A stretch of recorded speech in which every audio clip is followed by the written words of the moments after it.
Suddenly you're terrified. Looking for somewhere to hide. The wolf is at your door. Can you hear him roar? Maybe I'm the monster.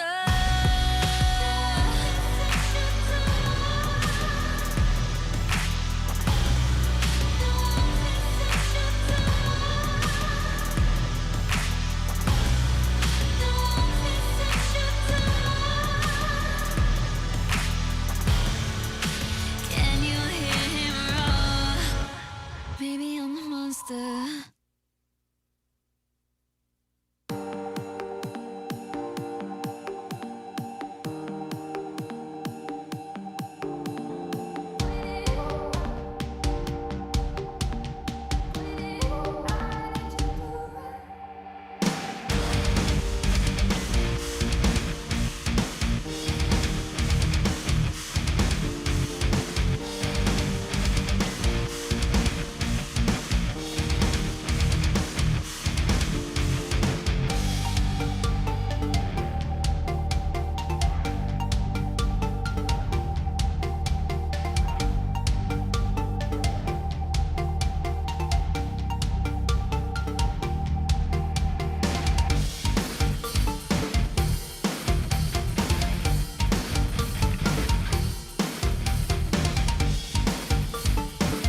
in decent position. Double Break circle. down my walls, but I won't rise again.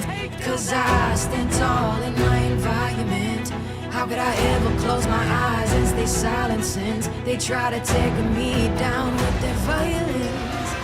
Oh, they go back in. Becker flashes in, and down goes Knight.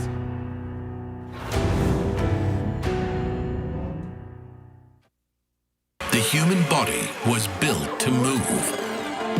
Not trapped at a desk in one singular posture for 12 hours a day. It's time your chair evolved.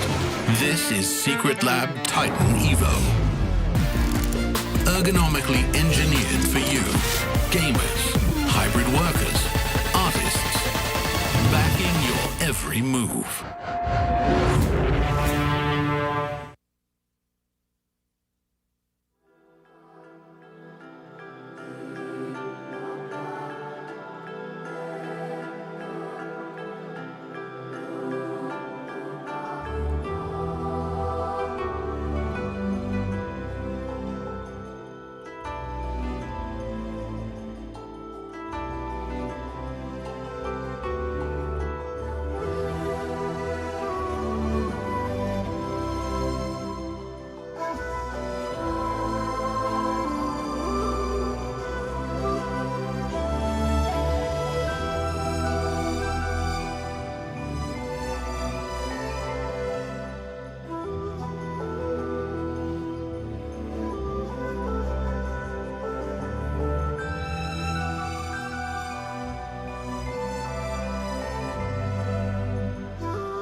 lights cut through the night, setting the stage for the KO Coliseum. Under Whisker's watchful eye, the ultimate showdown begins. The Tactician's crown is back. And from November 14th to 16th, 40 Tactician will enter the arena, each ready to push beyond their limits with power-ups, rivalries, and maximum flair. Each region is allocated slots for the regional finals. APAC, CN, America, and EMEA. The remaining seats go to the Pro Circuit winners. That completes the roster of 40 Tacticians stepping into the ring to fight for the Tactician's crown. Every placement matters for the main event, so let's break down the points. First place claims 8 points, last place only 1. Every point pushes the Tacticians closer to the crown, or closer to elimination. On day 1, all 40 Tacticians will clash in 6 games across 5 lobbies, which will reshuffle every 2 rounds, sparking fresh rivalries and unpredictable twists. By the end of the day, only the top 32 remain. Day 2, the pressure ignites as the 32 players face off in 4 games, and every 2 rounds, 8 players are eliminated until just 16 remain. Next, the top 16 clash in 2 more matches where the top 4 secure their place in the finals. While the bottom 4 are out, the remaining 8 get one last showdown to claim the last 4 spots in the finale. On day 3, the top 8 finalists will remain, but only one star will shine. The checkmate format will begin. Players must reach 20 points, then secure the final victory to seize the crown and the roar of the Coliseum. Who will endure the 3-day collision course, fight to raise the crown and victory, and become the ultimate champion? Don't miss the spectacle and tune in to TFT KO Coliseum Tactician's Crown from November 14th to 16th.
own flame, and I put that on my own name.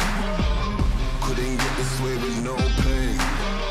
I feel the fire in us.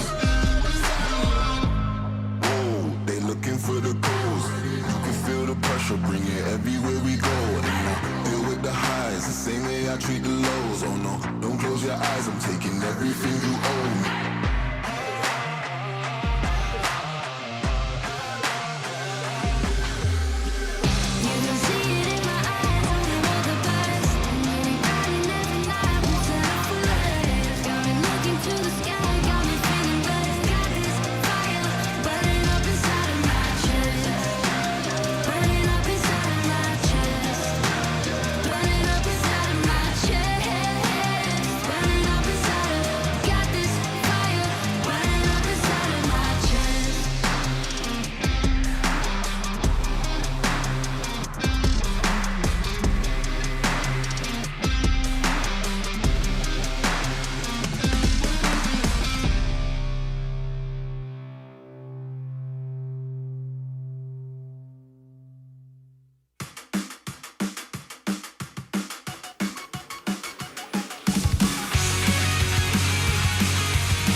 We are believers.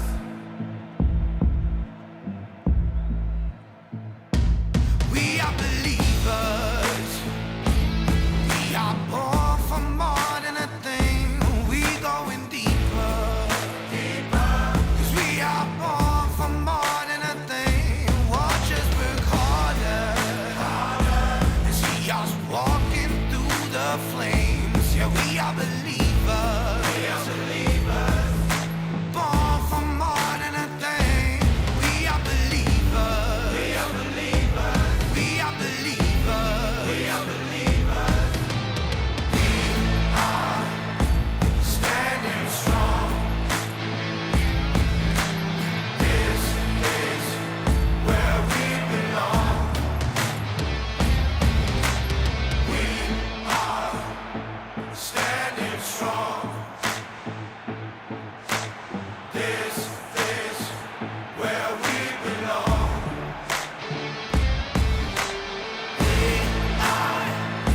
Standing strong. This is where we belong.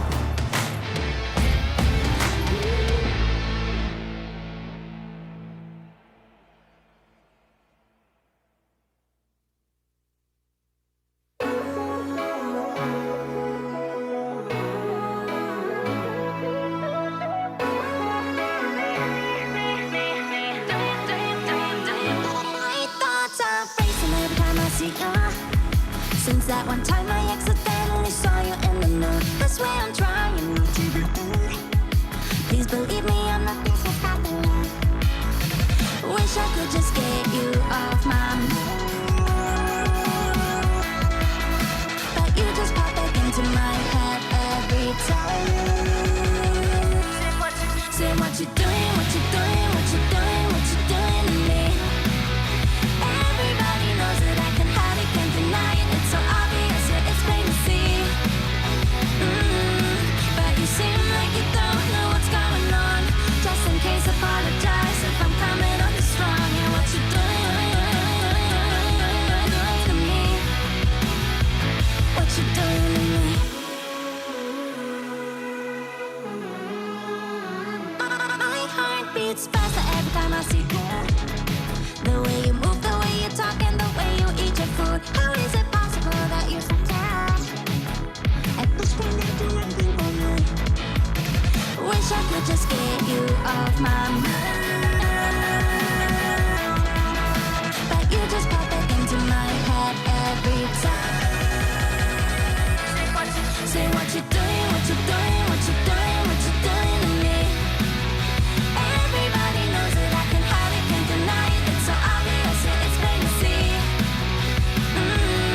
But you seem like you don't know what's going on. Just in case, apologize if I'm coming on strong. And what you doing to me?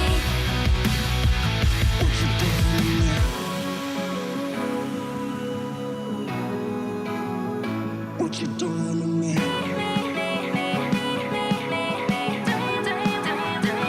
What you doing to me?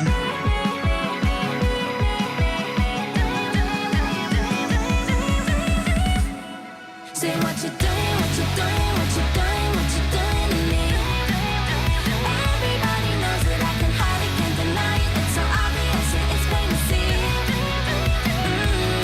But you seem like you don't know what's going on. Just in case, apologize if I'm coming on strong. And what you doing to me? What you doing?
Welcome back, everybody, to the KO Coliseum Tacticians Crown. We are on day number 3, which is the grand finale, where 8 players will enter into the Convergence, and only one will come out as the winner at the end of it all. My name is Nakaran, and joined by Clement, and a very special guest on our broadcast. We have the Set 16 set lead, Julian, here in Alicante with us. And how have you been? How have you thought of the tournament so far? Oh my God, what a great tournament. The plays yesterday, 2 3-star 5 cost. It was so exciting to watch. Tamino over there alone and as our only in-person player, very excited to watch him play. He is our last hope. It's been a great tournament. Yeah. Clement? Oh, I'm just happy that we have so many APAC representatives. I saw the cue that you were giving me, but I have to root for Tamino as well because he's keeping the lights on here. The venue might not be open if we didn't get at least one representative. I don't know about that. That might be true, but also I think Set 16 is doing a lot for the hype that we have for the Teamfight Tactics world. And before we get into the action today, just want to remind you all that Pick'ems powered by AWS are back open. Make sure that you get your final predictions in for the winner of the grand finals, as well as a couple of other things that we're going to try to test your skills on. And we will be getting into that competition in just a couple moments, but before that, a super special event. We've got a show match of Set 16 Lore and Legends, and Julian, that's definitely why we have you here, the lead, the kind of lower go-to guy, I think, for this particular set. How's it been working on it? Oh my God, we put so much love and passion to this. We've been working on it for a long time. There's so much content. Our Runeterra sets are very important to us, and so I'm just excited to show it to players. It's going to be so great. We have not seen this footage. We have no idea what's going to be on it, but I'm confident. I'm feeling great about the set. I think it's going to be a good game. I think so as well. I mean, yeah, just as a heads up to everybody, this was pre-recorded a couple of days ago, and we had a lot of incredible content creators take part, and so we'll be excited to see kind of where they started to first go to when they saw the set, as well as, what unfolds after that. So let's check it out. I'm sure you will all recognize a lot of the names of the players in this lobby. Yep, I'm so fresh here, starting out with the encounters. And what is this Seraphine encounter that we have? All prismatics. Oh, high what a inflation show game. match! Yep. All right, so check it out. We've got Sona as one of the first champions we get a chance to see here. She's in Demacia and Invoker. Now, Demacia was such a cool vertical trait to be able to play around with when we first saw it in the game. So what is it going to do in this set? So Demacians will continue to rally every time their team takes a portion of their damage, and that lowers their mana cost and eventually starts dealing true damage. What makes Demacia really fun, though, is Galio.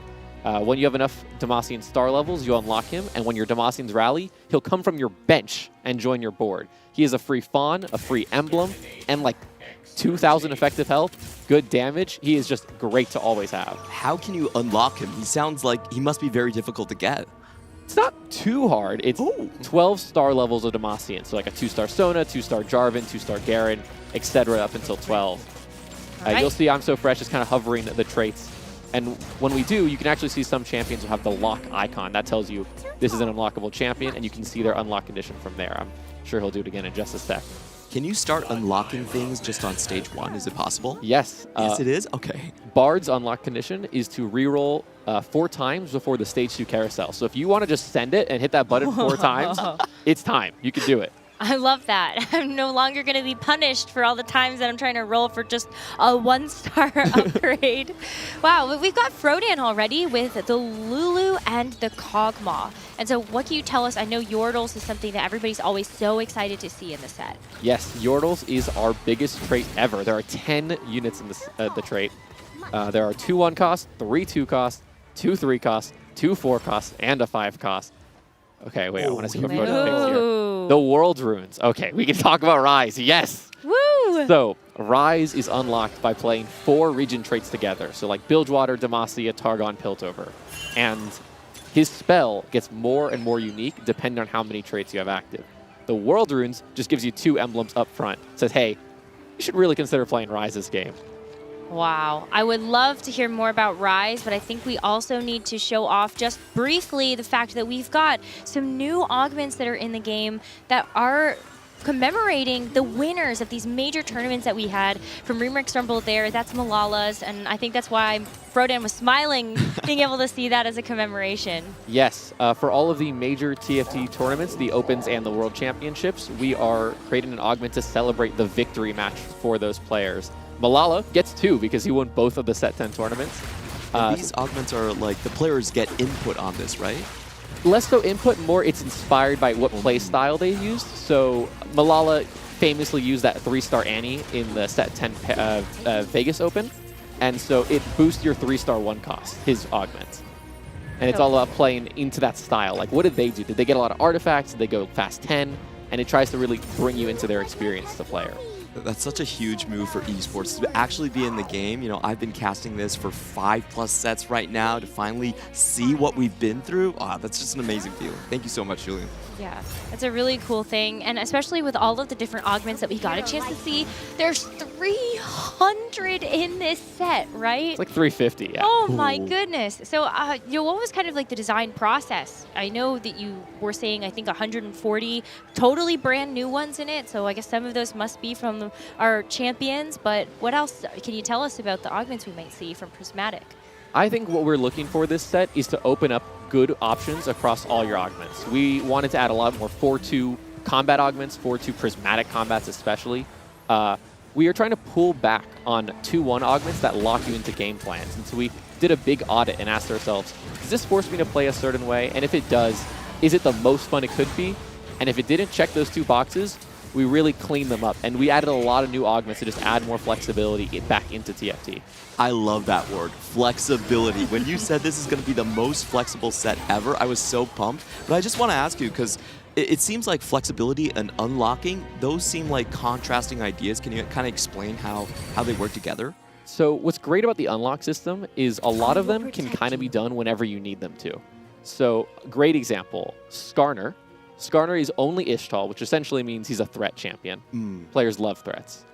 He is unlocked by fielding a unit who's not a tank with a gargoyle on them. And so if you're ever like, I just have no front line whatsoever, throw a gargoyle on like a fighter for 1 round, and you just get a 4-cost tank with CC, shield, and he gives all your allies armor. Ooh. And that's great if your opponent is playing like a bunch of AD casters, AD marksmen. You can say, okay, let me get at Skarner super fast and counter them and play against what they're playing. Oh, we're going back to like specific armor type counters. I really like that. Another threat-like trait I really want to ask about is the Targon that we're seeing right now. None of them seem to have any class traits, right? Yep, Targonians are classic threats. They have extra stats, extra power, a lot of utility, but do not need to be played in any specific vertical. So Skarner gives your entire team armor. Taric is the contrast. It gives your entire team MR. Leona gives you burn and wound. Zoe gives you chill. Aphelios gives you sunder. Zoe also gives you shred. I didn't say that part. But if you play all of them together, you unlock Aurelian Soul. Whoa. And Aurelian Soul is a crazy perma-stacking carry. He is one of the coolest champions we have ever released. I love this guy. I love him too. His design has always been so interesting, and so I think Targon, especially when it sounds like you can get just a lot of upfront utility by teching in one of those champions, definitely sounds very flexible to me. If you can get a 2-star Leona in stage 2, just you're vibing. You're having a great day that day. All right, well, Carousel, we get a chance to see a lot of other champions here as well, and so what's kind of like one of the favorites that sticks out to you? I just want to say this because I'm looking at both Echo and Sejuani. We did not feature Zon and Freljord in the dev drop, but they are absolutely in the set. Every region is in the set. We need to absolutely have Zon. I mean, it's a super popular concept for players, so really excited about that when they inject themselves with Shimmer. It's a really cool up and down kind of trait in terms of tempo. Makes fights fun to watch. Is it kind of like the chem tech that we had back in... Yeah, it's kind of like that. Oh, okay. Okay, so long shots. This is another great example of some good flex play here. So Kaisa is unlocked by itemizing a long shot champion, and Ziggs is unlocked by itemizing a Zonite or a Yordle. It is so easy to just, during a PvE round, throw an item on a champion, and then you just have Kaisa ready to go. You have Ziggs ready to go. And you can play with those in mind. You can say, okay, I have some AP items. Let me just go for this. I've played a couple of games, and I think unlocks makes the stage 2, stage 3 so much more intense. Because if you're lose streaking, you don't have tempo, you can actually aim for some of these unlocks. You're not kind of like feeling bad if you don't have a cash out trait and you're losing. You can just start thinking, what am I going to do in a couple rounds? Maybe I should start holding Nico so I can go for Nidalee later. There's so many more options this time. Every round, you're checking tooltips, you're looking for what you're unlocking, and I really like the UI adjustments you've made for unlocking. It actually makes tracking a lot easier. Can you kind of walk us through this? Yes. So the trait tracker, like I mentioned, you can see all the unlock conditions there. You can also see them all in Team Planner. So if you're just like a huge Mel fan, you can just go into Team Planners, check her, got it, I know how to unlock her. You'll also see this little nub right next to the lock button. There's 2 great features there. One, if you put a champion in Team Planner, all the Team Planner quests will be there ready to go. So you can just quickly check, you don't even have to open it. And then the other one is any champion you've already unlocked, it'll tell you what you did to unlock them. It's just, so if you accidentally unlock something, you can at least look back and learn why you did. I love that feature, because especially when maybe you're kind of focusing on just a couple of things at once, and there's a lot going on in the set. And I remember when we got a chance to play test, we did have something pop up and I was like, oh, that's weird. I didn't think I did anything special to actually unlock this particular champion. And so now it's like, the more you play, the more you also internalize a lot of this unlock conditions too. As someone who's seen a lot of people play Set 16 over the past year, all my coworkers tried it at some point, you learn the unlock conditions so fast. You just start picking them up, you start feeling them really naturally. I mean, most of them kind of happen by accident in a good way. If you want to play a certain comp, you'll have access to the champions you need pretty often. It really felt like the unlocks were auto-completes to me. You kind of type the first half of the sentence and it just pops out. So that was something that I think a lot of players were kind of concerned about, because this is the biggest set ever. As a new player, what's the correct way to get into it? I think what's so great about our Runeterra sets is that they're intuitive, right? Teemo fires poisonous mushrooms. Taric is a tank. Champions do what you expect them to do. Ashe fires her ice arrow. And so I think the initial experience of playing Set 16 is actually very natural for a lot of folks. And you don't have to think too much about unlocks until like Game 3, Game 4. And then once you get past that, then you really start exploring the system. Well, I really like what we're seeing here from Johnny. We've got the Freljord as kind of one of the bigger verticals. And so tell us a little bit more about what we can expect from this trait. So Freljord gives you an ARAM tower and eventually 2 of the ARAM towers. And it'll give your units in the front line health and your units in the back line damage amp. What's really cool about Freljord is the units. So Ashe and Tryndamere perma-scale each other. When Ashe gets takedowns, Tryndamere gets stronger. When Tryndamere gets stronger, Ashe gets stronger. Anivia and Lissandra both deal extra damage to chilled units. And so there's a lot of like, ooh, let me play Sejuani or Zoe or Nico so I can get chill on the board. And that synergy is really fun to build around. Oh, I love these like non-conjoined traits that actually synergize off each other. That's such a cool idea. And I know Tryndamere was added because of your boss, so I assume it has to be a good trait. Oh yeah, Mark was very excited to have him in. That must have been kind of fun. I mean, how much of that was people were just really excited about adding in very specific champions because they were excited about seeing their favorite in a Runeterra set? Everyone has a favorite champion, and obviously we don't have all 173 league champions, but I think we did a pretty good job representing a huge breadth of Runeterra. And, obviously that commercial was scripted, but it was pretty real to have people walk up to my desk and be like, hey, can we get Ari in the set, please? Shouldn't she fire Foxfires, please? I love the Foxfires. We do have scripts. It's confirmed. Frodo looking for something. What would be the best hit here? He's playing Bilgewater. But he also has the original one you were talking about. They were hoping like maybe you get Rise unlocked, right? Yes. So how many traits does he have active right now? He's got Bilgewater and he's got Noxus, so he still needs 2 more. I'll come back to him later. But I'm excited for him to unlock Rise. I love Rise so much. Oh no, the 2 death caps. We could have seen our little Viego friend. Yeah. Right? No, Vigar friend. Vigar. Yep. I was like, yeah, wait a minute. Basically the same letters. I do want to call out that because Solo made progress on that condition, a little notification came up and said, hey, you made progress. Maybe you should continue going down this path. And those really help you kind of learn the unlocks quickly. Once you know them, there's a button to disable it, and you can just have no notifications on your gameplay. Oh, that's huge.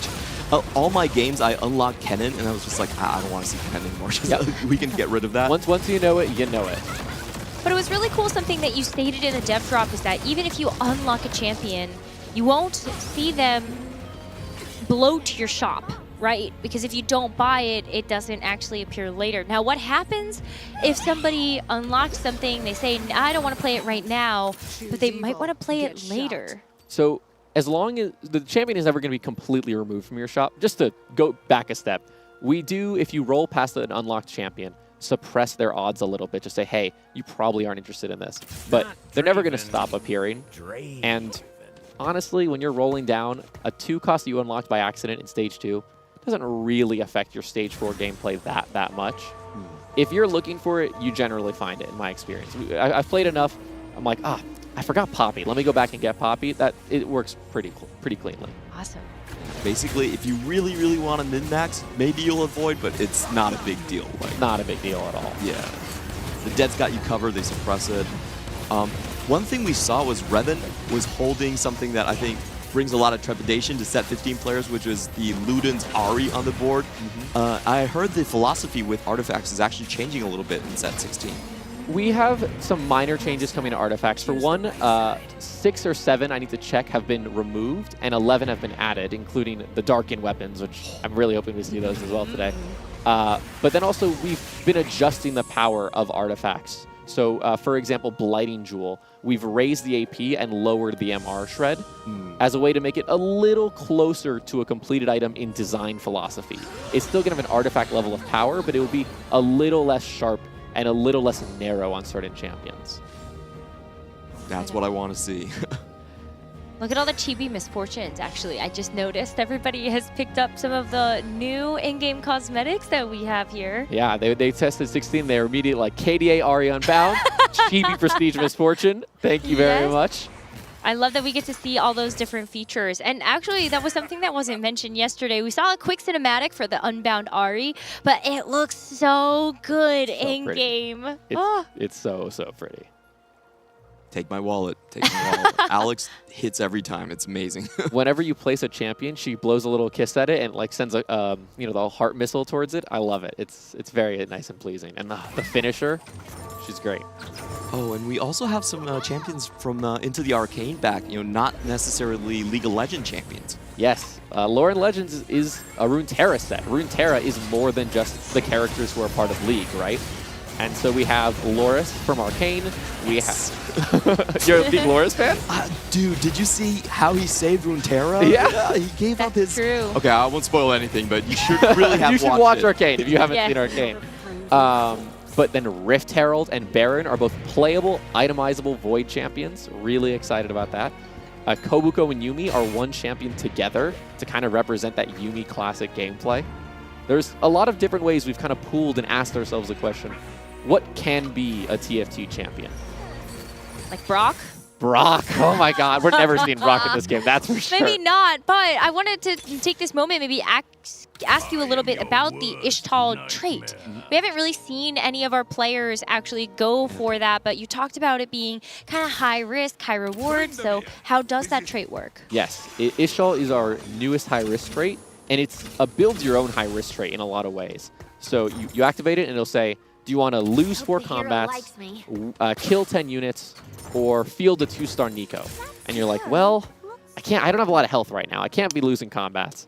And there's no Nikos on my bench, so I'm not going to be getting that one. So I guess I'll start killing units. And each time you go through and you can say, like, well, do I want to cash out, or do I want to take another quest? And some of these quests are crazy hard. Like, lose 7 combats in a row. Whoa. No room for failure. If you lose 7 combats, it has to be big, right? I mean, Brock is a big guy. Brock's pretty big. Brock looks very cool, so I think I will have to try it once or twice, but maybe not in a ranked game. Oh, we do have chess coming out here. Sorry, that's just Spoils of War. I got too excited. I did want to talk about player damage as well, because I heard that's something that we're shifting around. Yes. Stage 3, we are increasing player damage by 1, and in Stage 4, we are decreasing player damage by 1. Whoa. This kind of forces you to play Stage 3 a little more. We want people to be interacting with the game, And it also pulls a little pressure back from stage 4. You don't need to hit your 2-star 4 cost, 2-star 4 cost, 2-star 5 cost by 4-4 for death. It reduces a little of that pressure. Maybe you can wait till 4-6, 4-7. I love that change. Yeah, really excited. As somebody who definitely struggles a lot on stage 4. Oh, I'm so bad at stage 4.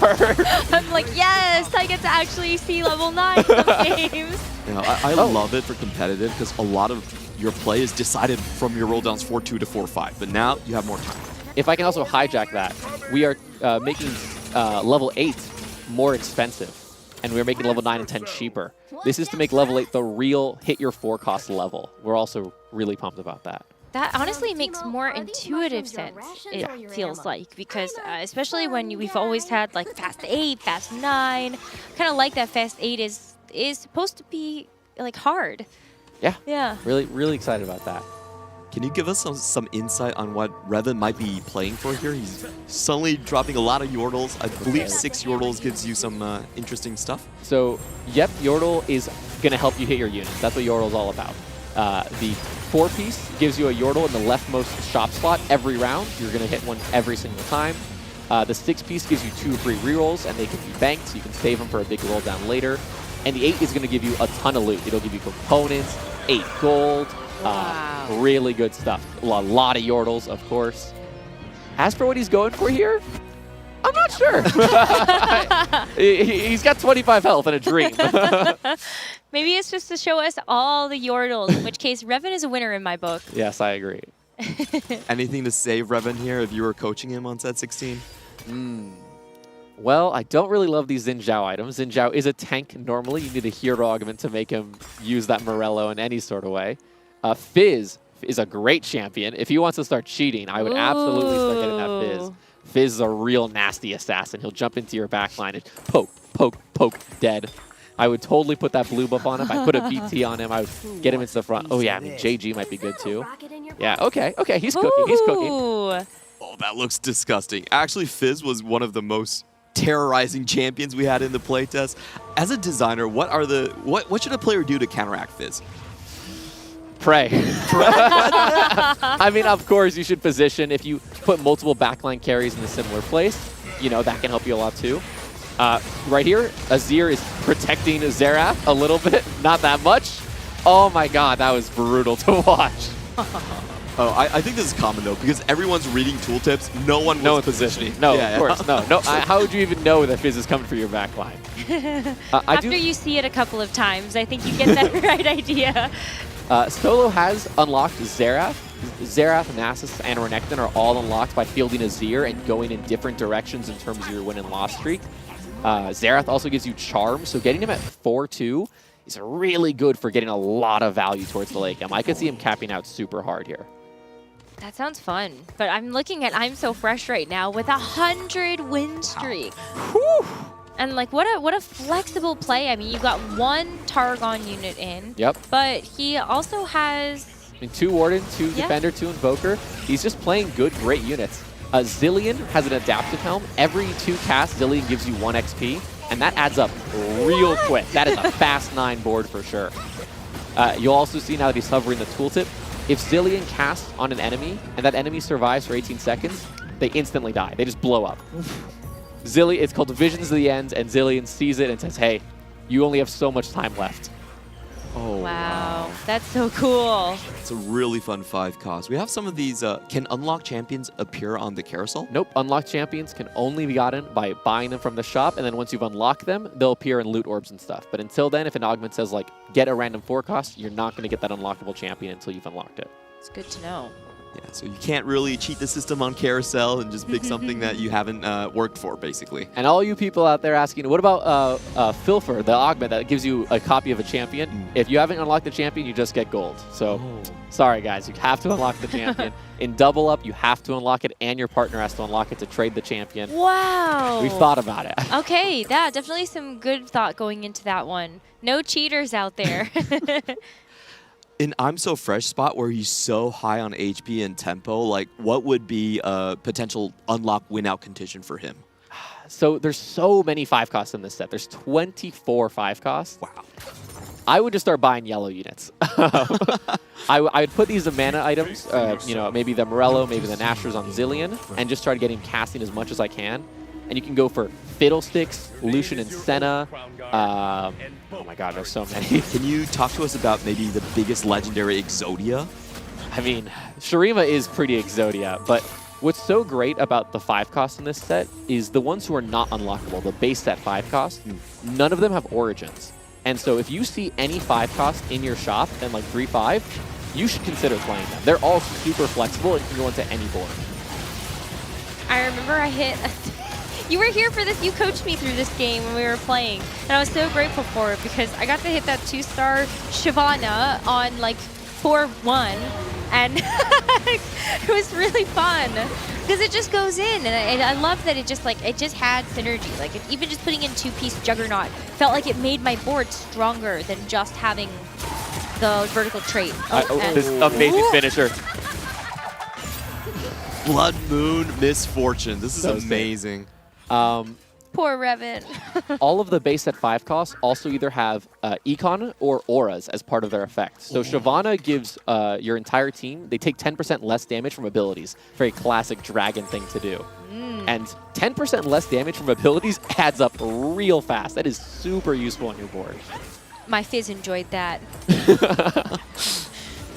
All right, but for Solo, he's going in a pretty different direction. I'm kind of going for kind of a classic, almost feels like Fast 9 in the current set with the 5 Juggernaut, waiting to get that 6 activated, but he also has a bunch of other legendary units on his board. Yeah, let's see if we stick on him just long enough to get a Zerath Charm. I'd be really excited to see him pick one up. Oh, this is kind of like set 12 where you get the Zerath Charm? Oh, he's just unlocked. He might be going for Shurima 4. He might just win this entire game. What happens if you put four Shurima together?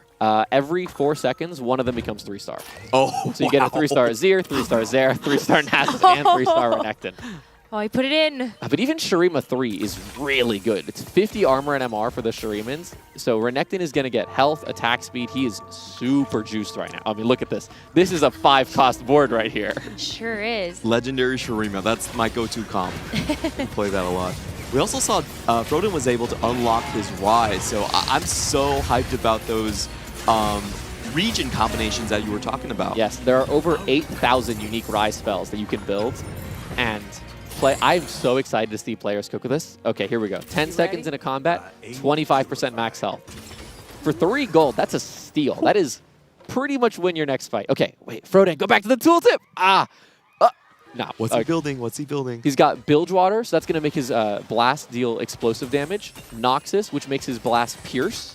Void, which makes him ignore armor and MR. And Targon, which makes his damage heal an ally.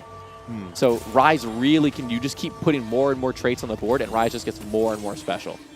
Yeah, can you actually explain how that works? So we hear about how like you can kind of like make a spell with Rise, but what exactly do you do to actually put those combinations together? Is it really just unlocking those traits on your board? Yeah, you just field the trait. So I really love Shurima Rise, which knocks up enemies and gives you gold. And that really creates like, okay, so little tech here. Zaun gives you a dot, Shurima gives you knockup, Targon gives you healing, and Ionia makes it split again, hitting more units. And you can play like a really slow dot Rise with like 6 Juggernaut or 6 Defender, and that's a really fun build. I mean, good luck finding 6 Defender with all those other traits active. I'm assuming you have like 10 emblems for this. That's fair. Flexible time. Do you guys still have Trait Tracker in the game? With Rise, that sounds crazy. I would have to check. Okay. He also has 268 Bilgewater Silver Serpents. Little pro tip, spend your Bilgewater Silver Serpents. Oh my gosh, Tahm Kench is such a fun unit in this game. He's my favorite unit. All-time favorite unit. Just feeding the Yordles to him. Yeah, look such at the great shot. feeling. Okay, here we go. Health, attack speed. What else are you going to get for it? Copy a Gangplank, maybe? Restock. Gangplank, great. ADAP. We didn't want it. Health, no. This Bilgewater shop is so beautiful. Our VisD team did such a good job, and our engineering team getting it all set up. it's mind-blowing. I love seeing the full realization of this black market. It looks so smooth. Yeah. Like playing with Bilgewater, it felt like so intuitive to actually open the shop and be able to collect things. And so kind of like, is this the vision that you had in mind originally, or were there other iterations of this process to get to the Bilgewater shop that we have here in Set 16? Very early on, we knew like black market is just a cool sounding thing to say. Someone wanted to go into a dev drop and be like, there's a black market in this set. And there was a lot of concepts of like, well, do we put special items in? We ended up putting special items in. Do we put stats in? Do we put units in? How much is a Silver Serpent worth? And there was a lot of conversations around that. I'm really proud of Ryan Collins, the other main designer on Set 16, and Mort, of course, Balance God. The two of them really made Bilgewater something super special. I take no credit for this trait. It's an amazing one. We also have another amazing champion, which is Aurelian Soul hitting the board on Targon. Can you kind of explain the scaling about him? So anytime Aurelian Soul hits a champion with an ability, you're going to get Stardust. Stick with me here. At 20, 40, 60, 80, 100, 150, 200, 300, 500, and 1,000-ish, you're going to get a new ability added to Aurelian Soul. So he starts with an explosion, and then a 2x AoE, and then a knock-up, and then a Meteor Storm, and he's a really super high-cap perma-stacking 7-cost champion. That's so cool. There's a lot of strategy in how long you play the other Targonians, because for every Targonian, you get more Stardust with Aurelian Soul. And so you're like, do I play this Aphelios? It's 40% more Stardust, but it's a 2-cost that gives me Sunder, and I'm playing an AP comp. That's a really cool conversation to have with yourself while you're playing. Yeah, we heard this a lot with the regions, is that you actually want the players to be relatively flexible. You don't want them always chasing for the verticals. Can you kind of tell us about maybe the design philosophy there? With 100 champions, we want you to play 100 champions. Yeah. Right? And so if you're only playing the same 7 Ionians every game, why do we put all this work in? And so we really took a step back and approached our vertical design very differently here. I think Void is a great example. So Void gives you mutations you can play on to units, and so it only makes the specific units you choose better. Void 2 gives you 1, Void 4 gives you 2, and Void 6 gives you a third one. You don't really need that third one necessarily. As long as you have one on your tank and one on your carry, maybe there's other things you can be doing besides Void 4. And that is implicit to the trait design. It's not really a balance thing. It's a concept of how the trait was made. Got it. There's a lot of customization. Play what you hit. Flexibility. Play what you hit in a sec. Play what you hit. Those are the words I love to hear from a designer. Let's go. Let's go. You know my preferences. Wow. So Freljord 7, though, what's going to happen? I was going to say what would have happened, I guess, if Johnny would have hit it, but we're never going to know. Looks very cool, though. I mean, we did see and eventually the 2 arrows that you were talking about, so that was very cool to see. I also just want to call out Annie here. Annie is a super flexible 5-cost as well. You put her on the board, and Tibbers appears on your bench. And so for 5 gold, you get a 5-cost carry and a 5-cost tank. Tibbers can be itemized in this set. Annie can be itemized. Wow. And when you 2-star them, they both become 2-star. And so now all of a sudden, you cap out way quicker than other players. So you have to put Tibbers on the board, though. Yeah, he takes up a team slot. He is a full unit in by all standards. Can you put Tibbers in and not Annie? Nope, you need Annie. Okay. Oh. That makes sense. What was really cool about Tibbers is I believe the bear actually provides you with an Arcanist +1, right? Yes, they're both Arcanists, and so you can get +2 Arcanists just by buying Annie. Whoa. And Arcanist in this set gives your entire team AP. So even if you just want to use Tibbers as a tank and just Annie for burn, that's super great. You get AP, burn, and a tank for 5 gold. It's a good deal. Okay, look at this finish. Oh. Beautiful. Oh, it's just like the music video. Yeah, it's so good. I they love did such it. a good job. I know the next one that I'm buying immediately, but... What's in the loot orb? What's in the box? 4 more emblems. Keep building Rise spells. But 2 Defender emblems. It's such a high roll. Yeah. There we go. That's that 6 Defender Rise board. I promise. I did not see this footage in advance. I know, but this is where you did get spoiled. All right. I mean, this is wild, though, because at a certain point, like, I would probably get dizzy with kind of just the different combinations of things that you could even do here. I think he's kind of a homework champion. I think you kind of take it, you look up on LOL chess like, okay, I know what he does. Let me start building comps in Team Planner. I mean, don't get me wrong. If you have 7 emblems, You got to make it work. Is there like a very memey composition, a combo with Rise that you would never suggest anyone to try hard with, but it's kind of fun? So Ishtal, every 8 seconds, gives you a random effect from a different region. Oh. Right? And so Stall and Prey, where you just hope you just get a good combo. So you just play only Ishtal and a bunch of tanks, and you just close your eyes. You don't even watch combat. The Copium Rise. I'm going to try that. That's Yeah. amazing. I don't know where I'm going. I'm going to let Julian take the wheel. Let's go. Let's go. Freddy's kind of missing out on copies of Rise, though. Rise is still a 7 cost, even though you can get Rise pretty quickly by unlocking him. 2-starring him is still pretty hard. How do the 7 cost pulls work? Yes, so 7 costs are like Lux from set 2. They are just 5 costs that cost a little extra to show how extra powerful they are. But they use 5 cost bag sizes, 5 cost pools. They are 5 costs in every sense. If you use an augment says get a random 5 cost, it might give you a 7 cost. They are 5 costs in every way except how much they cost in their power budget. Ooh, oh, and we kept the top 4. Yes, this is our evergreen top 4. Yes. Top 4 is a Yay. permanent addition to TFT. It was so great in set 15, we had to keep it. Oh my gosh, it looks even better in set 16. What a cool thing. It's so great to be celebrating like player successes like that. I'm so glad we added it. I have a question about 3-star 7 costs. Yeah. Because you're saying it sounds possible. How powerful does that look? I mean, 3-star 5 costs already instantly win you the game, so I can assure you that 3-star 7 costs will also instantly win you the game. But it must look cooler, right? They look pretty cool. Yeah, there are 24 Easter eggs. If you get 3 stars of all the champions, we made them all. We did it. Oh, I can't. I'm gonna have to find them or find someone else that is powerful enough to. But what is Aegis of Dust? So yes, there is Aegis of Dust and another artifact called Aegis of Dawn. Aegis of Dust steals MR from enemies, and Aegis of Dawn steals armor. And when you put them together, they speed up. They both start stealing faster.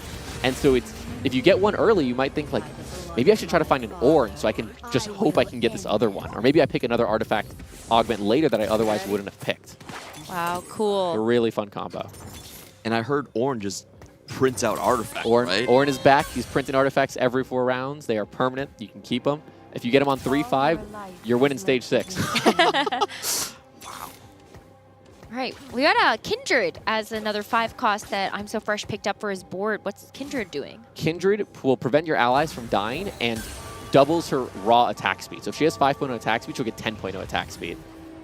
Every 3rd attack, she also sends Wolf out, who deals a percentage of enemy health, and so she's a great tank buster. She's super valuable. The healing, the preventing death and the healing are both really great for keeping your backlines. We were talking about Fizz. It's Kindred. Bring in your Kindred, and you can protect against Fizz. Oh, that's a great answer there. Just looking at this fight going on, can you kind of walk us through who you think is going to win this eventually? I would love to see the progress on unlocking Nasus, because Solo is losing fights here. Yeah. And that's on purpose, because if he loses 4 fights in a row, he's going to get Nasus, and that wins the game instantly. Oh, okay. So that'd be pretty great. So at most, he's only 3 losses away. I mean, he's got 21 health. So I'm very curious how far he is along. Otherwise, I'd have to look at their boards. Let's see what they have here. I mean, he's got a lot of 5 costs. He's got Xerath, he's got Mel. Like, it's pretty high cap. Now, I'm So Fresh has a Garen and a Lux. He could, and a Jarvan. He could sell all 3 and pivot into Sylas here.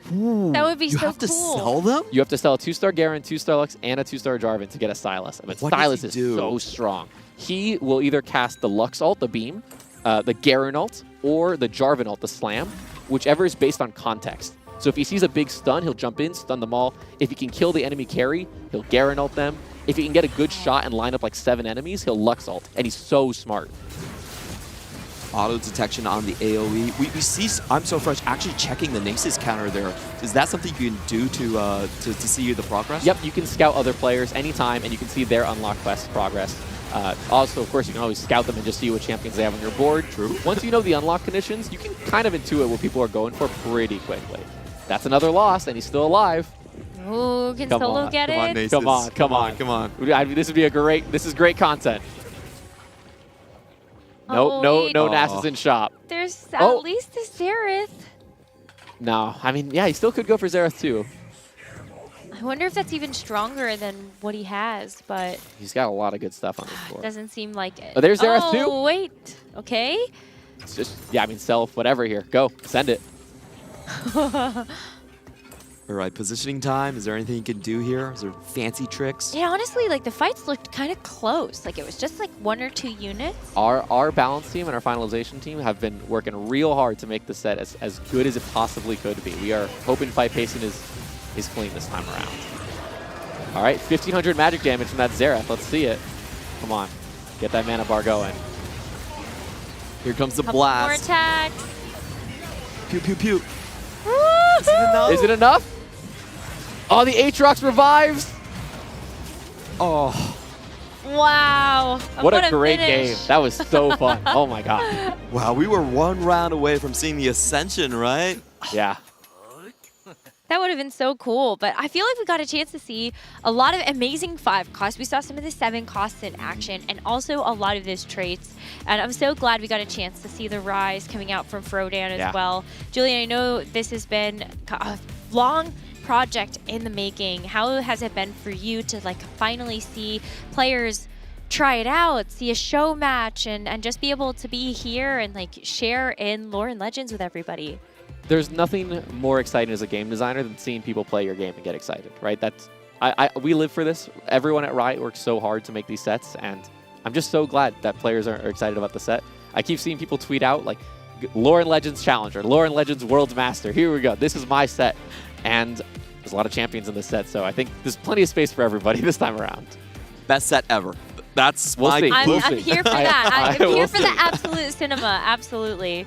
But Julian, thank you so much for joining us for the show match and to be able to share with us your insights on Lore and Legends. Thank you for having me. We are so happy that we can have you in person, and we're looking forward to continuing our competition here at the Tactician's Crown for KO Coliseum. For that, we are going to get some words from our remaining EMEA player, the only one that's going to be playing for both the Americas and the EMEA hopes. So let's hear what Tomino has to say with Panda. We started off with 16 players, and now we are down to just 1. The hopes and dreams of the West lie on one man's shoulders to lift this Tactician's crown at the end of today's grand finals. Tomino, how's it been playing Alicante? Have you been energized by the rest of the players, by the crowd here? Yeah, playing in person in Alicante has been very fun. Meeting all the other players, and yeah, I really like all of them, and it's sad that they didn't make it here. You had a very unique game plan compared to the rest of the field in this grand finals. You played more reroll than anyone. Almost half of your games were reroll. Is that part of the game plan still today for day 3? I mean, I definitely try to play the same, and then if or when I reach checkmate, then it's probably time to start changing it up a little bit. And you have to change up a lot because you have not yet won a tournament in your career. Do you feel like today is a day to break that curse? I mean, I will try to win. That's as much confidence as we'll hear from Tomino. Let's hope he tries his absolute best because EMEA is absolutely needing a big win, Tomino, from you. And the West, we're all relying on your performance today. The grand finals begin here. Well, that wasn't a lot of pressure at all to put onto Tomino for this grand finals. But in all seriousness, making it to this stage is such an accomplishment for all of our players. Hope, welcome back to the broadcast. I know taking a look at this final lobby, it's going to be a very hard-fought day. I think it's either going to finish in 4 or it's going to finish in 8. There's no in-between here. Yeah, 100%. We had 7 games last Tactician Crown, the longest one, and now with the possibility of going for that 8th, that of course, it could be happy because that's the maximum possibility. For Tomino, once again, now in the middle, and as Panda asked, if you're going to win your first tournament, do it high. Do it right here. Do it in the Tactician Crown. I honestly thought Panda was an APAC agent when he asked that. You know, he's trying to bring the morale down. Today's going to be a really, really special fight. There's only Tomino in the venue. And as we talked about APAC, there's 6 APAC players up against only 1 from CN and 1 from EMEA, as we see on the screen. Yeah, I mean, this is going to be a really tough road as well. But I think what's really stark about this particular Grand Finals lobby is that 6 of these players have never been to a Tactician's Crown prior to this one. So in their debut, they make it into the top 8, and it's only YBY1 and Ironbog that come in with previous experience at multiple Tactician's Crowns. They're really going to be like the players to beat here. Yeah, the 100% the players to be here. Clement, you will say so much about them, but I want to focus quickly on the other players. Without you, for example, I was talking to players within the venue, and they were like, okay, I didn't know Without You. I play against him. What a beast. I mean, and the respect that these kind of players coming into Tactician Crown for the first time and getting that respect and that possibilities, this is not luck. This is huge level of play, and they have made it happen. Yeah, I think the new players coming to the field are just absolutely amazing. Seoul from Korea is just, he's the youngest player in the field right now. He only had 2 prior cup experiences, making it all the way to the finals. This is the new rising star of Korean Tier 2. And he's also super new to competitive. He only started playing in Magic and Mayhem. And so I think it's really great to see Seoul come up as one of the new generation of TFT player. And also from Korea, Songyup, who started playing a lot earlier than that in Reckoning, but this is also his first Tactician's Crown.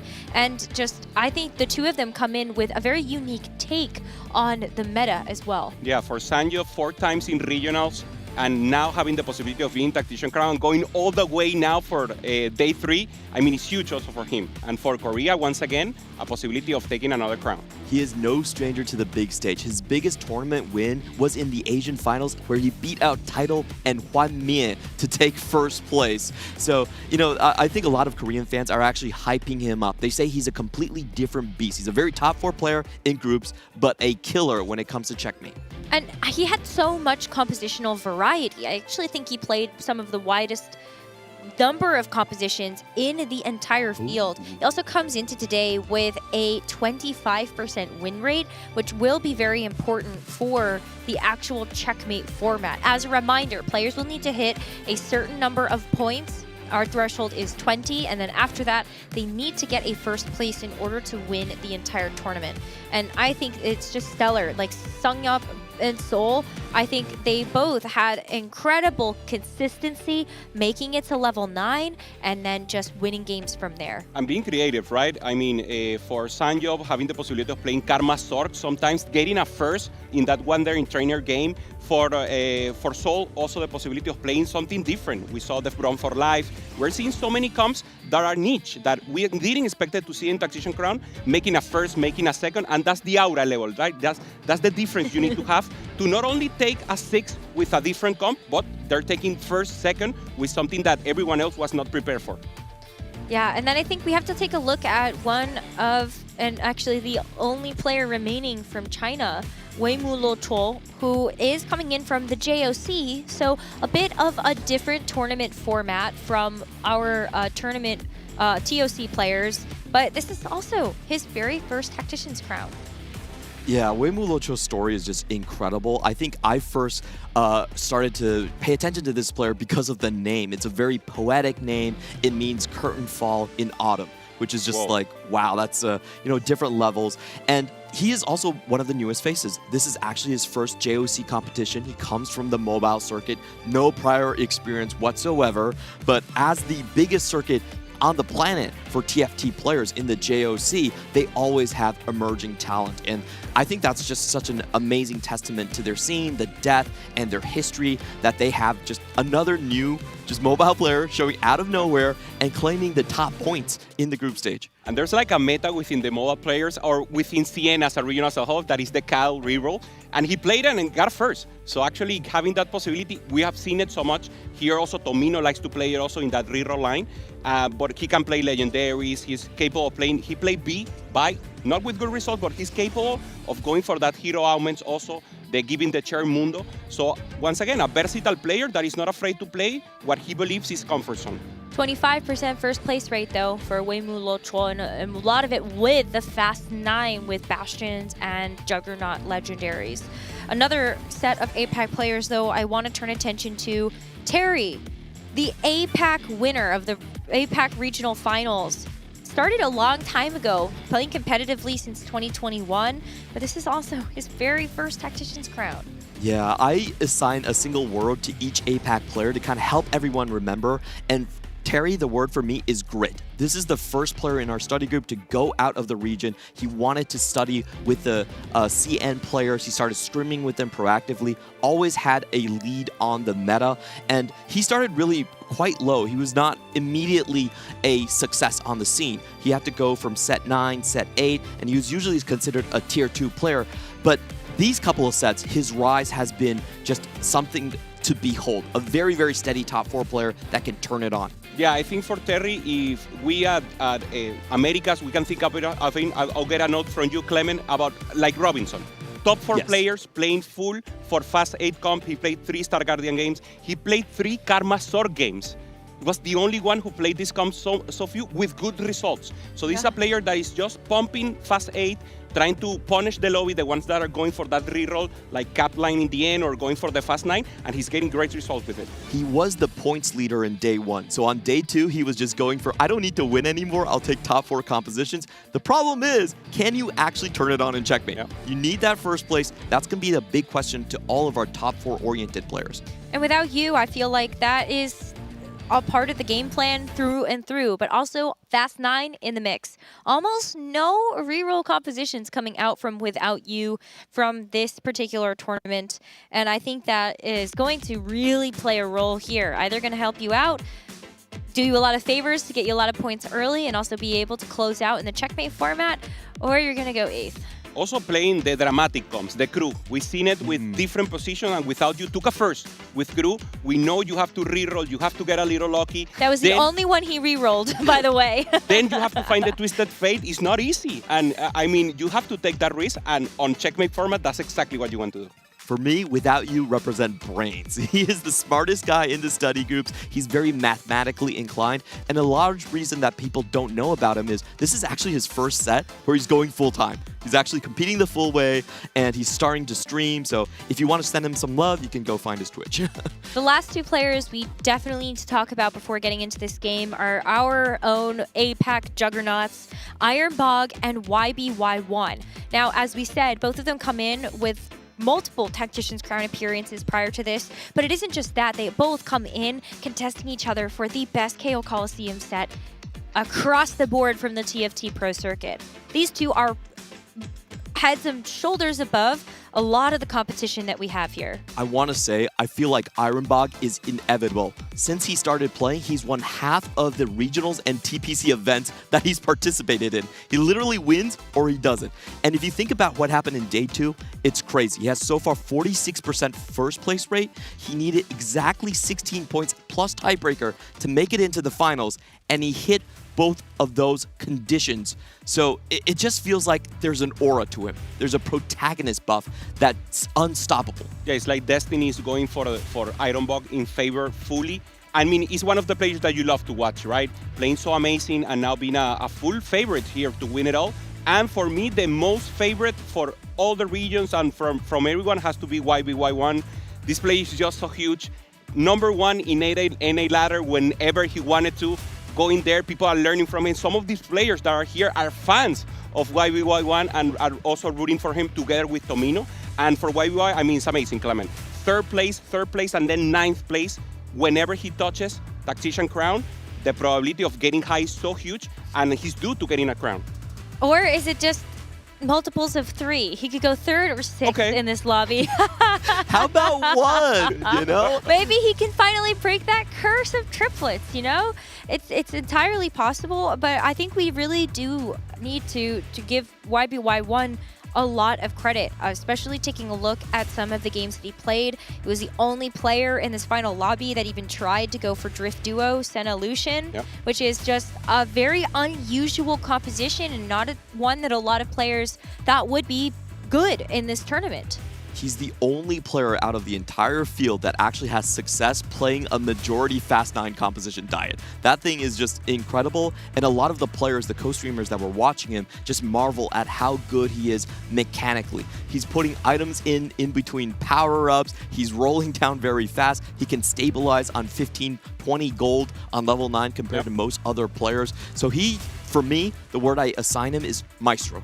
He is mechanically the cleanest out of the field, and I think has the highest cap, even beyond Ironbog. You mentioned the Fast 9, and it's cool that the comparison within and versus for Without You, for example, Without You is playing Varus, is playing with good results. Ironbog, YBY is just prepping with Juggernaut, and with Bastion, we know Bastion is the preferred line, but he's flexing. He's just using whatever the game gives him. Sometimes the Seraphine, sometimes we don't see it, and just going for the best result possible in the end game.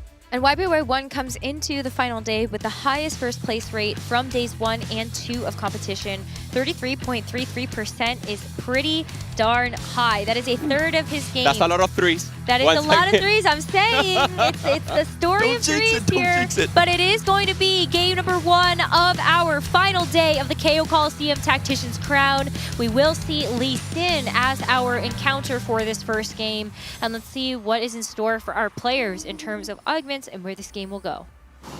We're finally arriving here. This is a whole set of blood, sweat, and tears. We had the TPC events that all of these players had to go through, and now it comes down to one final day to see who gets remembered.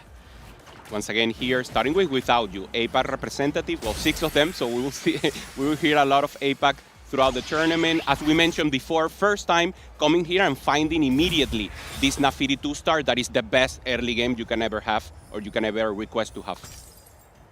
Yeah, it's so flexible with items. I also see a lot of people play double trouble with 2 Nefiris, and you just give the items to the Darius. But of course, this game, it will be Prismatic Prelude. So what I'm expecting is a lot more Econ and maybe Fast 9 lines. But look at this Crystal Gambit setup that we will see from Uemu Lochol. Just being able to have that Vi already, you just need to find something else. Yeah, the Syndra. Normally she's a little shy. Yesterday we remember Yeah, Shaco trying to go for that Syndra and didn't manage to find it. YBY right now having 2 in the front, just trying to look for some angle here. Going to talk a little bit about the comps. Also Yumi, we saw it. Only few players are going for that comp, but it's working out. People that actually go for it are having good results. Not the premium comp, but very good, at least for the start of the game, to get a top 4. YBY is the only one to actually win on Yumi because he hit Yumi 3-star before Leona. Oh so, my goodness. It's possible. He's very lucky with the comp. So he got Yumi 3 and he had Twisted Fate 3. Yes, that was the same Whoa. person. It's also happened for Sanyap. Sanyap also hit a Lee Sin 3 and a Set 3 in yesterday's games. Yeah, it's been a little bit of More a wild ride here at the Tactician's Crown from some of our APAC players. But as we get that first augment, we'll get an update on exactly what players have selected. A level up for Without You, already going for that Fast 9 line. With YBY going on that line as well. So big thing about these Fast 9 lines is you don't really want to end up on the same line. You know, if I'm going Bastions, I hope you're going Juggernaut. So it's going to be crucial to see what their item slams are going to be. Yeah, for YBY, obviously slamming here the Juke Gauntlet. He's telling, hey, I want to go for the Seraphine line. I want to go with Bastion. Yeah. And this is good because Without You actually likes to play more the Varus line that is a little more flexible. You can go into it by playing Jinx sometimes and then just tempo it out. Normally it's with Bastion also, but you can flex also with Juggernaut. And we can talk about the different styles of these players. Terry is known as a bruiser. He's going to come in, try to get win streak. Of course, he kind of lucked into this one. This is Prismatic Destiny. So he's going to go quality over quantity, and we have seen this a lot in the Soul Fighter line. Yeah, Soul Fighter line that we haven't seen it that much, but when we see it, it has taken good placement. Obviously, a full tempo line. You want to have a good early game, punish the lobby, punish the Fast 9 players, and now Uemu. Already with the 3 crystal early, trying to pressure or at least lose these few rounds, go for the immediate double up, and then just try to cash out amazing and some possibilities here. Do you think, normally the Crystal Ash is not like the preferred comp, but I think with 2 players going for that Fast 9 possibilities, I think going for the Ash here is better. Yeah, this is a very cool line because he's playing 9 lives. It's been a while since we've actually seen this, but it's one of the actually premier crystal lines to go for. He already has the crystal in, as you mentioned, and the cash outs are going to be really important. I think the standard way to play this is still to 3 loss streak, get the econ early, and the big question is when does he start to roll down? Yeah, for people coming into TFT to watch the finals that are not maybe accustomed to it, you see now, as you mentioned, 9 lives, so he's already at 7. So that will be one, each time he loses, he will lose one of those lives. So it will not be like the rest that has 96 or everything. So he still has 7 rounds that he's capable of losing, and getting that additional bounty every round is just so huge. Normally, when you have 3 lives, you're already very strong. Yeah, and the reason this is so good with Crystal Ash is because your life is so low, you will always be able to get Ash from the carousel if you want it. We see Static Shift there coming up as an artifact. Ironbog already with the Radiant Giant Slayer. Ironbog, once again, one of the favorites here, the Aura element fully in place for him. Going for that, obviously, quality over quantity. And for now, just trying to go for, as tempo as possible, right? As strong as possible for now. Getting items on whatever 2-star he has for now is the Aatrox. Yeah, it does feel like the high hand for Terry right here, as he also got some extra gold with his quality over quantity. But I think both of these players tend to go for very similar game plans in their Fast 9 route, is that they want to be win streaking into the Fast 9. This is what we saw from Ironbog in both of his comeback games, like very, very big win streaks. And what he likes to go for in the Fast 9 is actually going for the legendary Varus line. Weimo Locho going to be the first one, and he's already got the Udyr with the bow, so most likely going for that crystal line like you were talking about. Okay, Sanjo, we're seeing also going for some economy here with the Mogul's Mail. So just trying to temper it out, probably with the Shadow Clone there on the Syndra, 2 Syndras there on board. And this could be trouble for YBY. Sanjo maybe going also for that Fast 9 into Karma line, into Seraphine line. But also with some possibilities. Finds the Malzahar early, also a chance. And looking across the board, we have 3 dedicated Lost Streakers. They're just not going to be putting any pressure. We're going to have to pay close attention to how their streaks end up. All 3 of them, I assume, want a full Lost Streak for the maximum econ. There's 2 level up players, and of course there is that 9 lives player. And for the rest of them, it's actually very high tempo. We get extra items coming in from Sanyap, Terry, and Ironbog, both Hong Kong players, going for quality over quantity. And then we have Tamino on his preferred line, the rerolls. Nice. Nice for Tomato, already having that Static Shift to pressure the lobby in a significant way. Not having enough tankiness here. So I think he's taking the loss here, taking the loss against Terry. So for now, only Ironbog and Sanjob, the one maintaining win streak, and obviously going for that tempo possibility and pressure the rest of the players. Yeah, Tamino's already setting himself for a line that I think Ironbog fans are going to be very familiar with, and that is the Kog'Maw line. It works well with a lot of different artifacts. Static Shiv definitely going to be one of the better ones coming into it. Does kind of overlap on the Magic Shred, but it's a lot of damage with attack speed scaling. Now, one board we haven't seen so far is the Soul board. I think he is the most flexible player we've seen this tournament. Finding a Lerly Leona here, just playing the Winsus, and many possibilities. We already know.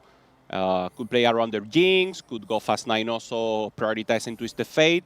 So, I mean, just playing tempo, and we saw him. He was the player who played the Bronfons live yesterday, a player that is willing to be flexible, as you mentioned, Clement, and just try to go for whatever the game gives him. Yep. Now we have YBY's one's board.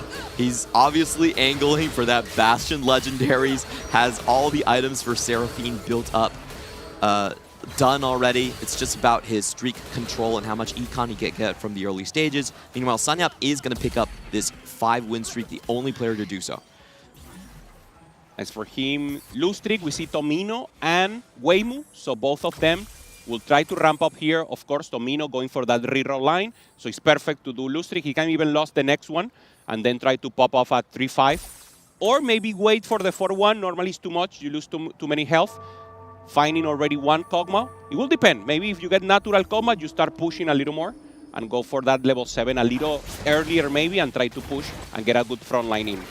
Yeah, I already feel it, but this is going to be so high cap of a lobby. You know, you have 3 Fast 9 players. It's only Prismatic Prelude, so there's a chance for forward thinking on 3-2. Okay. And that would be insane for a lot of our level up players. There's just so much gold injection going into it. I'm really curious to see what the next augment is going to be. That's really going to decide the pacing of this game. Smolder is found here for Without You. And interesting that Waymo is actually losing. Normally, you wait a little, you try to win. He decides to go full lose streak with the 9 life and going for that threshold that we mentioned, 3 lives, will be when he starts to get, I believe, the Radiant, and then try to push with a lot of gold, additional resources in general, and will start to pressure the lobby maybe in 1 or 2 rounds. Yep, still looking to cash out, but he is angling towards potential re-rolling lines with that Darius and Malzahar on his board. So he's keeping his options open, hasn't slammed the Krakens as we were imagining. And good news for Tamino. Tamino did find that Kog'Maw. Took Ironbog nearly to 3-6 to find his first one, but Tamino's getting ahead early. Yep. Immediately here for him. Waiting, starts to win. So Tomino was with the lost streak, starts to win now. So maybe we'll try to pressure a little more. He cannot roll right now. We know he will roll at level 7. So it will be waiting time here for Tomino. Maybe he wanted to lose one more. But, I mean, this is fine. He needs to start tempoing out the comp from now on. Oh, and it is going to be gold. Gold does provide you with a lot of income injection for our Fast 9 players if they need it. Crimea River. Gets the Kobuko interesting for tempo right now. 2 heavyweight in. Just trying to maintain. Maybe trying to kill some units here. Oh, it's just he found the he got the Zyra from cash out. Sorry. Okay, trying to find here the no, already found the right. So yes, perfect. Trying to find the Janna 2 just to stabilize. From now on, he wants to keep winning or to start to win. And already finding Janna Veteran, finding the Rise. This is perfect setup. The Kobuko too, that sometimes is shy. Yesterday, we saw him almost 1-star always. Not having a pair, of course, waiting so far. And then he will be, there it is, Janna 2. Yeah, we're going to start to see the win streak. If you're committing to Janna reroll, you really need stage 3 to go insanely well for you here. So, you know, it's kind of turned the corner. And he also got the lucky Kobuko too from the cash out. Ideally, full win streak, as you mentioned, on stage 3. Try to pressure as full as he can. And for now, once again, the people on the bottom have a good plan here, Clement. They will start to pressure, especially late, stage 3 or now. And YBY now doing a little transition. As, remember, we already know the plan. This is full tempo, having a possibility to go to a level 9, finds a second economy augment here. And he's just thinking about that fast 9 as soon as possible. The normal threshold is 5-1, but with double economy, I mean, he can do it a lot sooner. Without You, much like YBY1, who is also on level up, also picking up another econ augment in the explosive growth. I think he's going to be angling more They're towards like, Juggernaut. You want economy, you get economy. Immediately. Everyone gets it. So at least they're keeping themselves apart, you know. It's one Juggernaut, one Bastion legendaries. Okay, Tomino for now wins again with not the best board right now. Shen2 helping, finding the Leona just to get that 4 Bastion in with a good unit. Now up against Tanjop, who has that Shadow Clone, Super Syndra, double Gamblers, generating so much gold. And as you mentioned in the start, this will be a highly capped lobby right now. Tomino keeps the win streak.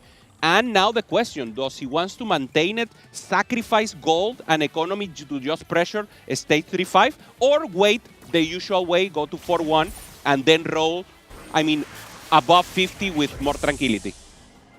Oh, a couple of big finds here for our players. There is going to be a Leona, 2 Bastion legendary players angling for that. There's an Ashe also.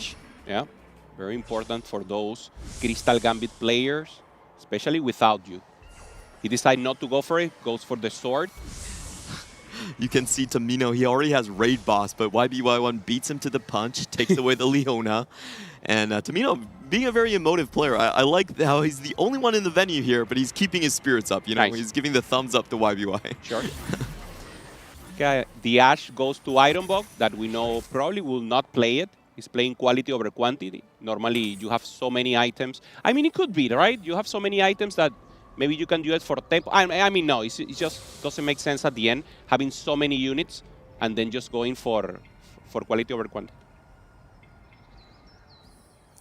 Oh, and we have take a look at Terry's board here. I'm guessing Soul Fighters is the most likely line with quality over quantity. And if I'm looking across the board, I have to say Sanyap is probably in the best position here, right? Yep. 91 HP, double item econs. Casante 2 there for Ironbog. Uses the Ash for now, just trying to get a little economy in. Yeah. Maybe 30, 60. It's a very interesting play from Ironbog. He's going for a stage 4 double down. He's at 90 HP, so he can definitely afford to do this. And as we've been saying, this is probably like 4 players going for Fast 9 so far. You know, both level ups, Sanyap, and of course Ironbog. So, you know, Braum is going to be the most contested carry across the board. I think we're going to have to pay close attention to that one. Yeah, and I would say overall that Tamino did his job. The reroll player, making sure that the Fast 9 players don't get away with too much HP. At least he's kept his win streak intact there.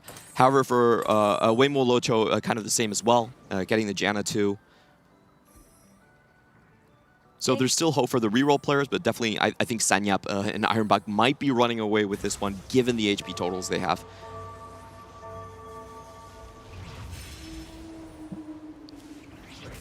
I'm starting to get a little bit worried about players like Without You, who have been on loss streaks. And is also sitting at level 7.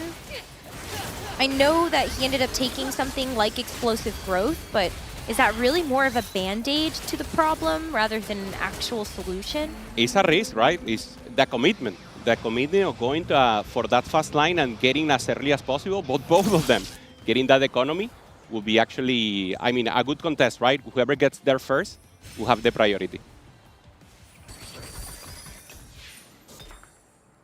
Oh, second artifact for Tamino. Can he rip something for the Kog'Maw? I'm like waiting to see what it is. Yeah, we've seen yesterday from Ironbog's game, he was able to get Flicker Blade, Zanyas. There's a lot of good options, even Lichbane. Good options once again, as you mentioned. He's trying to go for something good here. And, I mean, for me, it's amazing that he maintained the win streak, and now is the moment where he will roll.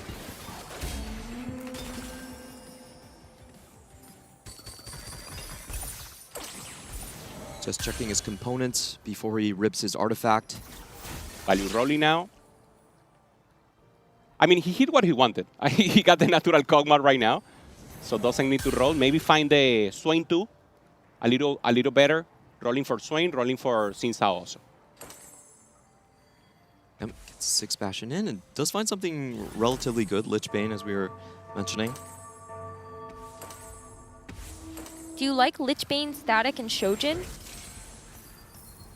as a combination together? Yeah, pretty good. Lichbane in general, if you already have something to cast, is the preferred second artifact that you can have. So I think good options here.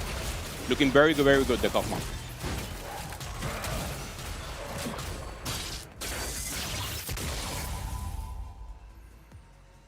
Meanwhile, Without You is transitioning with his Smolder too. It's actually a pretty good find. Yeah.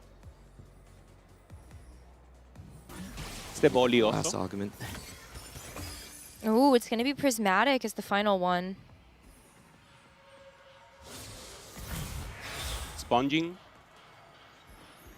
Favorite augment from Clement, no? It's so strong on Juggernauts, and he hits the early Braum. That's what we were looking for. Has the Varus and the Seraphine, but I wonder if he's going to end up playing either of those options when the Luchador is active. He likes the Varus, and maybe the only one who likes the Varus and decides to keep one. There's the Twisted Fate, obviously more priority. Doesn't have items for the Seraphine, decides to sell it. His front line's still looking kind of tough. Yeah, he is lacking a little bit of items compared to the rest of the players, so I think sponging just works perfectly in that spot. Oh, look at Tamino's Kog'Maw. Wow, that's a scary Cog. Wow. Wow, with the Radiant Shojin as well from Radiant Refractor, that's crazy. Beautiful for him. Also double front line, the Shen and now the Swain. And looking good. Weimu drops down to 2 lives, so we'll have an additional bounty here. Looks dangerous, but actually now is when he keeps getting stronger and stronger. Needs to find that final Janna.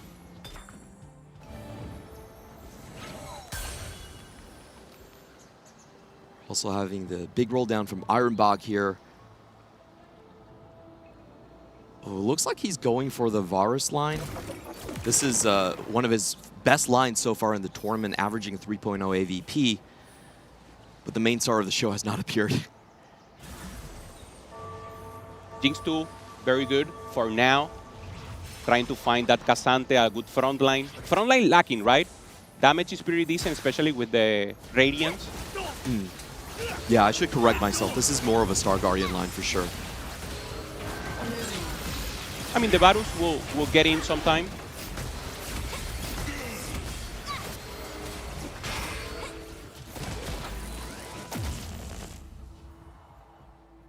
So Tomino now the 1-8 win streak for him. Looking good. Legendary start to appear. Lee Sin is the one I'm looking at for Without You. Is going to be the Soul Juggernaut player, I believe. And Soul just snatches that up.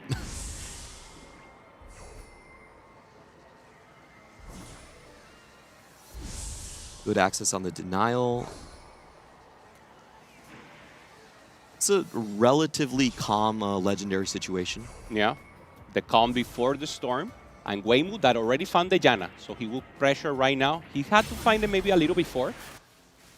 And now we're very close to see that fast 9 from the 2 players. Soul first. All right, 250 gold cash out. Going to be contesting on the legendary Bastion line, I believe. Ooh, Pharaoh Brown, still 50 gold. I'm surprised he didn't want the Seraphine. Yeah, no items also. I think the only one is YBY. Seraphine will be a huge hit right now, but not having the items, not the priority for now. With the Radiant Sterex is actually going to go with the Juggernaut line, so contesting Without You on the same direction. And this is something so cool about Soul is in his previous 2 games, he's actually used Yone as his main carry. A 5 cost that is generally looked down upon.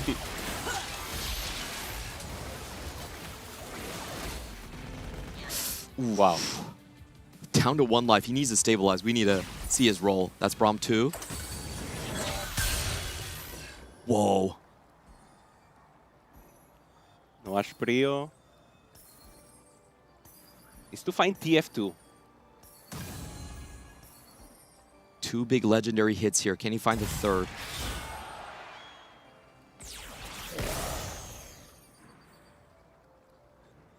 Wow. No Twisted Fate 2, so Lee Sin is the one who will have to do the heavy lifting here. Sanjop looking strong right now. Leona, maybe not the best item here for Gwen. Can make a switch. Maybe the Gwen can be the holder for Seraphine, but I think, there it is, Seraphine 2 also, with good items. But look at the Braum positioning here. Braum already in front of the Seraphine. He's going to get a throwaway without use. Assassin Braum. Is it enough, though? The front line is still there for Sanyup. And it happened. Everyone is just so strong right now. The rerollers were not able to punish. YBY 20 HP. So I mean danger zone, but still to life. It's not like final life. So they have a chance to keep going. Sanjop also 21 and looking strong. Yeah, all 4 of the Fast 9 players right now are between 5th and 7th. So Tomino did his job. There's a lot of pressure on these boards. We also have Weimu Luoqiu. He still should have a Radiant cash out. It's going to be a very dangerous Janna.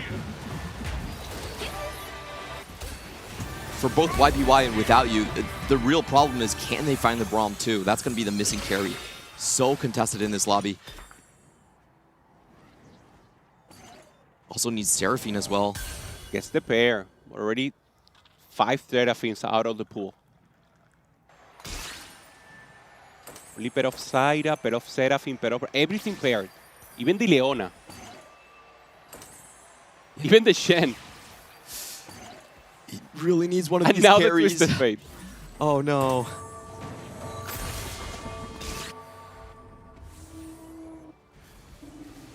Tomino 3-star triple combat augment here to keep it in for the West.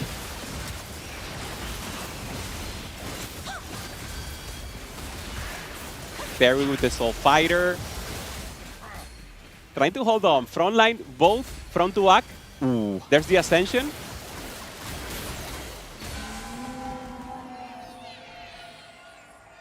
Yeah, and for Tomino, this is great. Finding the Kog'Maw, maybe on spot, 5-1. He maintained tempo in the latest game, and now 11 win streak. Perfect spot for him. 3 players on 1 life. Sanyap, YBY, and Soul. Expect 2 of them to be going out this round. Can YBY find his carries? Terrible for YBY. Only find the upgrade of the Leona, and the carries are not there. There's no damage. I mean, the items are good. The front line is decent when we see the Leona, also with the Brown, but there's no damage. No 2 stars in the back. Yeah, Sanyap's positioning was just so much stronger. Had the HP lead, found the Seraphine earlier as well. Now Soul with the Juggernaut legendaries. Let's see where this Lee Sin kick is going to go. Doesn't find the Seraphine. Oh! Turns out and eliminates the Twisted Fate there. Maybe a chance here for YBY. But the Lee Sin is just too huge. Radiant Sterax. Access to backline, and YBY is out. Wow. What we hyped up as our tournament favorite.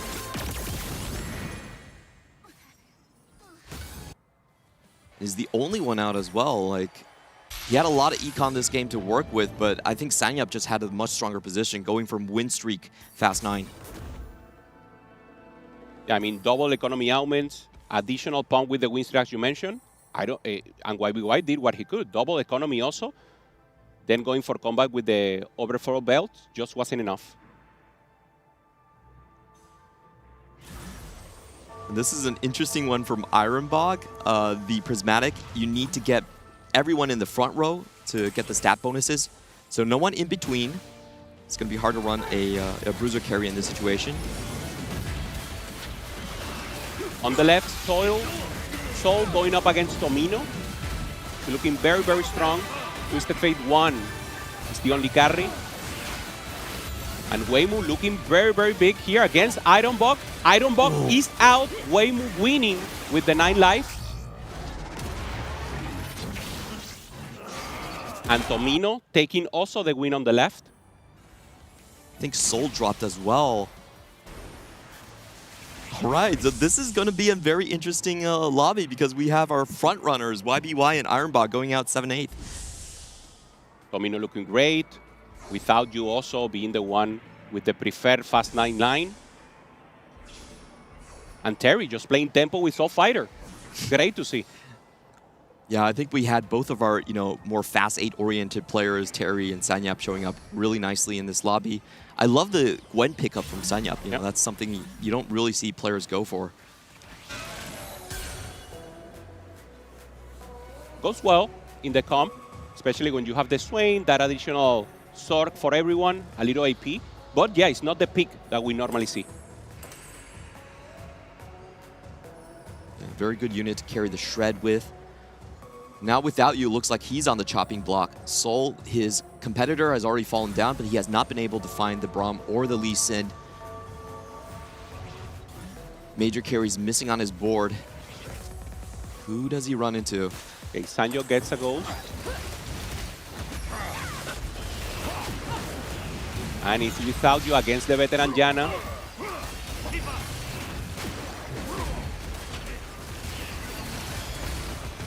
No access to backline. So without you, out. Goes in 6th place, 5th place. And still with the possibility here for Sanjob to hold up 10 life, 10 HP. Should be good, right? Yeah. But this is Raid Boss Swain. He has so many extra HP and armor resistances. Is Swain gonna clear? No way! Wow! Stays alive with 1 HP, and without you, already confirmed here on 5th. Weimu still 2 life, and remember, this is the 9 life player, so has more possibilities there to stay alive. the only Fast 9 player alive out in the board right here. And, you know, what a field day for our rerollers. Tomino doing such a good job just hitting that Radiant Refractor, triple combat, going a completely different route but finding his footing. And Weimul Ocho, nobody's been able to take that second life off of him either. Sangyok, Tomino now. Once again, front to back from Tomino. And the Seraphine that wants to go to that back line. First ult, goes to the center. Should hit Kog'Maw now. Almost out. Still alive, the Kog'Maw. the Brown hitting. This positioning everything. Oh, the ult in the end. And Tomino, being the Green Reaper here in the lobby, takes out Sangyok. Oh, we thought Raid Boss was nerfed and only playable with Twilight Assault, but Tomino proves us wrong here. He also gets his last artifact here. Still some really strong finds. I would have to imagine double static is probably stronger, or he could go for something for the Swain. Yeah. No Brown, so Trickster doesn't make sense. Maybe thinking about the future now that Fast 9 players are disappearing. Getting that double Brown. Probably will be thinking about taking them out now. So goes for the Locket.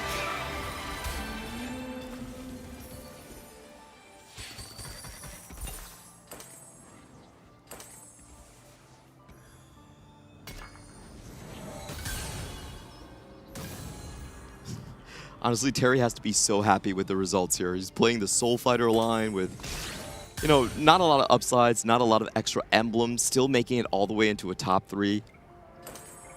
Just an honest day's work from him. Yeah, humble TFT, if you will. Yeah. I like to have a Soul Fighter check. I don't think he had it early, at least not the when. Just to check the prismatic mission here.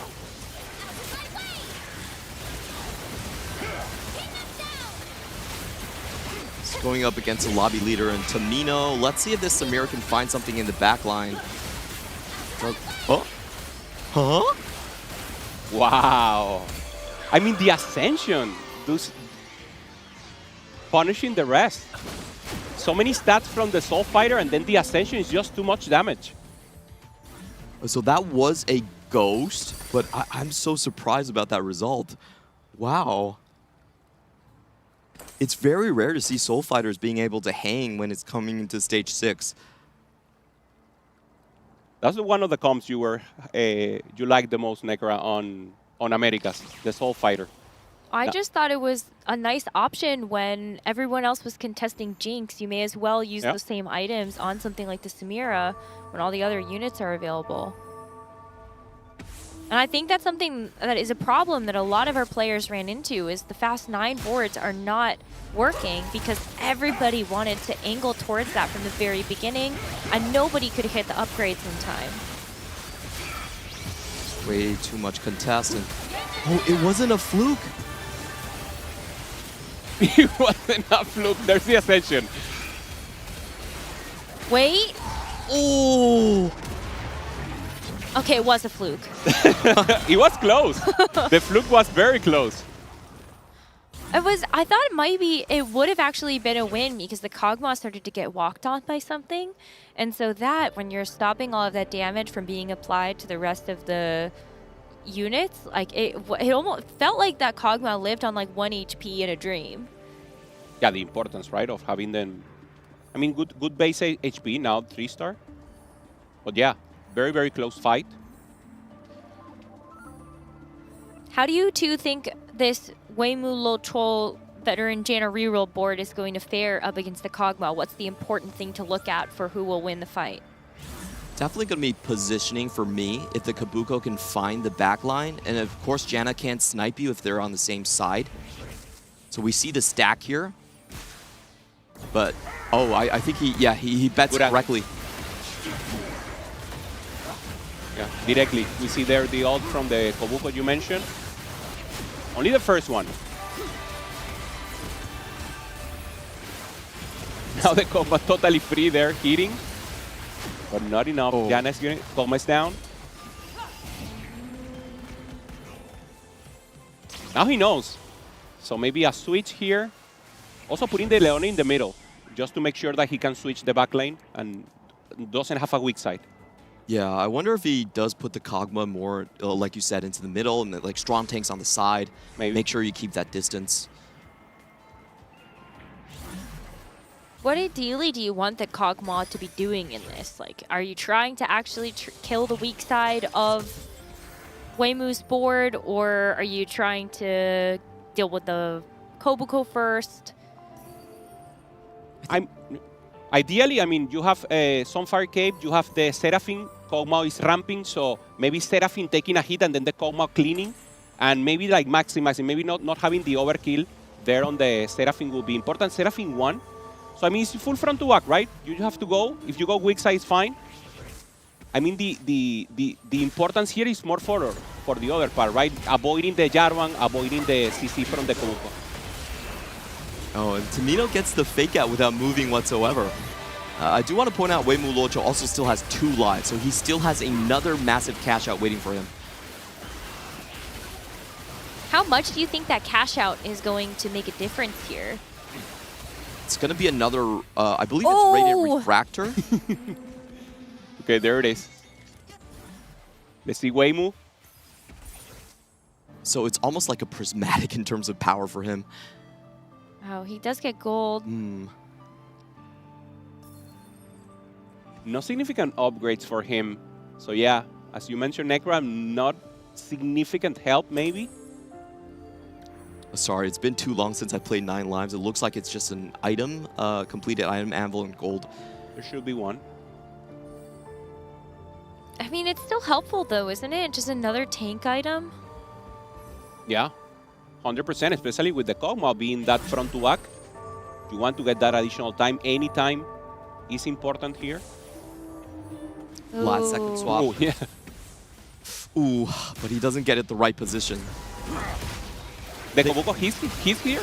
The Kog'Maw goes for the Kog'Maw, yeah. Second up again in the Kog'Maw.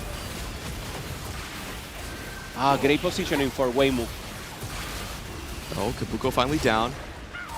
But Janna does get the snipe. Wow. Changing position at the end, breaking the knees of Tomino and Weimu, showing expression, showing happiness here. First game goes to Cien. I'm not sure we could hear this, but there was a lot of cheering going on in our own arena for Tomino being able to get a second place in this incredibly stacked lobby. We do have a lot of players over there from both the Americas and EMEA. They're cheering him on as the sole survivor. Yeah, and the first couple of games about Checkmate is just racing towards that checkpoint. If you have 7 points, you only need 13 for the next 2. It's well within reach. The basic calculus is you need to hit the final 2 twice and then get a 6th place in one of the games, and then you get that 20. Also a great plan, right? Going for that Kobuko early, already know you have the static, you know you will not be contested because you are the first one going for that line. The only way is for someone else to play a mascot. So great plan for Tomino and huge second place. Which was wild because I think when I look at a lobby that is angling to be so high tempo, we saw a couple of our players get some really win streak oriented augments early, like the quality over quantity. They were trying to maintain win streaks.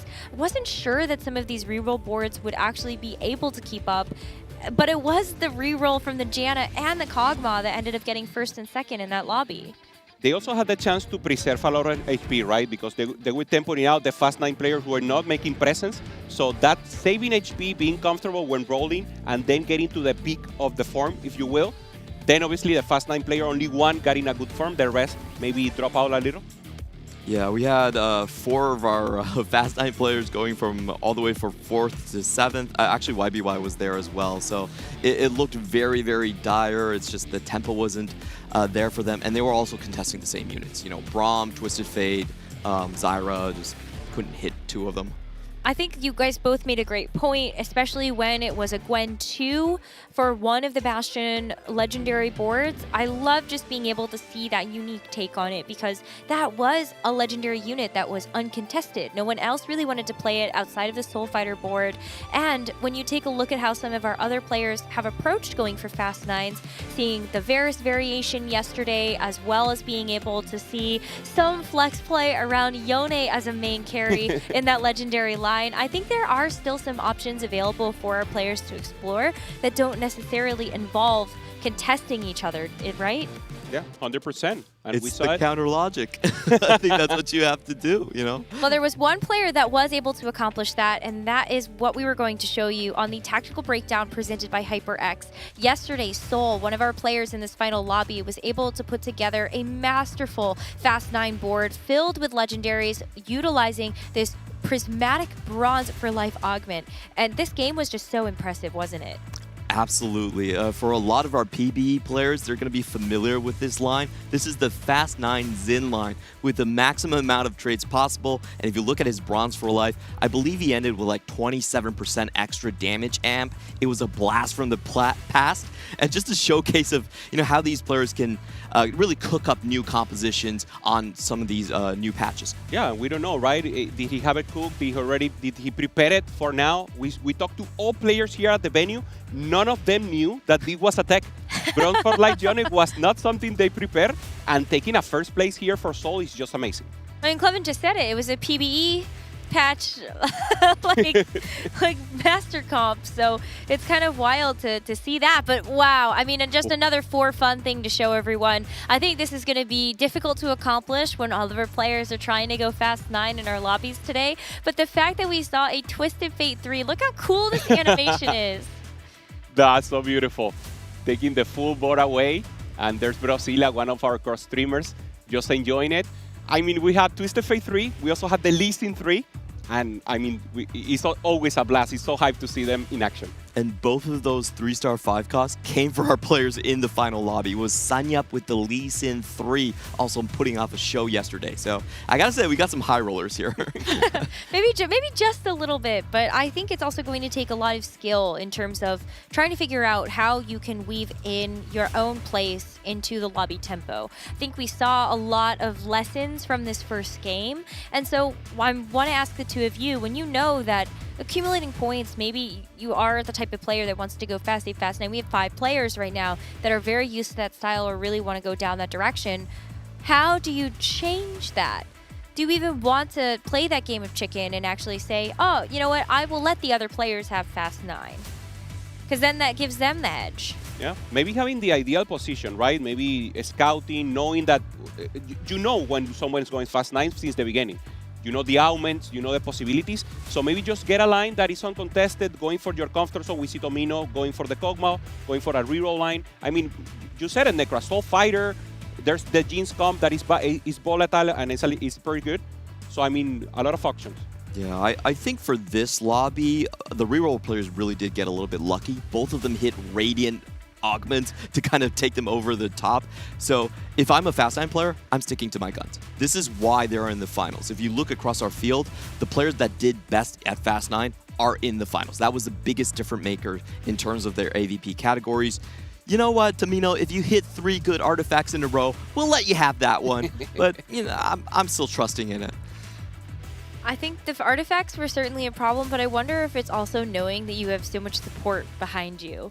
I hope that that's something that our players can feel, whether it's here for Tomino or it's in the Chengdu hub, where it's probably a very vibrant arena right now for all of our players. It's basically full stage. Yeah, and for Tomino, even before he already managed to be on this third day, the players here at the venue were already cheering for him. It was like, hey man, you're doing amazing. Hey, you're a beast. So maybe that confidence, he really took it and took it in a good way. It's like he's not over hyping himself, no ego. He's just playing the game and being the best he can. And there we hear it from the crowd. You know, the players are cheering him on. You know, do it for the West. You are the best of the West for sure. I wonder what's going to happen in this next game, because we have an interesting lobby dynamic now. Tomino at the top there, towards the top with those 7 points. as a reminder in this checkmate format, our players need to accumulate 20, and then they need to get a first place in order to actually win the Tactician's crown. So step number 1, get to 20 points. Yep. And there's only 2 players right now that could realistically do that within 3 games. 3, I guess. Depending on how this next game goes, we'll give you a better mathematical breakdown of that. No, but it's that. Normally it's 3 to get to that check first, and then the probability of going 4th game if everything goes quickly. Of course, we want to have more games today. It will depend on if anyone, I mean, Tomino has a chance to go 4 games, for sure. That would be such a cool thing to do. Ending the broadcast in 4. It's only been done before by, I believe, Tidal and Guamye earlier. So a massive accomplishment. And, you know, there are going to be a lot of players on the other side that are going to be looking at you when it's that 1 to 7 situation. I love those situations, but, man, they're the toughest spots to win from. It must be hard when you know that the target is on your back. Weimu Locho, the winner of our first game, is certainly going to have a pretty big target on his. And from everyone else in that bottom 4, this is their chance to kind of turn things around or at least keep themselves in the race to get to those 20 points. The surprise in the bottom, Ironbog and YBY were being so hyped by the full community. Having a good plan, but in the end, not performing, not having maybe a little luck, YBY being fully contested, and Ironbog didn't manage to get the cap out of the comp.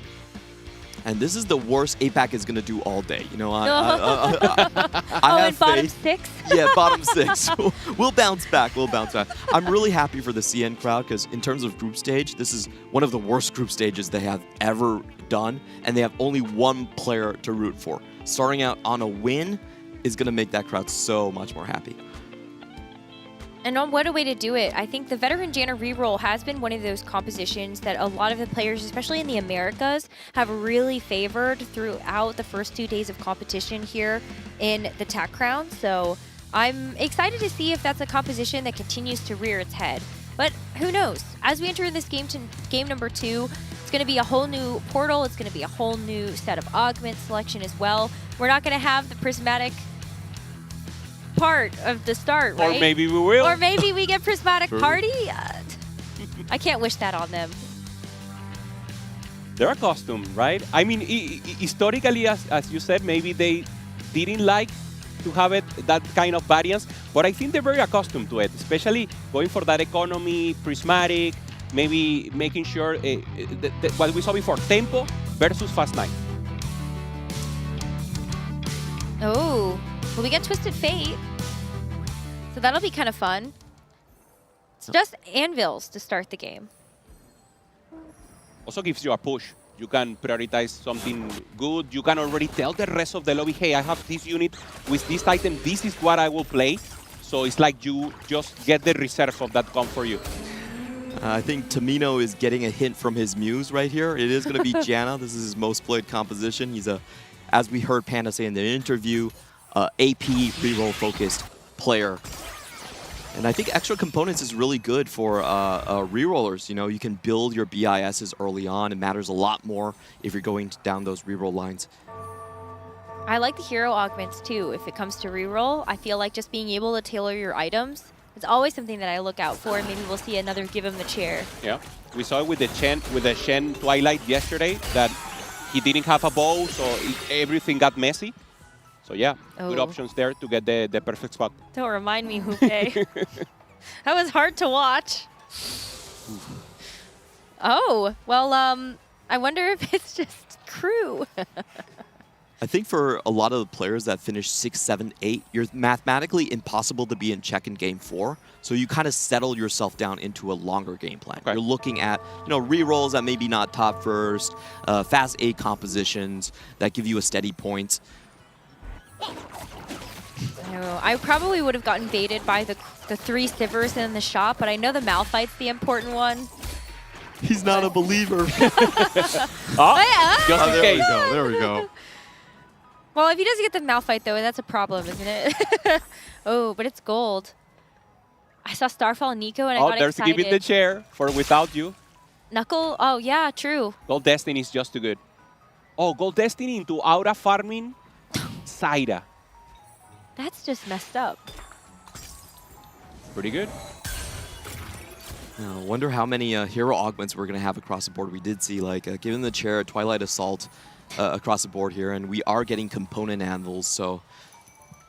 Yeah, don't worry. That Starfall Nico got re-rolled instantly.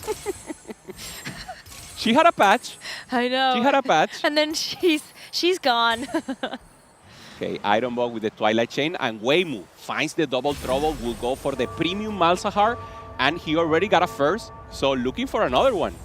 I wonder if there's going to be some griefing early on. You know, start from game 2. He already won game 1. Let's not give him that much momentum. Let's hold the Malzahars together.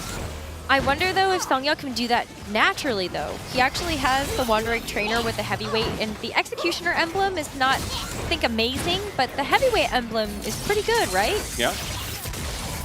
Maybe for the Smolder, trying to go Smolder, something like that, because I don't think he will try to contest Weimu already having the double trouble. That could be some options. You see anything else with the Heavyweight, maybe? I think Smolder is the most likely line. Malzahar, those two.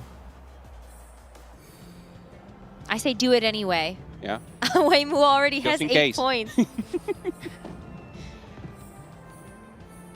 I mean, he has also, I don't think he will play it, but this is normally the early game. The players were saying yesterday, okay, if you don't, if you can't play the Malzahar, you can play maybe the Nar.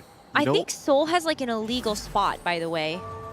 Seoul has Nafiri 2, Syndra, and Vi 2 with an Ezreal on his board with Slammin. I mean, most likely win streaker. Yeah, will push fully.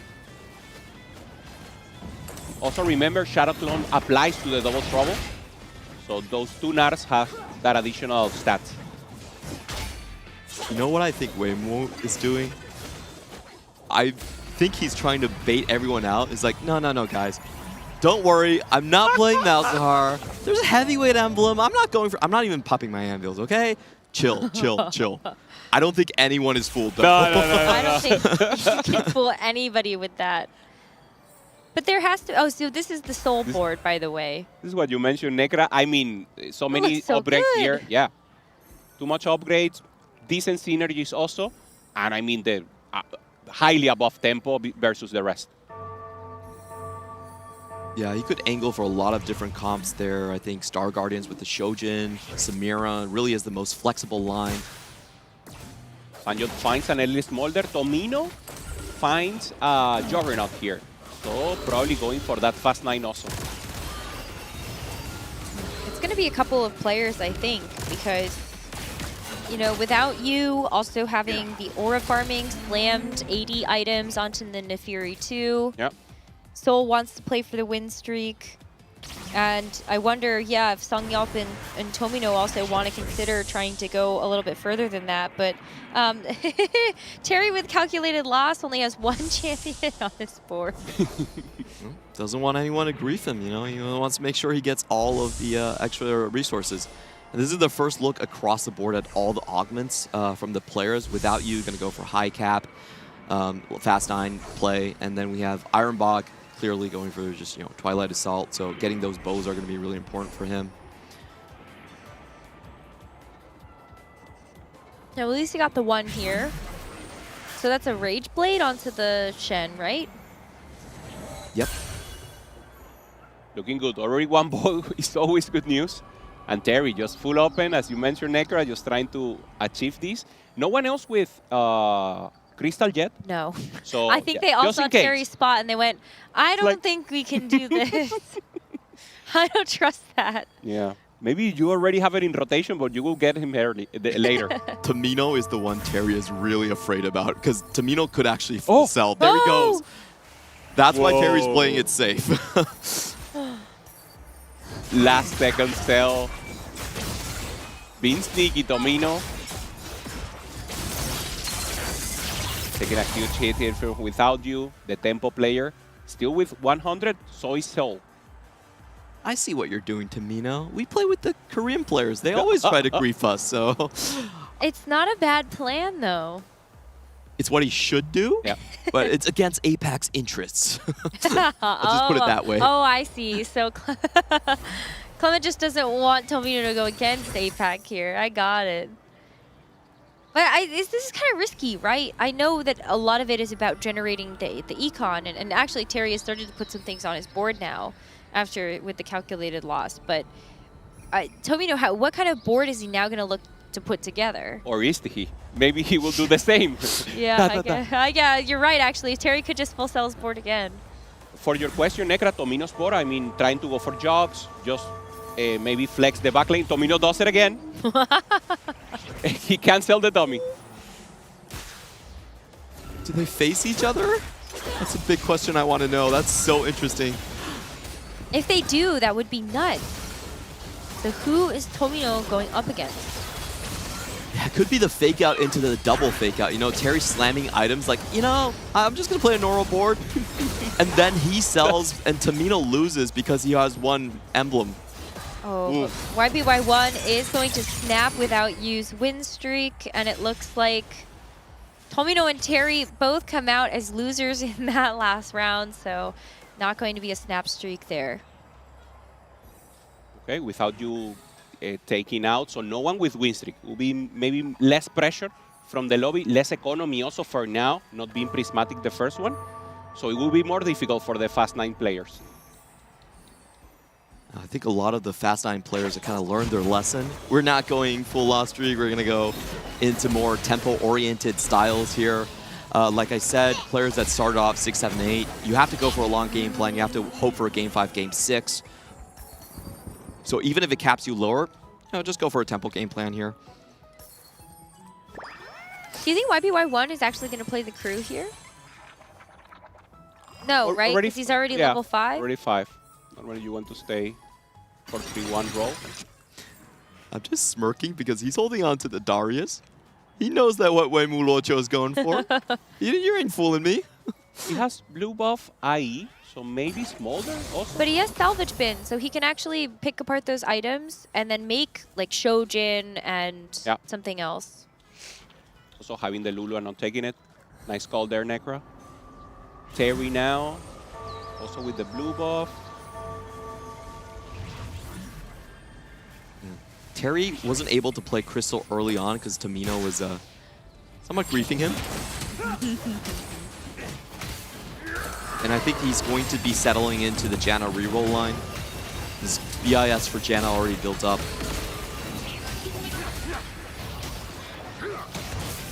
And we've seen it once and again. We saw it from Dehua looking good. Last game also taking good placement. Premium comp right now, Janna especially with good early game. Of course, you have to hit that. You have to hit the power of veteran. We saw also Kambuli not hitting it onto very late game. So you need RNG on your side. Oh, I want to see how Wei Mu Luoqiu can navigate this contested. Well, he's not really contested, but everyone's looking at it to contest him. Right. The double trouble Malzahar spot. He already found 2 Malzahars, but can he get some extra econ or duplicators? Well, he picked big grab bag, so he's going to get some extra components that'll help out to itemize both of those Malzahars if he wants. But maybe he wasn't offered like champion duplicators then, because I also would think that that would be super important for a comp like this. The power level of double trouble, as you were speaking about, is so high. Even if you take double econ afterwards, you still have a very high chance of just going first place. Well, that would be back-to-back firsts for Wei Mu, so I think that's something that a lot of people will be pretty scared about. Hold the door. Hold the door. Deny the Rammus, deny the Darius. That's why I was actually kind of surprised. We saw the Darius hold, but I thought we would maybe see a Monster Trainer hold also, just to have the one copy out of the pool. That Rammus is the one I feel like is the real killer. Like, it just buys so much time. Yeah, and with Rammus the Warmogs with the items is just so strong because he infinitely stacks HP, and double trouble gives you that extra resistances on top of it. So I think the most important one is actually going to be the heavyweight emblem player. If he is going for Darius and maybe like a Smolder, that means everyone else in the lobby is probably safe. Yeah. I don't know. I think as of right now, Sungyup does actually have Kaisa and Kennen. on his Kai'Sa board. too. Okay. But is this a Kai'Sa reroll angle? Do you like these items for that? He already, if he had some kills right now, I think it's not the worst. We saw CMB playing it a few times on group stage and he went very well. We didn't saw maybe the beginning phase so much. There it is. Oh, I mean, geez. Plus 13, not bad. Maybe starting from now, keeping the win on. I mean, a decent spot here for Sanyap. Is it good? I don't know, it's decent. I would make good use of the Executioner emblem, I guess, once you get like a Kali. This carousel kind of decides it for Sanyap. He gets the sword right in front of him. He needs the crit. Hasn't built the Infinity Edge. Oh, it's starting to walk away from him. Has the open glove. And it's gone. Oh, no, wait. For Terry, finding the Rise is huge. Going for that veteran Yana. Now the Rise has the 4 mentor, the good 4 mentors in.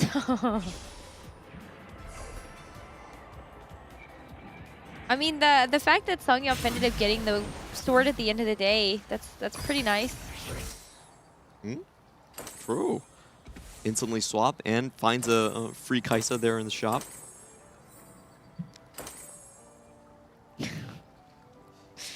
Flapping a cloak cannon. It's the new tech.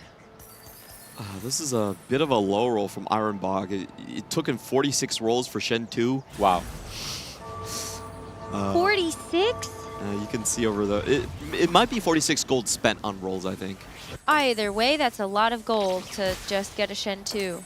Also Xin Sao, it was only Xin Sao too, so not having also an additional tank there to help you. But that's also really risky. I mean, Bastions were such a hot commodity in the last game. I'm really surprised that you want to go down a reroll line that would take, I don't know, is like just a good unit for anybody to have for stable frontline. Yeah, he has to roll early. That's what he's doing. The rest of the players, they're going fast 9. It's more like natural Bastions.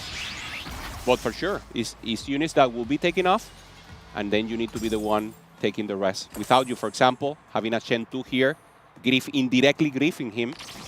Obviously, that's not the idea. He's just getting best board possible here. I think that's a great point from Necro. If you look at YBY and Without You, the 2 top players in the lobby, they both have Shen 2s. So this is a for Ironbog, this is a game 7 angle. We got it. Late game. Okay. I mean, hey, he is the perfect example of a late game scaler. Just looking at the games that he played yesterday, he can clutch up in the final moments. Yep, I agree. His current spot is a little doomed, as we like to say. Cool things from Soul and Without You, they both have the backup dancers, and what they're filling their backup dancers with is Lulu monsters. No Rammus for you. Fair enough, honestly. But I think it's really the players don't want to play against the Double Trouble Malzahar. Nobody does. It's just so insane in strength. We saw what JD Zielinski did at the end, you know. And for Weimu, Double Troll Malzahar, for Tomino, also Crystal Gambit already at 200 approximately. So both players that went second and first going for that first place once again. I just want to commemorate the group effort from the lobby here. This is the first time Rammus is going to get any HP stacking. 3-7. Well done. Pretty late. Well done. And I think that's fair. You want to break the lobby leader's momentum. You don't want anyone just going on check early. But what would you two prefer? Short day, long day? Oh, I always want a short day. We're on broadcast. That's why title is loved by all, you know? I love that you're so honest, Clement. I'll balance. I'll go long. Let's go 8. We never went 8. Oh, yes. Oh, wait, he's rolling. He found the Rammus 2, and he also does get a 3rd Prodigy in. Yeah, additional Malzahar already. Well, 3rd, I mean, but like, yes, 2 with the additional Malzahar. 1 Rammus will be great here. Only 1 Rammus just to make sure you get the double trouble on the front line. Ooh, and this is looking scary because he found the best power-ups. And a one-hit Noxious Trap, Tankzilla for the Rammus in the front line, has good items for the Darius as well.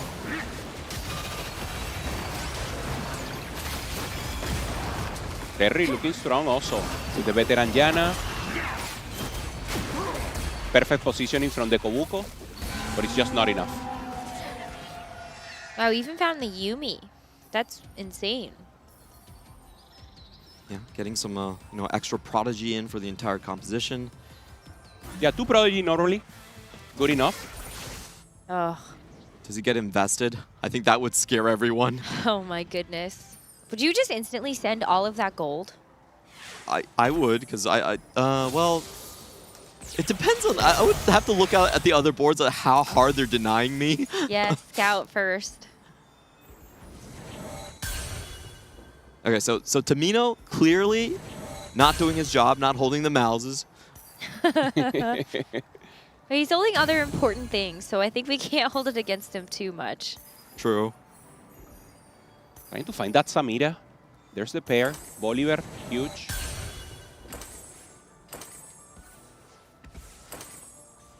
And I think this is good strategy. If you're a lobby leader, having someone else who's also high points is actually good for you. So you might not feel like you need to deny. And he's also on 16 HP, which is, of course...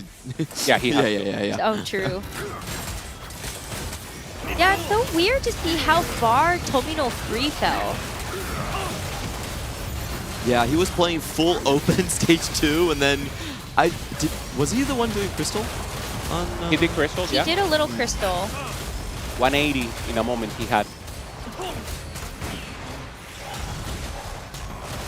Hopefully this is just strong enough, but it looks so barely good enough to win against this fight. Makes me very nervous for the rest of Tomino's fights in the future. It definitely does. Sanyap, we're going to do a Kaisa check on him. Very far. Level 7, only 5 Kaisas. Terry found Kobuko 3, but still doesn't have the Janna 3, just for another reroller. Ooh, this is a terrible low roll for Sol as well. Below 10 gold. And has nothing, yeah. One star Jinx. 1 Jinx, 1 volley. Not even paired. I think he was the call to chaos and hit the sniper's focus. Yes. That's right. For Really Terry also. 4-3 right now. Tomino spent all the gold, so he's strong. And Terry hasn't found the Janna 3. I thought maybe the Kobuko 3 would be good to just kind of like buy you some It time. is.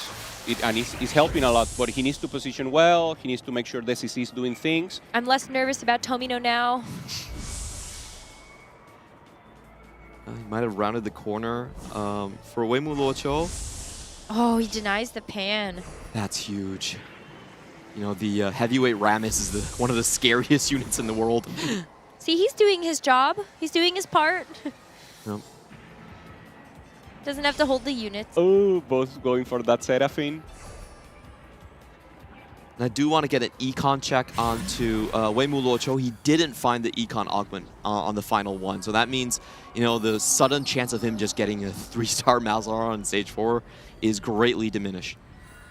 Okay, there's the Janna. Finally here for Terry, 4-5. And 2 off Malzahar for Uemu. 36 HP. So only 1 win, taking a loss there on 4-2. As to Ramos, I mean, this comp is already stable, and that's one of the strengths of Double Trouble. You don't need 3-star. Of course, you need it to win the game, but in this moment of the game, you're pretty powerful also. Yeah, whenever we see this state of board, you're saying, okay, this player's at least getting a 6. At the very least. Even if they don't hit everything, someone's going to low roll, like Ironbach. Not again. He's on 4 Shens. Wow. So 4 Shens, 4 Sin Sao, yeah. Not good. Yeah, didn't went for economy augments, went for full items. As we mentioned, maybe he didn't get anything, he didn't find any duplicators, nothing. I think he used all of his karma yesterday. Yep. That was, he needed to hit 3 exact conditions in the last game, go first place, for Gobo to go below 5th, and for CMB to go 8th just to make it here. And that was like already a 1 in 1,000 cinematic experience. It's paying some of that luck back. Gotta put it in the bank for later if we get to like game 7. Absolutely. And without you, we finally get his aura farming champion here. It's going to be the Zyra. And he's the one that will cap out the most. He has 5 crystal. If he starts winning right now, he will get a lot of additional resources. Bloodthirster on the Ashe is a little interesting, but it's basically just AD, right? Yeah, want some healing and an extra shield, I guess, against the backline carries. I like it here because there's a Malzahar and a Janna in the lobby. Right. That makes more sense. We've actually seen this tech a little bit. It's like the Crystal Ash versus Mal's matchup. You really want something like a Hex Tech Gunblade. And great point out. This Bloodthirster kind of fills in that role. So we are connecting across the globe here between Alicante and Chengdu. So some pauses are expected. Hopefully nothing too major.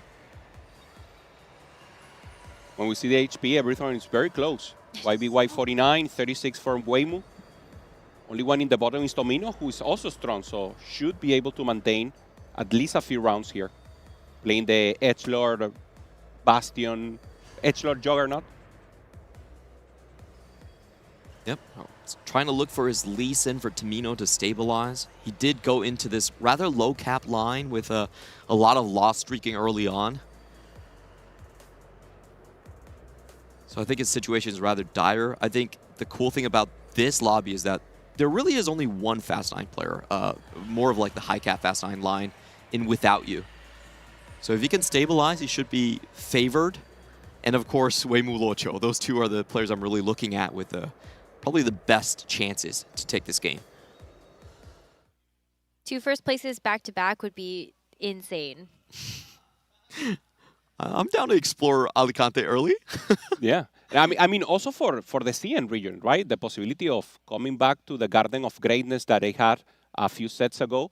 And, I mean, Weimu has done amazing. He's a, first place player going for risk, don't being afraid. And this is exactly what the CN server needs to, to boost once again. Of course, so many players right now. We've seen a little of the venue, Dohua. We see her girlfriend, Dad. He's the one enjoying Alicante. Yeah. There's a lot of great food here. I like how many players actually stayed around for Tomino. It really shows a sense of community. Absolutely. It's been so cool to be able to watch all of the players get a chance to kind of like talk to each other in between games. You saw Tomino actually come over and talk to Panda at the end of that game, kind of explain a little bit about what happened.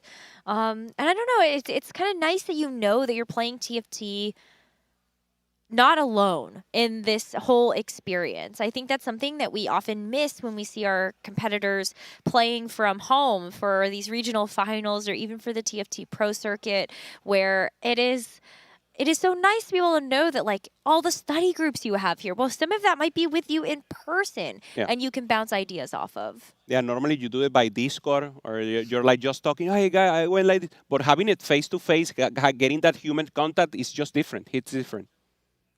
I do want to mention, ever since the TPC, who wins the TAC round doesn't actually affect the region slots anymore. That is fully down to the TFT Pro Circuit. So, there's a little less pressure, I think, for the players. You're not really trying to gain something for your region.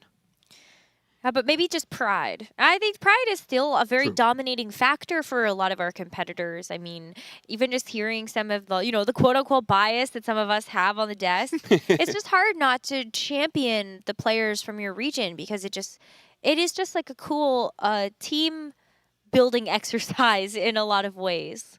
It's like their story is yours also. We live for them. They taught us so much. They give you that excitement that truly is one of the reasons we love TFT so much. So yeah, all of these players, having contact with them, There's Gangly once again, japping, just giving the idea. Thank God he's now. They're already, they're not in the finals. We try to avoid Gangly talking to them too much during the first day. Now he's good. Some of his gangly tech is special. It's kind of suspicious. You know? The Gang League tech he's been sharing with us is going to be another one, Sterix. He claims that he actually developed that one, so I'm not sure if the players agree. That's the yap. Also the mix, right? There was Travis was with Cam. So, I mean, EMEA, America together. It's not like America is together and EMEA is on the other side. It's one same. But that's also a newer thing that has happened in the past couple of sets. We talk about study groups, a lot of players relying on other great minds to help develop game plans for tournaments. And as of the last couple of sets, we've seen those study groups cross-pollinate. It's not just Americas anymore versus EMEA, even versus APAC. Some of those study groups actually do have native English speakers or just shared languages from across the world. Yeah, I really think there's like 3 big type of study groups across the world. The French kind of have their own thing. They have so big a scene, we don't need to mess with that. They're very good with what they do. Yeah, exactly. And then we have kind of like the, I think Sologasong is huge cross-pollinator across the regions right there. It's a big study group. Sometimes Wet Jungler's in. They study with Marcel P. You know, the Citadel dudes coming in. And then the third big study group is, I think, the Mandarin-speaking one, the CN and kind of the APAC ones. There's Double on the back doing a little interview. I asked him about the French community. When you won on Galaxies, were French already so good at TFT and the community, a lot of people? And he was like, yeah, always. We always loved TFT since the start. And now, well, we're seeing that love for TFT is getting us so many competitors in regionals and now obviously also here in Tactician Crown. And we're going to Paris for the TFT Open. So maybe some home turf advantage for all of the amazing French competitors that we had here at the Tactician's Crown. Don't forget that spectator passes are still available for you to join us in Paris for the biggest event of the year, the first look at competitive lore and legends. And after we saw that show match earlier today, Clement, I'm definitely very excited about what's going to happen at the Paris Open. Yeah, this set is just going to be...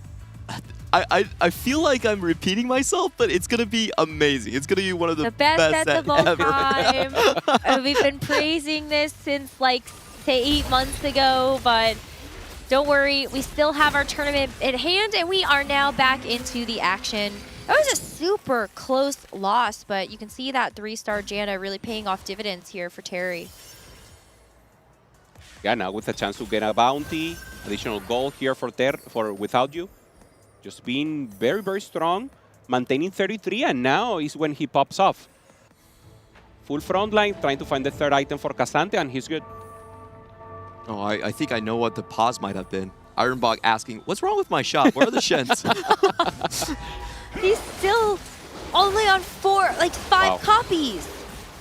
He's so far away from that Shen 3. What is even the out there?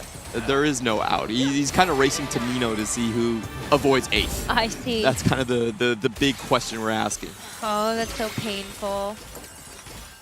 Wow. Seraphine 2 for YY1.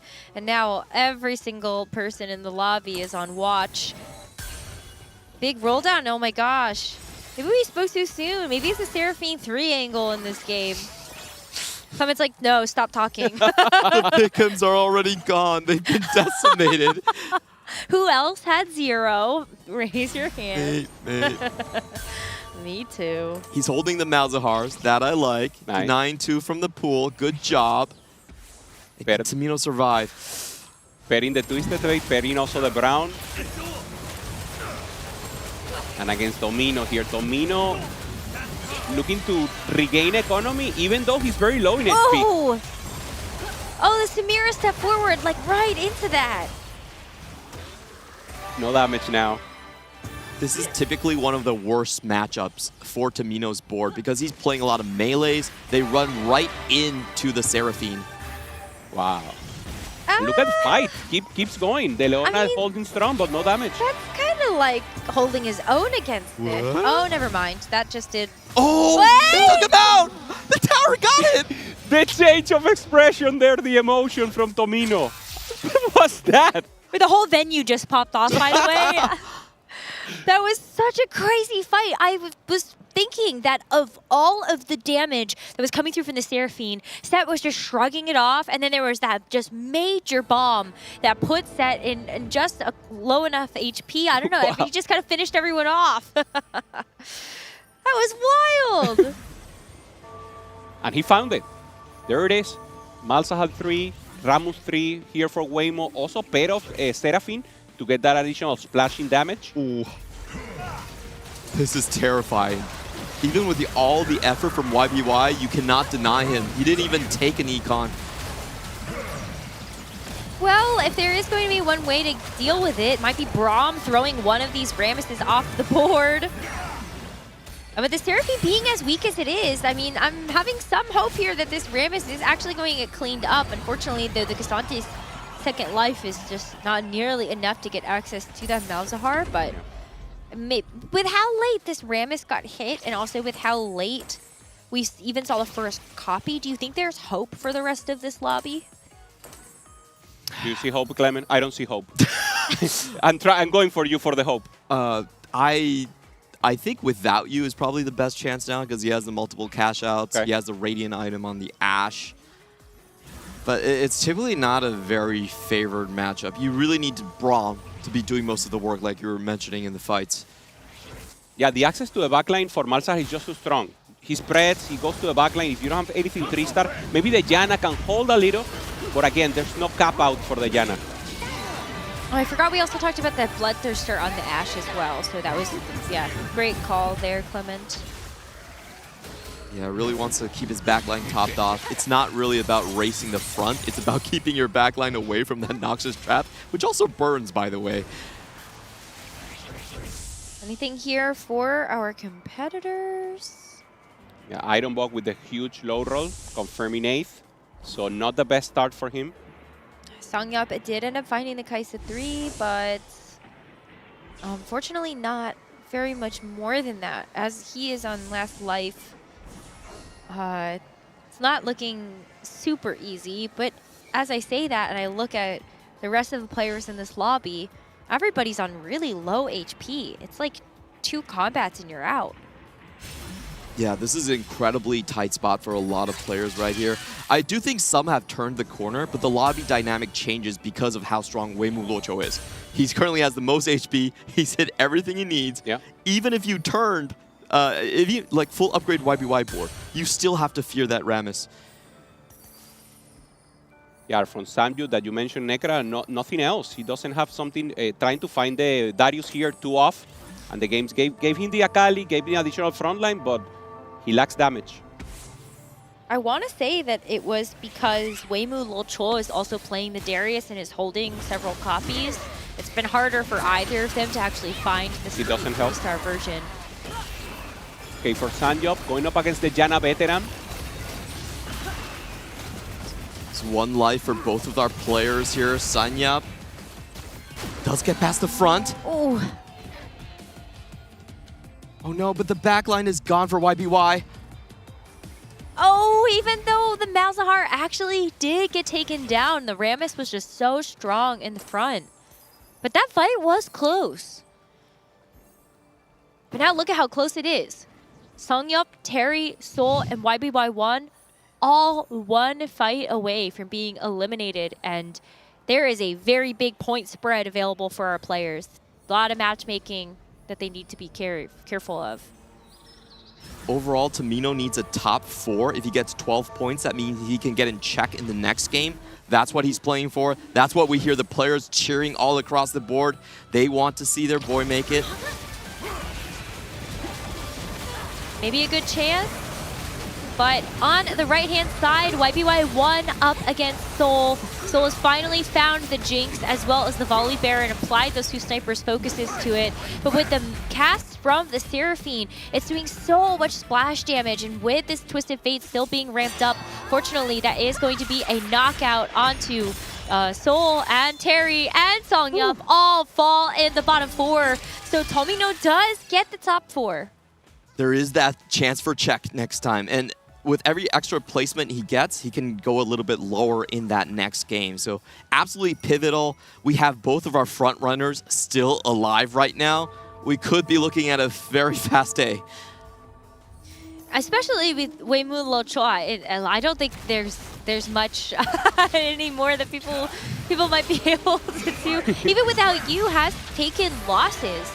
Still on 1 life there. Without you and YBY1 both now that can fall in the next round. Yeah. Tomino and Weimu Luochuo still on full win streaks. 8 rounds since they faced each other, and now because Sanjo, Terry, and Salt didn't fall down, it's resetted again. So it's possible that they don't face down once again. It's really important to see what cash outs Without You is able to get with the 5 crystal in, and it doesn't look like he hit any of the emblems. Those are typically the most important ones you're looking for that really boost your composition. Not exactly a very high cap crystal.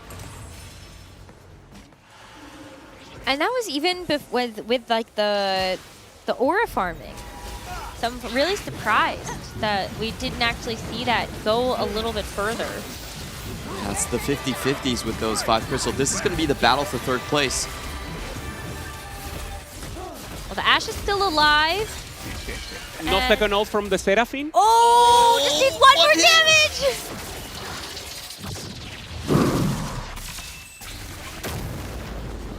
That is wild. YBY1 actually does fall to that Without You board, and Weimu Luochuo took a loss to Tomino! Exactly, there's still a chance.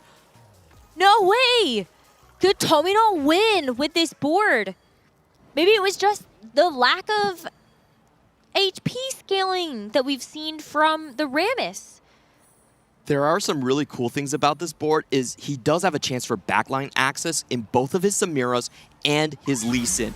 If those can tag the Malzahar early, stop the DOTs from coming out, he has a chance. This is also a very good role for the Volley Bear. Oh, well, it is going to be Tomino versus Without You. With the Samira being on the same side as the Ashe, I mean, this is also a really great comp that you would want to have backline access to. Stop the Ashe from ramping up, the Zyra from being able to get multiple casts. Yeah, the chance for the body to get to the access. There it goes. Falls down, and the set once again making a damage here and takes the win. Tomino. What a comeback from Tomino. Last in HP, turns on an 8-win streak now, all the way to 11. He's already beat Weimu Luochuo once. If he can do it one more time, does he have enough to eliminate Weimu Luochuo in this next fight? It's going to be 12 HP, so he needs to win by 5. Okay, that might be hard. Yeah. All right, that might be a little difficult, but not impossible. Tomino just hit level 10. Knew the game plan. Having to be able to play up against this double trouble board, Weimu Luochuo is kind of stuck on level 8 for the rest of this game. So the fact that Tomino can hit 10, maybe find an upgrade, still has 1 life to work with as well, based on the just how close this fight might be. It's all about positioning. Can he actually snipe the Maus? We're seeing the stack come out for Weimu Luochuo. He wants to make sure all of his front line is right there for no accidents happen. Oliver is on the side of the Malzahar 3-star, but still popping up there. The Rammus jumped away. The Rammus jumped away. And the volley's on the Malzahar! This genius Malzahar positioning for Malzahar is down! Huge hit! Oh, that's oh, he's alive! 1 HP for Weimu. I thought that would be it because it was 5 units. Yeah. What Rammus does is he jumps into the largest clump of units. So if you can get Rammus to jump away from the front line and Volley jump in, then you can quickly accelerate the flight to a win. Wow, 1 more fight. We get to see 1 more chance for Weimu Luochuo to come back, or Tomino to just send him packing on this one and put himself into a great place for check. Either way, no matter how the cards shake out, Tomino and Weimu Luochuo with back-to-back first or seconds is going to put them into a great position for this next game to reach the 20-point check. Really good stuff by Tomino here. He's making the Shen walk up on the right side and forcing everyone to clump there. So the Rammus might just be jumping away again. He's trying to get the exact same thing to go on. But this time, Weimu shifting to the other side. He has the weak side. Weak side here for Tomino is also very good to access backline. It's not the huge Malzahar, but the stacks here for the volley are pretty good. And Volley is just absolutely destroying things. Unfortunately, though, this time around, the Darius and the Ram is driven onto the dummy. But can the Volley get the rest of the kills? It's just the Ram is left now for Weiwu Chol. Tomino! One more ability cast. The dots still keep on going, but he should have this. And that's it! Tomino gets a first place in the second game, taking down Weiwu Chol.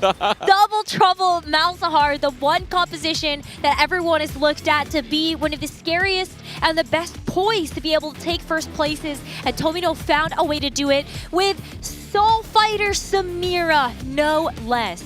Soul Fighter, size 6 Juggernaut, thanks to the dummy that he had, the additional emblem. And we thought he was going maybe for a fast 9 angle, knows YBY is going for that angle, wants to play uncontested, and takes a great win here with little bodies. What a game to be played. And just think about how much risk-taking he did. He was coming in with 7 points. He didn't really need to play that risky. Full loss streak open, Crystal on stage 3, gets an additional emblem in the Edgelord to then go on to Lee Sin 2.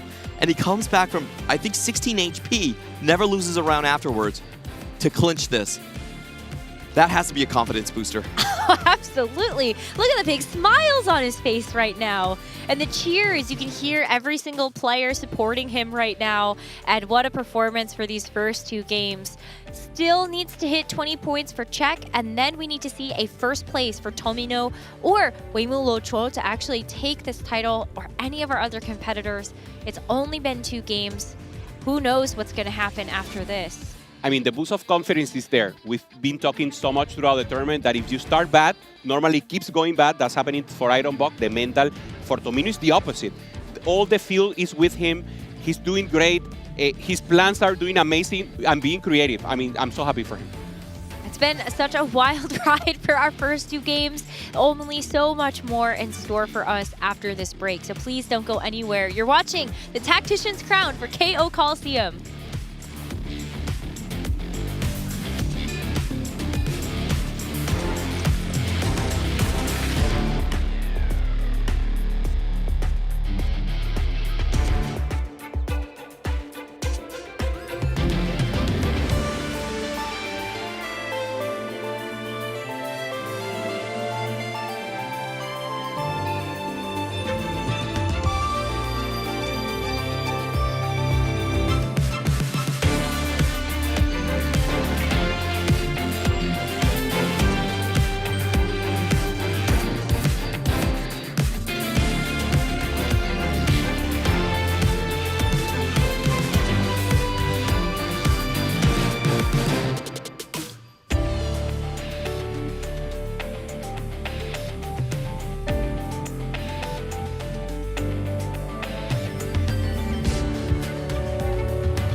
Drake is now Doran, decent position, double Break down my walls, but I won't rise again. Cause I stand tall in my environment. How could I ever close my eyes and stay silent since they try to take me down with their violence? Oh, they go back in! Bishop flashes in, and down goes Light!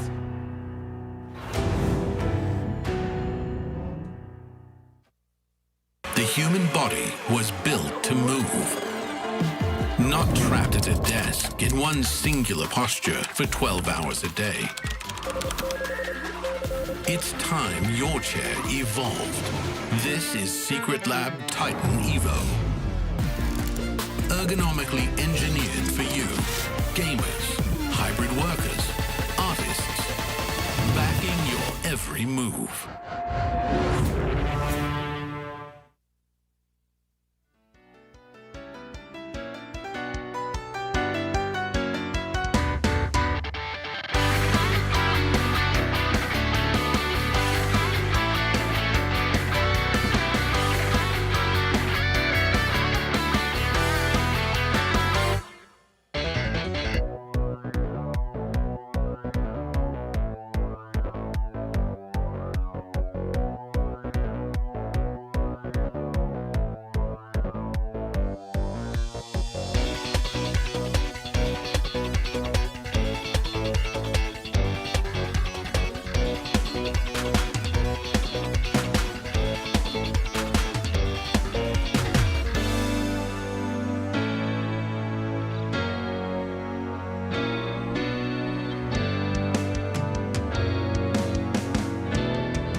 We're back with the grand finals. Game 3 coming up very soon, and already a shocking turn of events in these first 2 games. A 2-horse race has now developed, with the entirety of the APAC field having to catch up and hopefully try and stop Czech from happening in this Game 3. Let me just say, it's a good time to have always been a unified fan of the West, because it's a good day for the West today. Tomino, I think, obviously one of the largest underdogs coming into the event. By many, I would even say, was considered the weakest representative from EMEA. And I think it's just kind of showing that you don't need to be a big name, you don't need to be a star in TFT. The improvement he's shown since set 12 is finally coming to fruition, and in final day right now has had 2 top 2 placements to put himself in a great position for Czech after Game 3. It's also not a fluke. You know, we've been looking at him thinking maybe he's just a lucky reroll heavy player, but the way he was able to do it the last game, very, very high-risk game plan going into it, getting that 15 points, looking at the lobby complexion. There's 2 players that just need top 4 now to check. And the biggest concern might be for Ironbog, currently sitting only on 3 points. This is a player we talked about, is a first or 8th player this entire set, had the highest win rate, but with that win rate comes that risk where you may be going 8th in a few of those games. I have to be honest, these last 2 games he wasn't necessarily playing for Fast 9. It was just games that the spots were not quite good enough with the Shen reroll in particular this last game that we saw. If there's anyone, Clement, that can bounce back from this current position 2 games in and has the mental fortitude to do so, I think it might just be Ironbog. For sure. We have seen so many tournaments where Ironbog is on the cusp of being eliminated, and then he pulls it back, just going back to what he really likes to play. The Fast 9, the Varus Legendary. I can think of one of those tournaments you're referring to, which is the one that we're in right now. Yesterday, he took 4 first-place finishes to barely find his way into the top 8. This is exactly where Ironbog finds his edge. I think in order to be a first or 8th player, you have to have that mental resilience. Is that shot trying to hint something? I see the crown floating over Tomino's head on the screen right there. Oh, wow. I'm not going to jinx Tomino just yet. I have to remind viewers at home, we had a similar start last set in TAC Crown. Click Hornet had a really good start to the grand finals. Couldn't quite close it out in the end. So there is still, I think, a lot of history to be written in these next few games. One thing I do want to mention is there is a lot of regional responsibility for 2 players, both Weimu and Tomino. CN and EMEA have not won a Tactician's Crown in a very long time. One of those regions is longer than the other. It's okay, Clement, or Haley, you don't have to remind the viewers.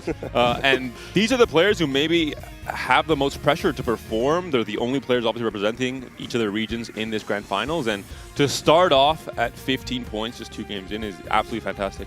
I thought you guys were the unified West. He didn't say it's been a long time since the West won. The West is going to find another win today. The West wins all the time. Something that I love about the standings is how well it lines up with the archetype of players. Players like Tomino, Sol, Ironbog sitting in the outlier positions are the 3 players with the highest first or 8th rate coming into this event. And then in the middle there, Songyop, one of the players with the lowest win rate, but clearly has showcased his prowess for playing tempo, playing that Kaisa mentor line, which is certainly not something I had on my bingo card of compositions being played, but showcases that he's willing to play things that can net him a middle placement when he recognizes that a first place is not on the table. And for both Weimu and Tomino, Operation Top 4. This next game, that's all they need, of course, to get into Czech. Because there are 2 players angling for Czech, it's harder to have the rest of the field try and contest them or grief them in terms of maybe Tomino playing reroll, for example. And there is such a big point gap. Players can't really try and ignore their own game. Players like Ironbog, they have to fully focus on trying to scratch every single placement they can to catch back up in points. So it's a prime position. I think it's almost ideal 2 games in. You can't really hope for a better situation for both Tomino and for Weimu. Game 4 will be slightly different. If someone like Without You can catch up in points, only needing maybe a 7th or 8th, then he can play more of that griefing game plan. But this game is going to be really interesting to see how each player balances their own needs with trying to prolong the tournament for as long as possible. I think for Sanyap, Without You, and Terry, their job is looking at Game 5. We just need those 11 points, we get Game 5, and then we're in check. So they might actually be playing even more conservatively in a lot of these issues and saying, hey, you know, Ironbog on the bottom, Sol, you guys be the one to try and stop the top point leaders. Yeah, that is weird. It's a very strange dynamic where everyone's kind of playing chicken. You do want somebody to stop the people on the top, but I actually almost feel like Ironbog and the people that and Sol at the bottom have more leverage, where they can kind of look to the people in the middle and say, like, I'm so far away from hitting check that at this point I need to play for me. It doesn't make any sense for me to play for you. So I would actually be more surprised to see Ironbog go out of his way to grief the players at the top.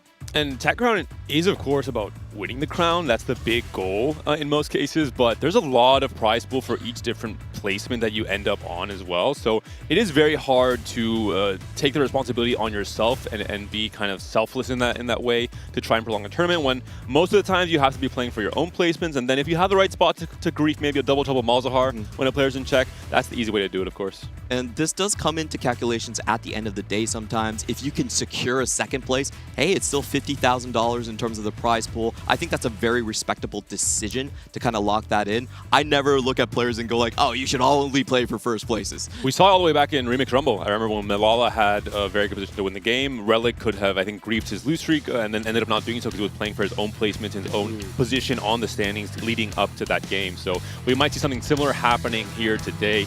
Game 3 loading up. All eyes on two players who have outperformed the field at the start of this grand finals. Tomino and Weimu both trying to reach check. They only need a top 4 to do so. And we're going to start the game off with some early 3 costs around the board here. So, a couple big ones we're going to be looking for, the Smolders, the Darius, and the Mouses. Those are really giving you a lot more direction. And the encounter is the grand finals. In the grand finals. How appropriate. Would be ideal maybe if every player was in check, but I guess we can take this one as well. We'll run it back in game 7. Don't leak the script. You guys got it already? Wait. And Tomino, I have to imagine he is really hoping to find a good spot to play one of his favorite reroll lines. I mentioned it in the interview at the start of the day. He played 6 games of reroll in 13 total. The only other player even close had 4 games of reroll. Most of the field had 3 to 2, with players like YBY top 4ing all the reroll lines, but much more selective about when to go for these plays. And I think it's a high chance we're going to see some of the lesser played reroll lines, especially things like Katarina that was nerfed on this patch. If you're just aiming for a top 4, that's still a very good line to go for. Soul's a player who's been underperforming on the day, just in the first 2 days, but largely came into this tournament as a huge underdog. A lot of people put Soul at the bottom of their tier lists, and with so little tournament experience, it's been amazing to see Soul turn on the jets and showcase some real skill expression throughout the event to make it to the top 8. Saw yesterday in particular with that Bronze for Life Yone 2 board that I think really surprised not just us as casters, but even the competitors here who were already eliminated. Really expressed shock at seeing how well that board ended up performing with double prismatics. But we do see gold augments coming through on 2-1 for most of our players. Big question is there going to be a double trouble player in this lobby yet again? We saw the power of it already from Weimu in that game too. Looking across the board, we do have solo leveling coming in from YBY1, so he's sticking to his guns, going to go for that fast 9, get some extra level pumps up. 2 different options for too much value. I think they might be waiting to see if the other person takes it. It looks like it's going to be Wandering Trainer for Soul. Weimu does roll past it. Instead, it's going to pick up Cluttered Mind. Bastion Soul Fighter, pretty good pickup here for the vertical Soul Fighter line, even in some cases for just the Bastion line as well you can play, alongside the more kind of 4-cost oriented with Samira and the Volibear with the Edgelord variant. Yeah, I've seen a lot of boards actually going for like something like 4 Bastion, where you have high quality units, the Shen with triple traits, and of course things like Braum. This really helps with the buff a few patches ago to 6 Soul Fighter. It makes it so that not playing the vertical can still be a way to perform well in stage 5 and onwards.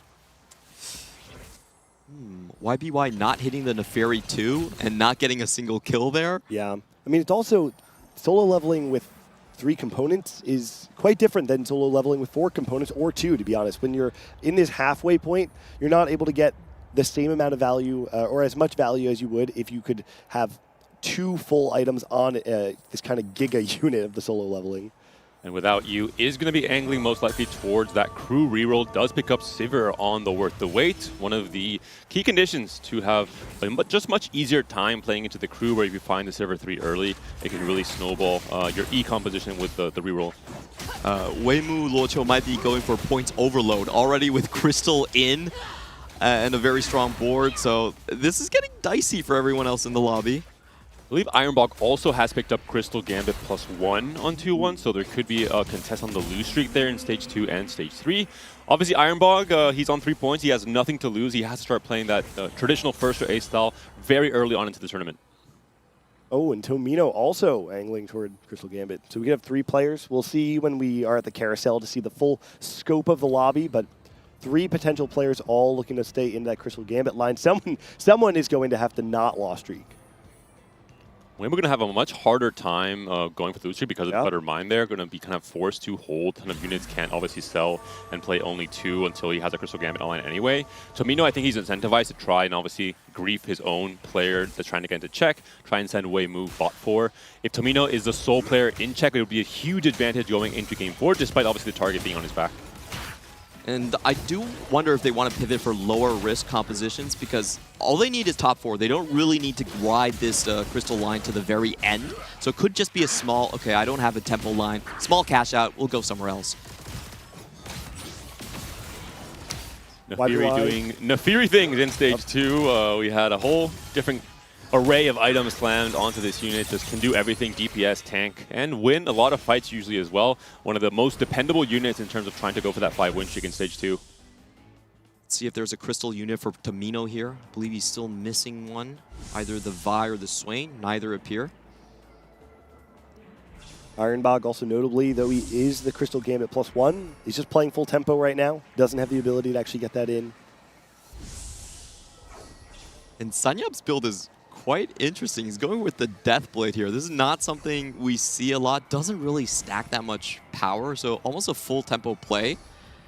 Yeah, I actually have found personally that playing this with a Darius opener from Orb is very impactful. The amount of raw damage that Darius 1 brings on Stage 2 can net you a lot of those early stacks. And at the very least, we've seen that Songyop wants to play towards tempo, and having an additional Deathblade, if you're trying to play something into like Soul Fighter, for instance, is very helpful to have, even into that like sort of mid-game of Stage 4. And Sanyap is one of the more flexible players in the field. Across the first 2 days of competition, in those 12 games, because I think he auto-qualified to day 3, he had 11 different comps played. So, I mean, it's hard to be more flexible than that.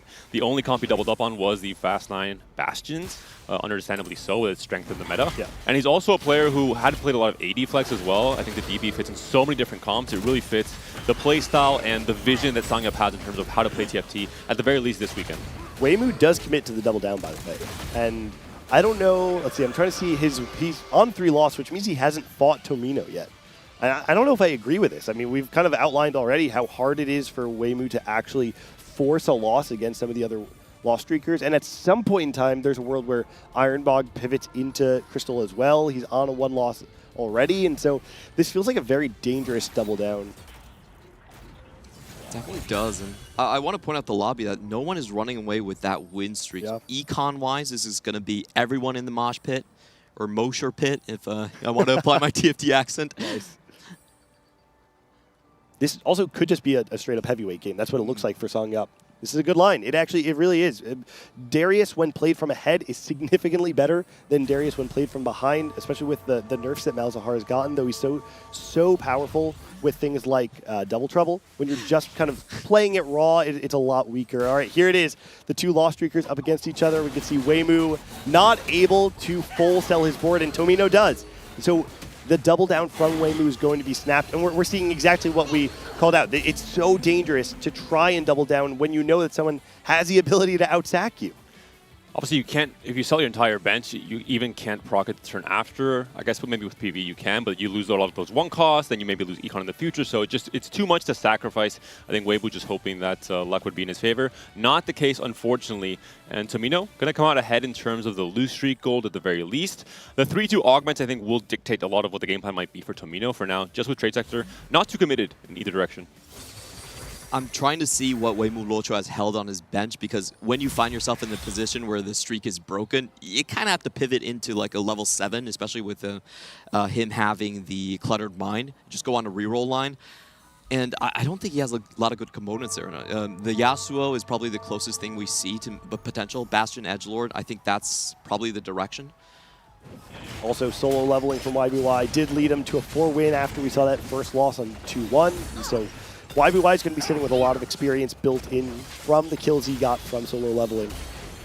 This is not a very fun position for Without You. He's actually slammed for Tempo, the Kraken Slayer. Not exactly needed on the Sivir, and he's got the worst streak possible. So no real item plan for the Malphite. Only a Malphite 1, so very far behind on the rest of the crew units, despite the Sivir 3 coming in early. Definitely an unusual position to play into the crew role if he is going to opt into that. Is there a chance, Clement, you think that Without You might just play some kind of sniper flex and just ignore crew role as a whole? he's very adept on this line. This is the line that he studies the most, but to be honest, I haven't seen him do the Malphite Jhin too many times. He did win yesterday with a crew, one of the few crew wins that we saw on broadcast. Though the good thing about the Malphite Jhin is you can continue to level with just one 3-star, so you know maybe that's a possibility, considering he only has 2 Malphites. Another Crystal Gambit player is entering the fray from Seoul, which means we're going to have Ironbog, most likely not going to be playing the Lost Streak variation, but we have Weimu and Tomino as well, who are trying to lose with their early Crystal Gambit, and Seoul is going to be getting it in now, and then after 3 rounds, most likely doubling down to get that cash out. That'll come actually on 4-2. Does have the HP to support this. Of course, his line is the most defined out of the lobby here. Just going to be going for Bastion Edgelords with likely 6 Soul Fighter. This is actually one of the Korean inventions. It was the most played by the Korean players in scrims, and a lot of people actually credit Sanyap for kind of developing that line. Will be Prismatics now on 3-2, so a wrench thrown into many players' plans, potentially, depending on what their idea was off of the gold augment start. For Seoul, going to be losing most of these next few rounds. Going to have to try and find them that can scale him into the late game. Pandora's items, makes sense. Yep. You're playing stage 3 very slow already. So you have plenty of time where you can greed the components that you feel you need to, find the optimal Radiant item, which you don't even necessarily want to slam on this stage if you feel like it might cost you one of the losses during your double down. So yeah, feels like it matches up with his overall gameplay. YBY with Invested. And we're seeing, man, YBY all tournament long, this guy has looked like he wants to be able to play in a Fast 9 and has found the spot time and time again with this essentially double econ start of solo leveling into the Invested. Yeah, and he did hit the correct breakpoint. He is on even numbers. That solo level thing is so important to get correctly there. An early rise for Tomino. I'm curious if he maybe is considering playing into Janna reroll off of that with the Water Lotus pickup.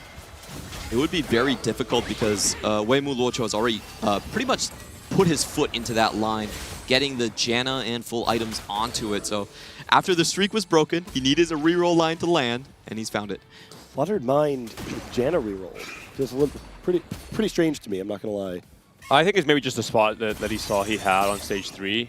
It really sucks for Tomino because Tomino's most played reroll, half of his reroll games, so 3 in total across day 1 and 2 were Janna reroll, had a really good success, 3.0 AVP, so probably a comfort for Tomino that, as you mentioned, Clement, is now blocked here by his kind of direct rival in terms of trying to make it a check. Would be great for the rest of the lobby if both Weimu and Tomino decide to contest each other on the Janna reroll. Oh, he doesn't even have Janna pair right now. He's rolling quite deep to try and find some upgrades. And it's hard because you have to hold a lot on your bench to make sure you're getting Cluttered Mind, which is costing you econ that you could be rolling to find Janna. It's a great work from Tomino, I have to say, but and there's also 3 Crystal players here, which makes Weimu Luoqiu's job so much harder. It's going to be difficult for him to actually stabilize on stage 3. Tomino getting his reps in for when he's in check. It looks like once again playing the high-risk playstyle we saw last game as well, going for another double down, more of a loss streak here, full opening essentially as well, and going to try and maybe go for that 10 loss and have a huge spike on the stage 4. This looks kind of crazy to me, honestly, because he just needs top 4, lose streak into double down on stage 3 once more. This is more of a high cap angle. But if you look at his items in his position in the lobby, he most likely has to settle on a level 8 comp, and Samira is gone. You're never touching Samira. It's most likely just Star Guardians. You have 1 comp. Oh, okay. That could be it. That could be it. We'll find out right now if it is going to be Star Guardians. There's a Malzahar as well for Sangyup. Seems like he is going to be angling with that ticket for the Malzahar reroll alongside the heavyweights. Jinx is picked up for Tomino, by the way. With Sword, allows him to make a Shojin alongside the IE that he already has slammed. Everything working out for him. I mean, and that is the way that Tomino has played in his career of TFT. He's one of the few players that has a win rate above 17% that also has an 8th place rate above 10%. He's about 12% 8th place rate, 17% first place rate. This is a true first or 8th player if we have one in the field. And there isn't a contest in the Crystal Gambits, both Sol and Tomino playing only those 3 Crystal Gambit units, so trying to out-grief each other when it comes to the lose streak in the tail end of the stage 3. Without you not actually rolling all that deeply. He's obviously level 6 because he had the Sivir 3 early. And Sol versus Tomino is going to be the key difference maker here. Wow. Both double down. And this is such a great spot for Sangyop, by the way.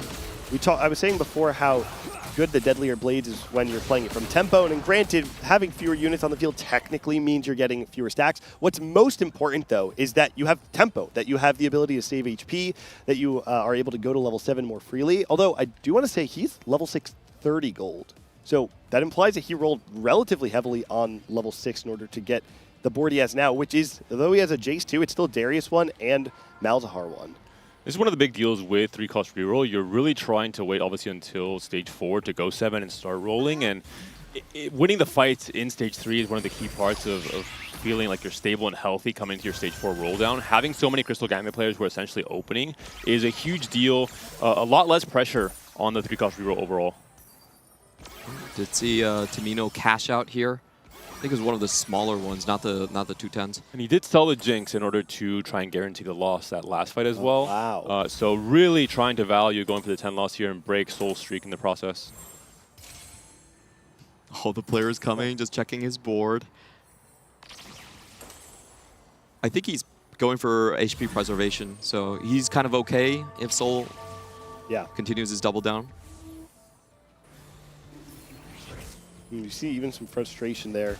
Maybe scouting his matchups and knowing that he has a handful that he might be able to win. Yep. This is certainly not the one that he had in his pool, though. Janna 2 found by Waymu, and you see Kobuko 2 with 3 items there. That's going to be an absolute beast until we get our upgraded 4 costs.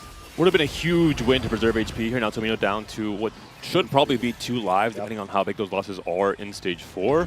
And it's always risky. You are not going to go 9. You're going to roll on 8. There's a chance you can miss your 2-star upgrades on your 4 costs.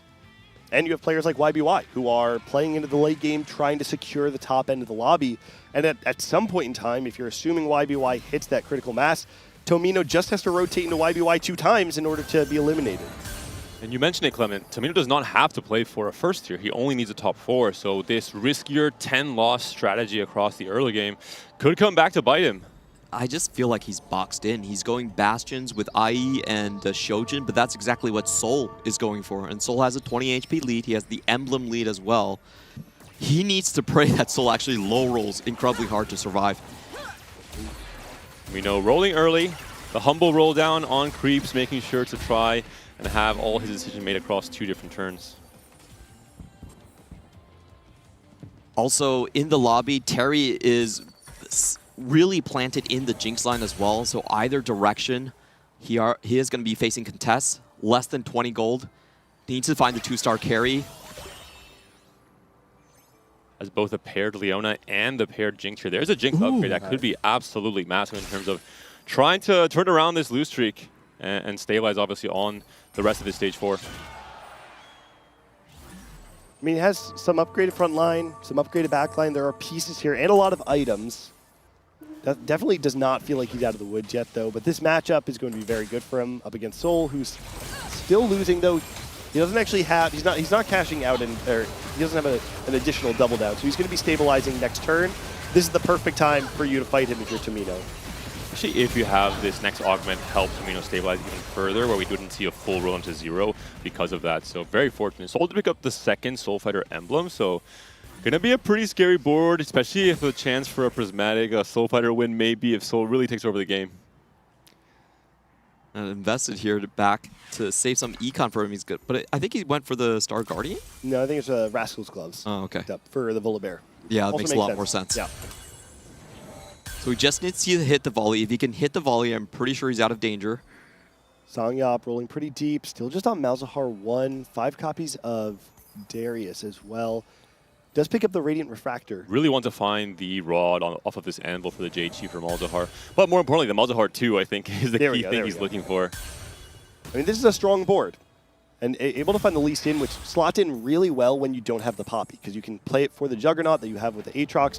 And then most likely, I imagine that's going to be Radiant Sterix on the Darius. Ironbog trying to play for the 5 crystal, but it doesn't look like his front line is good enough for this Ashe to stack up. I still expect Tamino to be taking easy wins off of him. Tamino really wants to find that Volibear 2 to fully stabilize this stage 4. As you mentioned before, he does not need the first place, he just needs the top 4, so it's all about winning most or all of these fights in stage 4 ideally. Yeah, I didn't even realize this is a level 7 board from Ironbog that has Ashe 2. How'd that happen? It did feel like a bit of a low econ game from the start. Also, he couldn't really get Crystal Gambit going with both Sil, Weimu, and Tamino playing for it as well in stage 2 and 3. We do see Tiny but Deadly for Soul with the Soul Fighter line. The Volibear especially going to be an absolute menace off of that. And Terry has picked up Call to Chaos with a whole lot of emblems. Oh. Is this Bis Seraphine, Clement? Wait, it's actually pretty good. No, Yeah. I guess if you had I'm not joking, Kinkley. I'm offended you think so.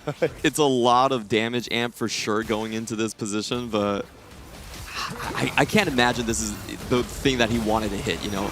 We'll see if he can find some Reforgers maybe in the next PvE round. That would help him a lot. More than anything, wants to find the Jinx, right? Yeah. To get the Sniper online, to get the Star Guardian online. The only real, the not ideal emblems here are the Juggernauts, and I have to assume, I guess the Protector is also pretty good. And the Strategist, not really ideal for the Star Guardian build. Songyop also 10 gold right now, and he's only 2 off the Darius, but very far from the Malzahar. So I think Songyop might actually be incentivized to roll a little bit more aggressively in the back half of the stage to try and preserve some HP. Curious if Ironbog wants to go for the Varus. He did play a lot of Varus Fast 9 as his alternate to Crystal Gambit, but we'll be going for the Cloak instead, and for this Dwayne here. Kraken for the Ashe, so able to secure a 3rd item for his backline carry. Couple big legendaries for the board right here, both Gwen and the Varus. Varus going to go towards Terry. And looking at Without You, our current lobby leader, he also hit the fabled 1%er, the Twisted Fate. Oh, we did on 7. That's why he was win streaking. I was like, wait a minute, he low rolled pretty hard early. What happened to the board? And it's a really tanky setup here as well, with the Belt Overflow plus the Giant and Mighty buying so much time for the eventual Ziggs 3 for now, still quite a ways away. Without You, a player who won a game already with Crew, I think showcased the power of this one-cost reroll, but how it can scale into that late game off of the right combat augments, off of TF in particular. And this is a great line to go up against something like the Volibear. Yeah. Volibear is going to get stuck on the Malphite for quite a long time. It's a matchup advantage to him. Wow. Okay, this is the Darius 3. We're kind of seeing the same board almost mirrored here, right? The Volibear on one side breaking through the weak side, the Darius on the other doing the same. The Braum is going to make a huge difference here, though. And the question is, can Darius actually break through the rest of this front line? No, it doesn't seem like the case. So Songyop is going to take a big hit there, and still just at 5 Malzahars means he's pretty far away from his next spike. Ooh, will Tamino continue to win here? 3-win streak, and he's got it. That was the goal for this stage, try and win every single fight as we mentioned, try and stabilize off of the forecast, and really just aim for that top 4. Hope that some of these Fast 9 players miss on their roll downs and end up having that first phase style where they end up 8th. And talking about Fast 9 players, here's YBY1's board. Already did his roll down. Hit Braum 2, hit the Lee of 3 items, TF. No TF pair, but does have the Lee pair. So he's very, very close to becoming, I would say, a threat for a significant amount of time in this game. 3rd Fast 9 game in a row from YBY1, scaling slowly. Yep. You know, a very bad start in that game 1, but slowly moving up to that top 4, maybe into the win. Obviously going more for the Juggernauts due to the early slams and the Fury for solo leveling, so could not really opt to play his more traditional Bastion. It's great augment selection coming in from him, invested on 3-2, probably the best augment if you're going for this Fast 9 line, and also a stage 4 Twisted Fate. Wow. It's going to take a loss there to Solt. So not having the Lee Sin 2 or the TF2 it's going to be the main pieces of this board. Of course, having the set 2 and the Braum 2 give you some damage, give you a lot of stall, but until you have the DPS check to beat something like that Volibear 2 with 8 Soul Fighter behind it, it is hard to beat the very high damage boards. And Soul is the Tiny But Deadly merchant. In that Yona game we saw yesterday with the Bronze for Life, also had Tiny But Deadly as a second prismatic augment, so really elevating a lot of these melee carries that Soul seems to really enjoy playing. And I think for our top runners, Ironbog might be doing them a favor because he's playing 5 Crystal, trying to get tempo cash out, and he has not been winning many fights. So it's really hard to see him going anywhere else but bottom 2. Non-ideal components as well. Wants to obviously finish a Zyra item here, has the front line covered thanks to the sponging. Yeah, I mean, he has the items on the front line. The big problem is he doesn't have the upgrades, right? He's Leona 1, he's Cassante 1. Even if you do have 2 items on all of them, it's not going to hold up against the high damage boards. And we're seeing where those Leonas are. Tomino playing a unique variation of this Star Guardian board with Leona as the main tank over the Poppy, at least for this turn. I want to see him if he tries to go for some reforges. He needs extra tank items. His current line actually really likes to tank Poppy. Really big fight here for Tomino, facing Waymu before he hits a Janet 3. Is this the window of time where Tomino can stay at 2 lives still? It would be a huge win in this direct matchup between both players who are angling for that check in this game 3, and it's a huge win for Tomino, a 6-win streak now. This is the part of the puzzle that he had to complete to try and top 4. Look at the HP totals. I think there's still a fight going on. It might be Ironbogs. Yeah, okay. Ooh. So Songyop is actually going to fall down to 13, but we could see, apart from Without You, who's sitting at 30 right now. Oh, Jace 3 going to be found. I think Jace is a bait. Yeah. But we're seeing 37 HP for YBY all the way down to 13. It's not a huge gap. So players like Waymu, who, even though he's in 3rd place right now, is in a position where he could very easily fall into the top 2 and potentially miss out on reaching check. Yeah, I think Waymu kind of low roll, didn't find the Janna on 6 and was forced to level. So he's kind of doing it off tempo. Very slow, still doesn't have the Janna 3 pop. Also Cluttered Mind too, right? So yep. He's naturally going to level 7, which does reduce your odds to find the Janna slightly. Weak side for this Darius here for Songyop. Has to try and stay alive. It's a 3-loss streak for now for the Korean player. Darius up into the middle, going to be surrounded by the Lee Sin. A lot to chew through here with Malzahar slowly getting that damage in, but it looks like it's too little too late. YBY board is just way too strong in this fast 9. That's curtains for Songyop. Unfortunate 8th place for the Korean player in game 3. Yeah, and it's tough because, you know, it did seem like he had a reasonable spot. I can't help but think back to when we saw him sitting at 30 gold on stage 3, though. Still level 6 with Darius 1 Malzahar. And maybe if he had been able to save a little bit more HP, get his board online slightly faster, he could have won some of those matchups that were playing around 4 cost, but you're not going to be beating the fast 9 players after they hit.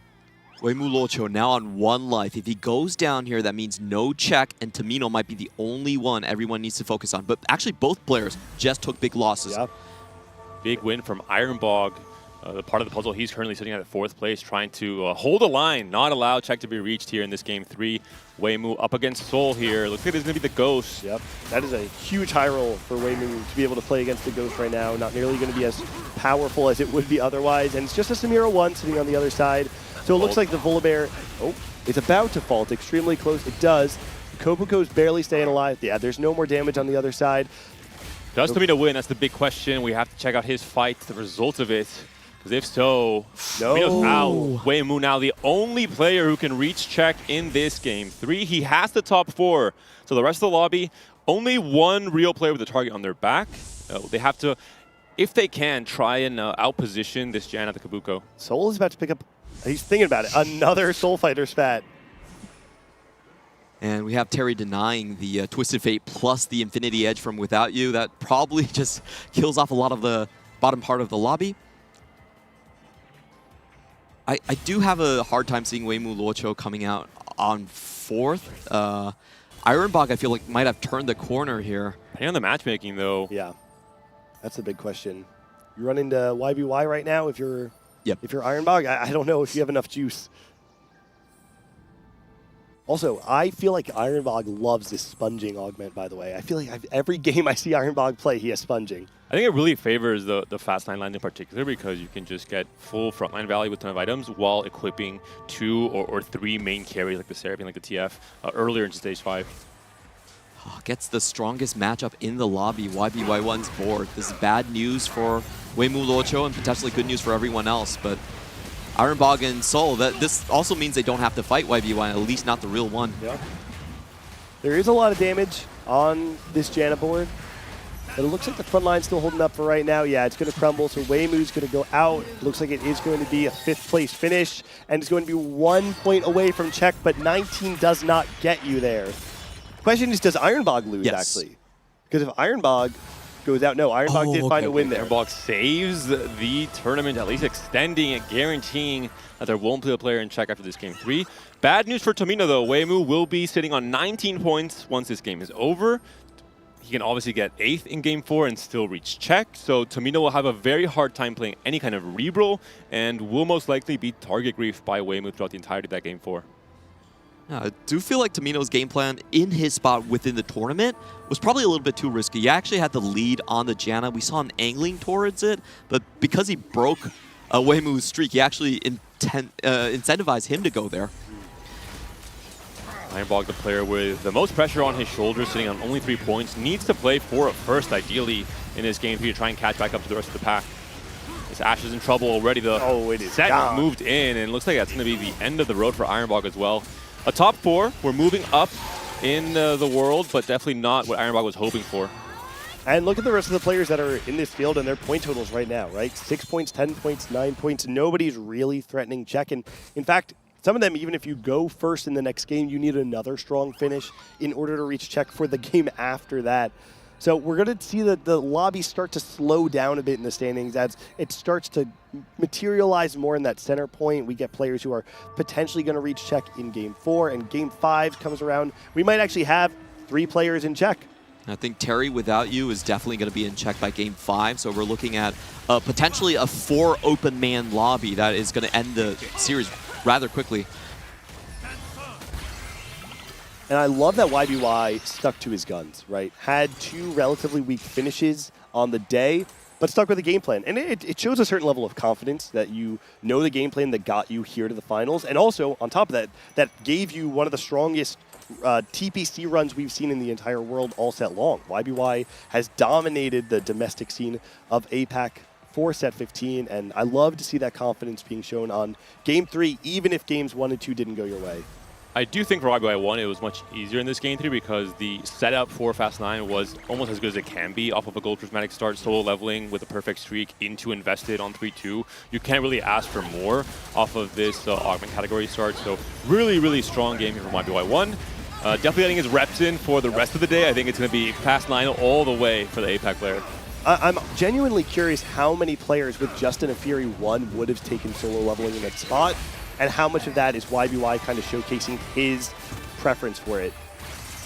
Sniper Seraphine not quite able to close it out there for Terry. Down to 1 life now, so a 2-horse race at the very top now, YBY1 and Without You. Without You trying to scale those TF rewards, maybe that can get him back into the game, but YBY1 seems just too far ahead, almost going to 10 at this point in time, so just a huge econ lead over everyone else. This is the typical line you play if you get a lot of emblems. Star Guardians usually is the preferred one. There's a lot of hanging traits that you can go into. But against someone like YBY1, I just have a very difficult time seeing it. There's not that scaling aspect that you get from the Twisted Fate on this composition. So Terry's probably just going to get out HP'd out of the lobby. He is up against a Ghost right now of Without You, and did also find the Varus too. There's a reasonable chance he can steal a win during the Ghost fight, and if he's actually that much stronger than Without You, matchmaking might have him up against Without You next, and maybe he could actually steal out a second. It starts here though. Just so much frontline to chew through. Cassandra holds on for a long time, though. There's going to be a win for Terry with an interesting variation, right? Adding in the Janna to get the Strategist online and the 4 Protector, doing a marvelous job of adapting to his emblems. Really only the Juggernaut that's left hanging. Ooh, Poppy too also going to be found there. And we get the artifact from the Rogue Captain. And this is the scaling we were talking about. This is why, despite Crew being a 1-cost reroll, it can find its way into more and more power, even in Stage 6. Level 7 Twisted Fate coming in for Without You, and then he gets the early, I believe it's 9 wins for the 9 rounds for the artifact. Is going to get extra attack speed with the mittens onto the Ziggs. Yep. He just played YBY, so he's going up against Terry. Should be Terry averse Without You in both reels. has to split his backliners due to the Seraphine with the Sniper's Emblem in particular, despite no mage. And we'll see what this Cassandra can do in buying time for the Jinx and the Seraphine, and the Varus, of course, to scale. This battle for the second place happening here. Watch the Varus arrow, see if anything's going to get sniped out. They get whittled down. The Seraphine ult does kill some, but doesn't break that entire backline. Another cast comes through. We still have the 2 Ziggs, but no, it's not enough. Without You's going to take a hit, and it's barely eliminated. Just needed to kill 2 more units to stay alive. And Terry finds himself in the top 2 alongside YBY. Terry with probably the most stable game plan, and I think he's been top 4 this entire 3 games here. Just playing for the level 8 comps, knowing that some people are going to be forcing themselves into Fast 9. Fortunately, Soul no longer here to pick up his 4th Soul Fighter emblem, respecting his own name. Terry, one of the players from APAC that feels like has had a steady rise over the last couple sets, has narrowly missed making his way to TAC Crown in 2 previous sets. And winning the regional finals here, I think for a lot of Western TFT fans, we were a bit surprised to see Terry take that. Seraphine 2. But making another run here, it's positioning Terry to feel like a potential favorite from APAC going forward. Another emblem he can make use of as well with the Prodigy added in alongside the Seraphine. This is a really, really cool board from Terry. We'll see what it can do against YBY1's Fast 9. A lot of it is going to come down to those Seraphine hits, and there is a bit of RNG because of the Lee Sin. He gets 60% durability after he casts. So if you cast on top of that durability, almost no damage. Frontline is still there. It's starting to crumble, though. A lot of work. Wait a second. YBY1 still a lot of life to work with, but the win streak has been snapped now. The Poro fans took most or all of that damage there with how much the Braum had scaled the HP shield for YBY1, so still 2, maybe 3 lives. And there is a artifact in return here from YBY1 off of his own Twisted Fate. Real tit-for-tat moment. I don't know how much of a difference this is going to make. I imagine it's a pretty significant buff. Where does that last item go, though? See, that's the difference, right? When you have the mittens being put on the Ziggs, and we saw Rageblade put on the TF, that's one thing. But here, we're just kind of left over with this random Bloodthirster that's being put onto the Udyr. YBY1's TF saying, look at me, I'm the captain now. He wants to be on the same side with the Twisted Fate and Lee Sin against the Varus, who is already powered up. Let's see if he gets it. No, up against the Poppy there. It's going to be quite hard to break through that. We saw before that YBY, that even though everything is upgraded, the front line just crumbled a little bit too fast here from the Jinx, the Varus, and the Seraphine. We're starting to see it again, though. It's just the Lee Sin that's left. Gets another cast, but that backline is still all alive. The TF is doing its very best, but no, YBY is going to take another hit there. The Cassante, maybe the silent MVP on this board, holding on for so long with a heavyweight emblem. Also scaling with the more and more permanent HP he's able to get off all these fights. The direction of the Braum throw for YBY also not working in his favor. Braum actually throwing the Cassante right in front of the Lee Sin, making sure there isn't a walk directly towards the Jinx. I'm curious to see how much this fight changes if Lee Sin and the backline is on the weak side of Terry's board instead. There is going to be a 6th Braum. We can start whispering now. Maybe a chance for YBY1 to go for his traditional way of winning games in this weekend, apparently. He actually took it up. I thought he was going to look for the Lee Sin too. Uh-oh. Oh, no. Does he sell board? There's not a single Braum in possession for Terry, starting to roll now, trying to play defense. There's still 2 lives for YBY1. Doesn't have to pull the trigger right now, but if he's able to win another game with a 3-star 5 cost, someone must check his PC. This is not normally. Look at how much YBY's board has improved, by the way. Now with a second Lee Sin too, and on top of that, we saw a random Bloodthirster before that was on the Udyr, now sitting alongside a Titans on a Braum 2 in the front line. I do expect this to go in YBY1's favor right now. It's just about the stacking of the position. He has it on the Varus, which is actually bigger of a damage threat. It's not going to be able to reach it, though. Gets a little bit of chip damage onto that Seraphine there, though. The TF maybe able to close that out. Frontline is holding up a lot longer than last time for YBY, but we see the TF is down. It's just the Zyra dealing damage alongside the TF. It's a close fight. That Lee Sin. Varus, does he have enough single target to take down the Lee Sin? And the Cassante, no. Once again, the Cassante surviving forever. YBY going to go down to 3 HP. This might be it. We'll have to be a board sell. 8 Braum. He's going. Braum off. Has to sell board soon. Go. Come on. There's a chance to go for the 3-star here for the win. Is there defense from Terry? That's the big question. Does he actually find it? Oh, he's got it! YB1! YB1, 3-star brawl Are you to win kidding game me? 3, snatching it away from Terry. How does he get it every single game? Every time, man. Oh, these pick'ems are so doomed. The third 3-star 5 cost of the tournament. I think most likely the first that we've seen at Grand Finals, at least in a very long time. If you're Terry, you just have to smile here. Yeah, This is unreal. YBY to win.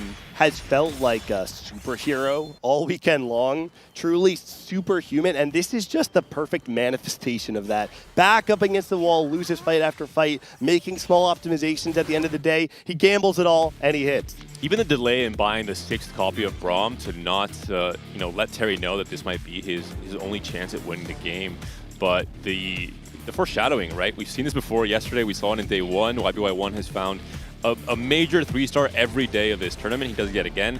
I was going to make a joke he was going to slowly scale into the first place, maybe in game 5, but nope. He says, right now, I'm catching up to the leaders. I want to win this game. Going into set 15, YBY had been a sort of always the bridesmaid, never the bride sort of character in TFT, had never found a win in a major tournament, and found his first win in one of the TPC events, had an incredible run in 3 previous TAC rounds. He's gone 3rd, 9th, has never been able to actually close it out. This is the first time in a long time that YBY has felt like a true protagonist of the set, and is now setting himself up to make this comeback after 2 weak finishes in the first 2 games of the day to potentially put himself into check in game 4 and maybe win it out in game 5. Only needs a top 3 to get check, and I think this is the first time in the tournament where everyone looks at YBY and says, this is actually the man. This is the best boss player out of the lobby by far. You know, he really didn't even need to play the last 2 games to ensure his qualification into the finals here. So I hope he can continue that momentum. Ironbog, another one of the players that was sitting at the bottom, finding a top 4 there is going to give him a little bit of momentum, but for both Soul and Ironbog, they have a long road ahead of them. It doesn't mean that they're out of contention that we saw from Summertime or last set, right? It doesn't matter how low in points you are. Once you reach check, we're on even ground. I think especially with having a player like Ironbog at 8 points, where he might be that secret weapon in game 5 and game 6. We know he can win. He was the player with the highest win rate coming into this tournament. It might be a case where everyone is in check and Ironbog isn't. He wins game 6, he wins game 7. We could see maybe the fabled 8-game grand finals today as well, with how everything is starting to set up here. And overall, I imagine the crowd has to be happy with the excitement of seeing a Braum 3-star this early on. A huge spike in dopamine for all our viewers at home. This is one of the selfish regions. I love YBY. He is a natural entertainer. He interacts with his fans all the time. When he's winning, he's clapping, he's shouting, he's thanking Mork Dog. He's a very expressive player, and he actually likes to get the emotions out. He's not someone that takes the stoic route and doesn't try to cause any waves there. And for a huge community, by the way, right? Vietnam being one of the largest communities that we have globally in TFT. I personally am a big fan of that region for the way that they try to innovate and do some wacky things on ladder. And if we have someone like YBY spearheading the charge there, I'm here for it.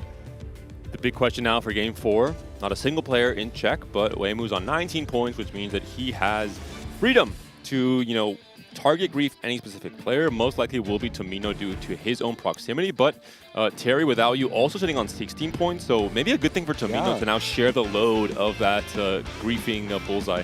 We have a total of 5 players that can hit check in the next game, and how many of them do is going to decide how hard it is going to be to claim the TAC Round Championship in game 5 going forward. If there's more players in check, then it actually is a little bit easier. There's less players griefing, focusing you.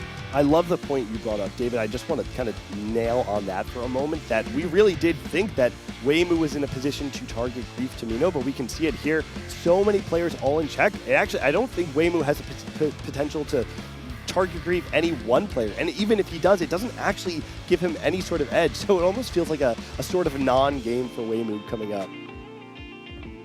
For Ironbog, Soul, and Sangyup, a lot of catching up to do. They have to really just focus on their own games, play maybe not the riskiest playstyle. I think they have the time to catch up in these next 2 games, but definitely try and aim for that 3rd or better, especially for someone like Sangyup, who's played so many different comps. I think he has the chance to adapt to whatever's given to him, play his own game, and try and cruise to that top 4, while other players will take bigger risks potentially.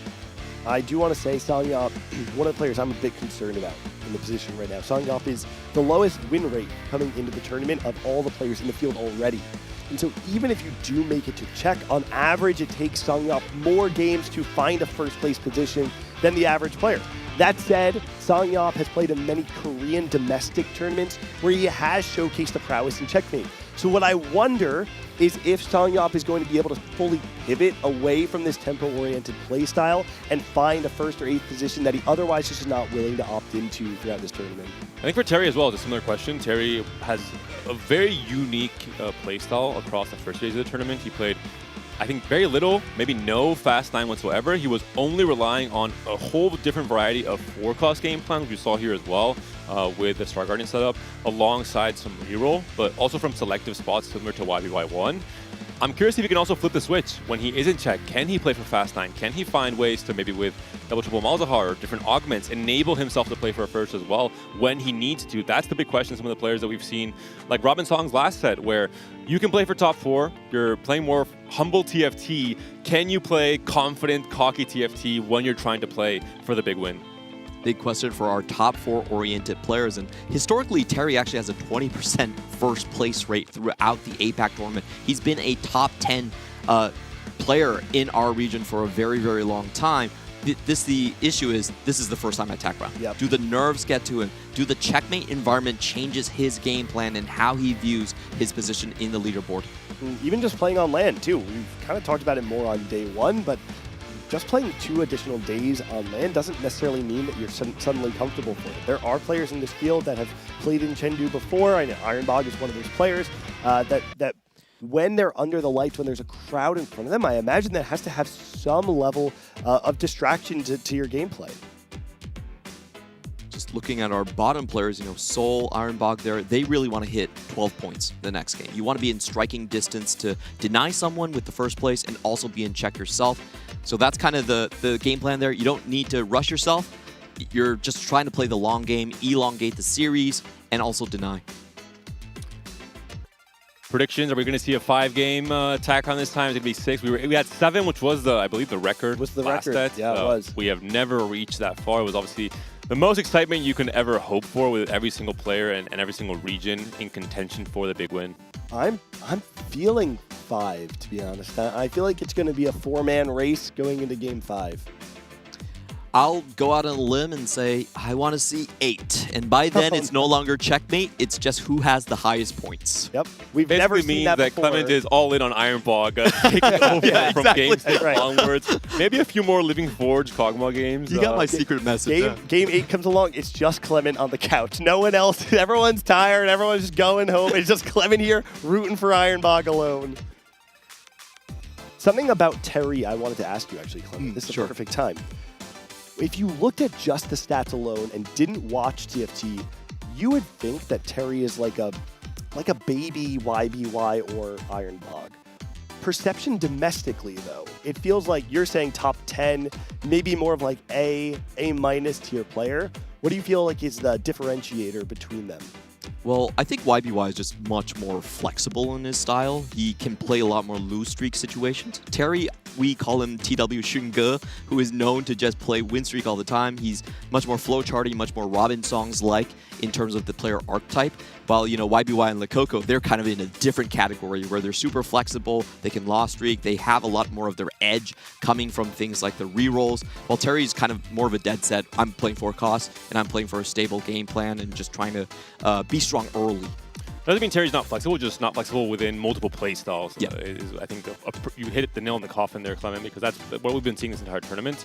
It could be the case where you mentioned he does have a 20% win rate domestically, that he purposely did shift some of that play style in day 1 and 2, saying, I don't have to play for wins here. I'm going to play consistent. I'm going to let other players try and coin flip even from game 1 of the tournament, playing into Fast 9, and I will just play much safer. And once I get into day 3, then we start shifting more towards that first play style. That was the thing about his day 1. He had double trouble, and then he had a Smolder 2 on 2-3. Instant first placements, like right off the sport. And on day 2, he just said, okay, I can play, these no-cap 4-cost boards. So I think it was a big adjustment to his game plan, and something that he's been doing better and better is getting to read the tournament situation. That's something that I think new players at TAC Round usually struggle with. how much do you think this run from Tamino is going to impact the lasting perception that EMEA has? Because I feel like Klikornin, though he made final lobby, it didn't feel like it really changed the way people felt about him moving forward. I think the difference that Klikornin was a much bigger relative spike last set, whereas Tamino has been scaling across 3 sets. Tamino has not just performed well in this tournament, but he's performed well at pretty much every single TPC throughout this entire set, with TPC being a harder tournament now when you have 32 of the most elite players all concentrated into just one tournament. So I think Tamino has, set after set since set 13 onwards, improved more and more. And I mean, it looks like he's going to continue doing so, right? This is, once again, this is a big question mark this weekend in terms of, does he flop? Can he deal with the pressure? Can he deal with the nerves? He's absolutely, regardless of what happens in these next few games, passed, I think, all the tests that anyone could have had for him, even his biggest haters potentially in EMEA. And I'm looking forward to the next set. Can he continue improving? Does that mean he's winning next track round? Maybe even this one, I'm not sure. But it's great to have another new elite player, in my eyes, in EMEA as a region. I'm going to make a comparison that I think nobody in the world has ever made to Tamino, which is there is a part of him that actually reminds me of Replay a little bit, where Replay, if you had just seen his performance on ladder, if you would just kind of talk to him, like you would think he's good, but you definitely would not consider him to be an elite, highest tier caliber player. But there is a difference between when Replay locks in tournament versus what he brings to the North American ladder. I heard Tomino, when we were interviewing him yesterday, just said, when I play on ladder, I can't focus, I can't lock in, I can't take it seriously. But in tournament, I know how to have that discipline that I otherwise cannot have. To me, that was always the differentiator for someone like Replay. Why is he able to consistently have similar stats to Disho, Weijin Iverson, Setsuko, while also being like 900 LP on the ladder? It just doesn't make sense. And I do want, and that's a hyperbole, I don't want anyone to quote me on that, but I do wonder if there's an element of this being a moment where Tomino doesn't necessarily feel like he has to prove himself on ladder, because he knows that this approach of learning the game the way he wants to learn the game and then locking into tournament knowing that that's the moment where he has to be disciplined is going to be enough. And I would love for him to be considered an elite EMEA player moving forward. I think there's 2 type of TAC round champions. One that kind of break out onto the scene, win that one, and then you don't really see them that much. But the much more lasting type of players are the ones like Tamino, where they have a slow scale up. You see the build up phase of this player, their investment, their growth, and suddenly they come to TAC round, they win it all, and they become a cornerstone of the community. I think that's what David really, Panda really wants to see for Tamino's storyline as well. We have the, the dish soaps kind of do that, the titles kind of do that. I think even the introduction of the pro circuit has favored someone like Tamino. Doesn't have to play, 600 games on ladder, and where he's not playing his focus, not really able to, I think, perfect his game. Instead, he can just play for more bursty performances in just a single weekend, prepare better for them, have just a lot more focus for, 6 games per day, maybe 8 today, we'll see. Yep. And really has surprised everyone. I think even his biggest fans coming to this weekend did not expect such performance, such consistency. And we're seeing players starting to lock in for one of the most important games of this Grand Finals, now the chance to make it to check in Game 4. One of the really cool questions that we had the content producers ask all the players is, what do they prepare with coming into this one? And for Terry, it was closing his eyes and taking deep breaths. You have to put all of the extra context outside of your mind, just focus on the here and now. And these are honestly some of my favorite shots of the competitors at live. This is why we have the venues, we have the lights and the stage here. It's to see the human part of our brightest and smartest players coming into this. That's a key word. It's the human element of it.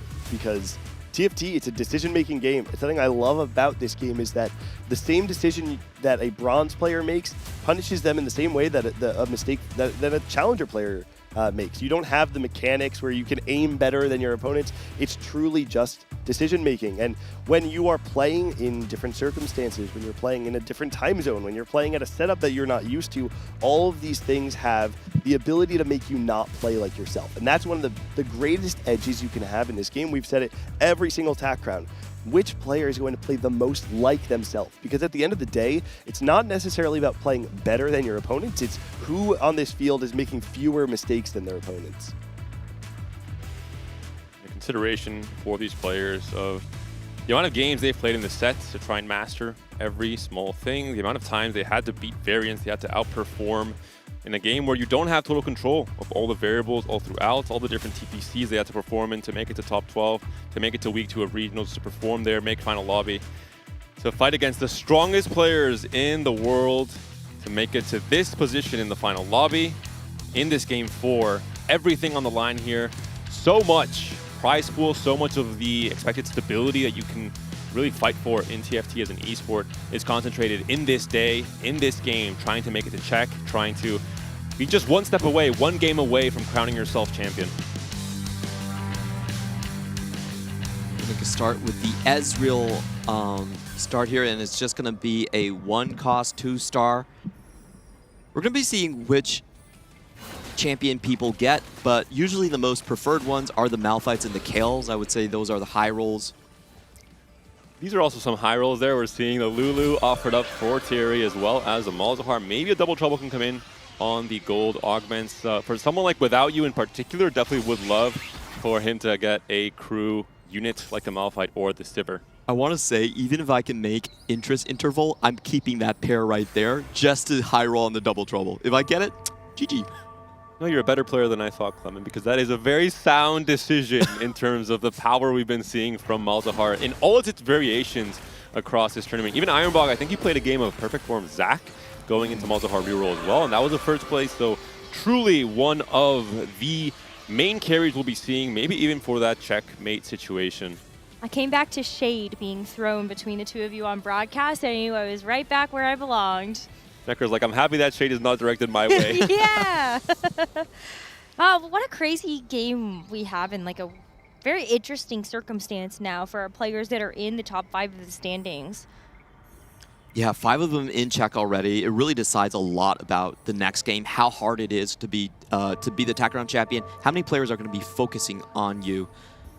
Some players pigeonholed into specific playstyles for this game 4. Tomino really only needs a 6th. I think we will see hopefully even less risk than what we saw from him in game 3. Just really has to try and dodge that 7th or 8th place position.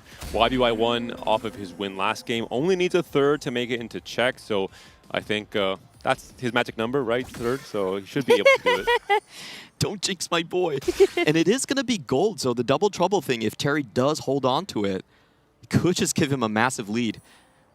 So Crystal Gambit Crest for YBY1 offered, as well as Mundo Hero Augment. We haven't seen any Mundo yet today. We did see it across a lot of these players actually through the first 2 days. Oh, wait. It will be Mundo Hero Augment, it looks like. It does look that way. Max Vitality not found off of this first power-up.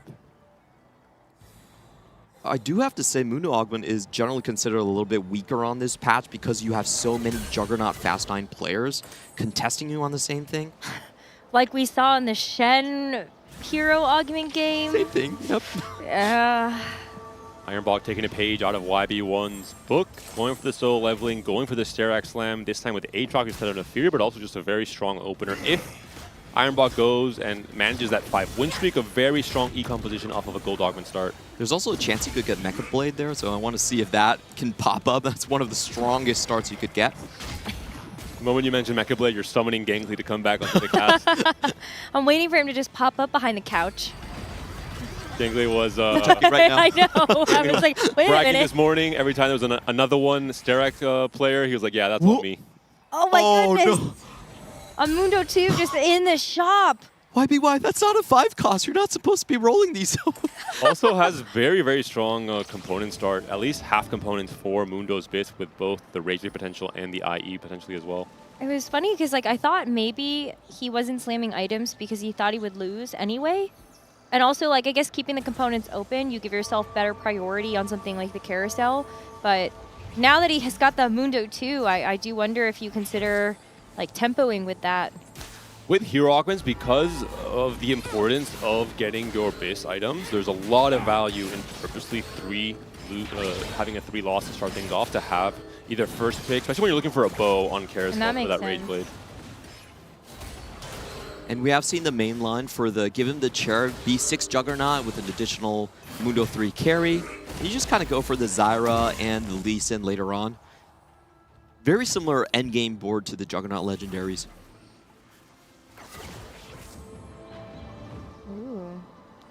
Started off with a loss for Ironbog, but does get this last win on the Aatrox here. Gonna try and maybe make 20 for Soul. Once again, going for the Crystal Gambit start. Didn't quite work out last game, ending with that Soul Fighter board, which ended in the bottom 4. Does want to make up a lot of points here. There's a lot of interesting pickups in terms of item components here. Ironbog would really like a chain to finish off that Titans. And we also see, obviously for YBY, he just wants the bows, i.e. Infinity Edge, Striker's Flail, and Guinsoo's typically being the best item. Songyup, though, also going for this Crystal Gambit start. But with these items, does this look like just like a Janna reroll to you, maybe? Yep, yeah, I think that's going to be the case. Has a Crimea River, a fairly good augment for Janna in terms of getting her a little bit of extra mana regen, plus the early tier to get the blue buff online. And if uncontested, we've seen Janna perform at a very high level this entire tournament. I think some players were a little bit low on Janna, but quickly we saw a lot of players had it as their comfort pick. Tomino, 3 games with Janna. Dave Hall was playing it a lot across the first few days and found a lot of edge on this reroll line. Won the first game today. Yep. Let's see if there's a sword for YBY1. Yep, it's moving towards the Jin. That will close off the Infinity Edge. Songyup, in all of the different 11 comps he played across day 1 and 2, Janna was not one of them. So adding yet another comp to his book of plays. I feel like every player at this level, though, can do that, right? They can play anything. I wonder what the record is for amount of unique comps played in the Tactician's Crown. I can't imagine it's much higher than 14 or 15. That would be pretty insane. And it's obviously a good sign of what the meta looks like in terms of its flexibility and the possibilities you can get. We're going to have to send Clement down to the data archives for that one. Sure, I'll hold that one out for you. I'm building some really cool stuff. I can't wait to show next set. But you guys are going to have to hold on to it a little longer. All right. There's a lot of really good finds in the carousel here. And without you, with the static shift, really good heavyweight line lined up for him. Also has the early Darius. And of course, Ironbog did get that chain, even a 3-cost chain. So a lot of strong things going in for these players. For Tomino, does have the adaptive Helm Garen strategy here. Looks like it's going to be played to Katarina most likely. Those look like cat items. But it will be on a Zac. It's the variation where the Garen is actually able to main tank, at least until the Rakan 2 or Rakan 3 is found. And it does usually help with the early game in particular. No, sorry, I'm also looking at Weimu will choose items as well, and I'm like, those also look like Katarina items. Yeah, he's playing fake perfect form, basically. But he does have the salvage bin, so he's just trying to go full tempo. Already has the 4-win streak. Can he break Terry? Smart. And Weimu, of course, only needs 1 point to get into check on this game, so not a lot of pressure on his shoulders. He's mostly going to be scouting, I think, the rest of this game, trying to see what he can do to throw a wrench in the plans of the other players who are in contention of reaching check as well.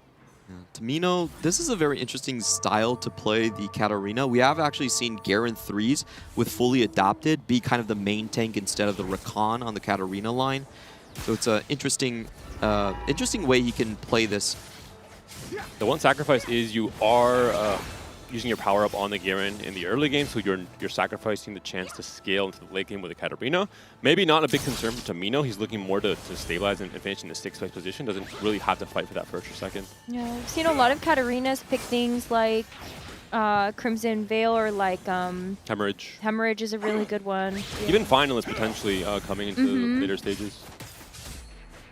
You can tell if someone's a volley player if they keep a power up on stage 4. It's just like, I'm not touching that. It's like, you could optimize. No. It's finalist for volley, okay? You guys, wait. Early Cassandra here. I wonder if there's any chance that Tomino goes off of this Katarina. Maybe thinks it's maybe too risky, but it has lost a lot of HP already. I think he really does want to stabilize at some point in stage 3. Yeah, I think with this start and a gold augment start, you're not going to have the econ to really look at the Seraphine, so most likely just Katarina with Wits Nashers is going to be the play. Also, Janna is going to get blocked off from one of the different positions. Soul with a very critical 5 full loss streak. He needs the points, so I think he's made his intentions clear. Just beelining towards 5 crystal. The best thing that could happen for him is injection of Econ on 3-2 and allowing him to roll. We have seen a lot of the players from JOC actually rolling for Ashe on 7 to make that 5 crystal work.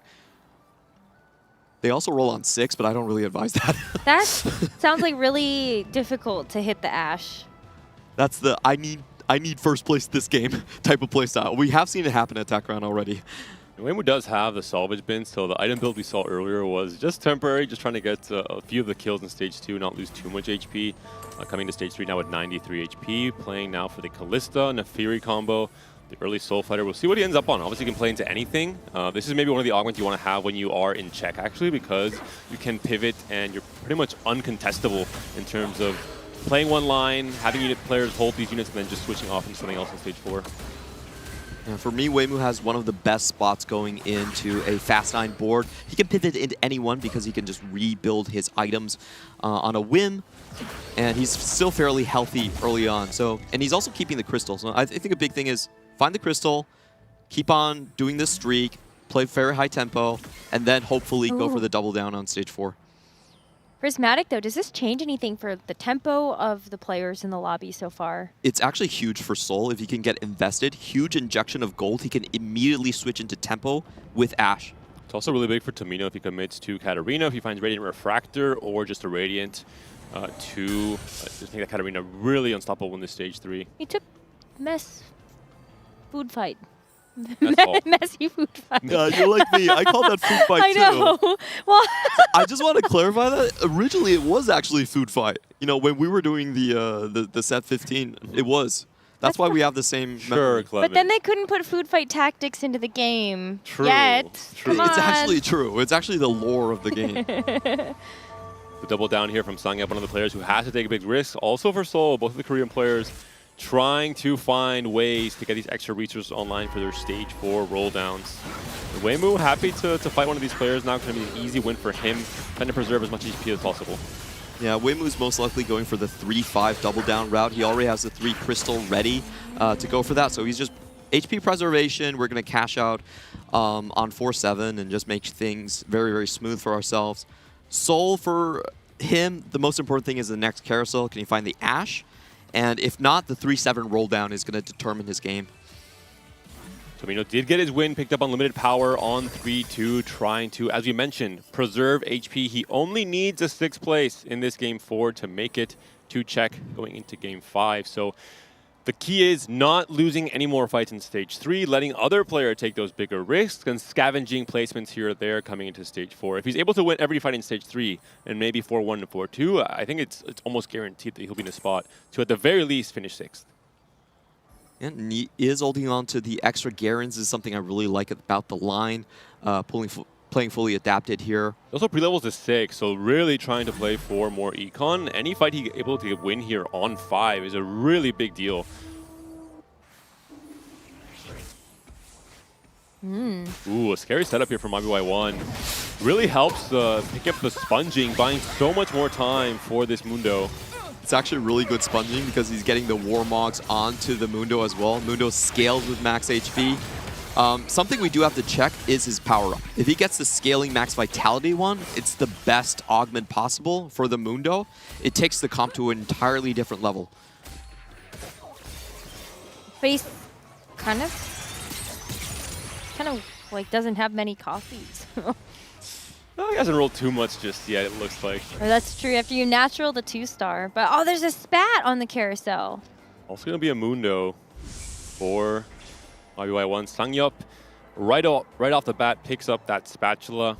Could have been interesting for someone like Tomino even. We've seen the power of Executioner Yuumi in terms of spiking earlier on 7, not having to fit in the rise for the Executioner to enable Katarina. In terms of AVP differential, it definitely would have been best on Without You with the Rammus heavyweight. That would have been the scariest. So I'm very happy that players are denying that. A little bit sad for Soul because he did not find the Ashe. And this is where we should expect the roll down. You know, if you want to play a Temple Ashe game, we have typically seen most of the CN region do it on 7. Small roll down here from IBY1. Understandably so, he's on a 4-win streak. definitely wants to try and prolong this for this stage and then have a pretty massive roll, and I have to assume on for one is going to be on over 9,000 Mundo. We usually see the max vitality as a scaling option for the Mundo hero augment. In this case, going for the over 9,000 instead. But that's also going to give you some nice stats. It Mundo looked like some of the rolls were pretty okay. can make better use of a lot of stats, obviously, than I think most carries can, with the HP also benefiting him. Doing some really nice last-second optimization, waiting for the sponging to hit the Mundo before putting the Guinsus online. Make sure he gets that 3-item fight. And we're going to have 2 Crystal players in our lobby so far, both Ironbog and Soul going there. And most likely Weimu Luocho as well. So 3 Crystals. Very easy tempo game for our rerollers. Sponging squared showdown between YBY1 and Ironbog. Both players highlighting the power of this augment. We talked about it with Fast 9, but just even this Mundo setup is very similar, where you can't really play 4 frontline items until much later into the game, but you want to have a time to scale this Mundo, especially with the Rage Blade Slam maybe later on. It's a great stabilization if you're going Fast 9 and you're taking Econ early on. You're usually missing the items, and it is a very strong tempo option. When not everyone has fully built items, sponging gets its most value, so that kind of bridges you into the Fast 9 where you can stabilize, hit your carries. Probably one of the best combat augments if you're going down that route. Without You does still have a huge win streak throughout the stage 3. And with the, I mean, Noxus Trap, Malzahar will definitely do it for you, but I like that he teched in the 4 Wraith as just kind of like a bridge to get there. 4 Wraith is so strong, it was buffed to 45% damage amp essentially, so this is one of the smaller optimizations I think people miss a lot of times, and honestly I feel like he's getting this win streak because there's 3 Crystal players here. He's just kind of feasting on them. Even the other reroll players like Sangyup with Prismatic Ticket and Tomino didn't really push to full gas in stage 3. They're opting for a longer term instead. Wow. This is not one of your favorite cash outs. There's an artifact that you can miss on quite heavily. So a lot of times you would actually prefer the 250, 35 gold cash out, prefer this one. But he has an Ashe in his shop if he wants it. That's true. Gonna have to wait until 4-1 to pop the artifact and then maybe decide the line that you go down, trying to make best use of this power spike. Oh, he's ignoring it. He wants to wait until 4-1 to take off the gold generating augment or artifacts. No, sorry. I thought he was waiting to pick up the Ashe. Oh. That's why I thought for a second, I was like, is he really going to just ignore that there's an Ashe in the shop for the Jinx? Trying to hold 2 lines. We'll see which one will be. Oh, Flicker Blade. Well, now we have a good idea, right? That's a tailored cash out. Wow, that's crazy. Mana Zane with Flicker Blade. Plenty of options to go for. I think the reason he's holding both lines is because he didn't actually roll on 7. This is a more of a later stage game plan, so he's keeping himself open towards the Star Guardians line as well.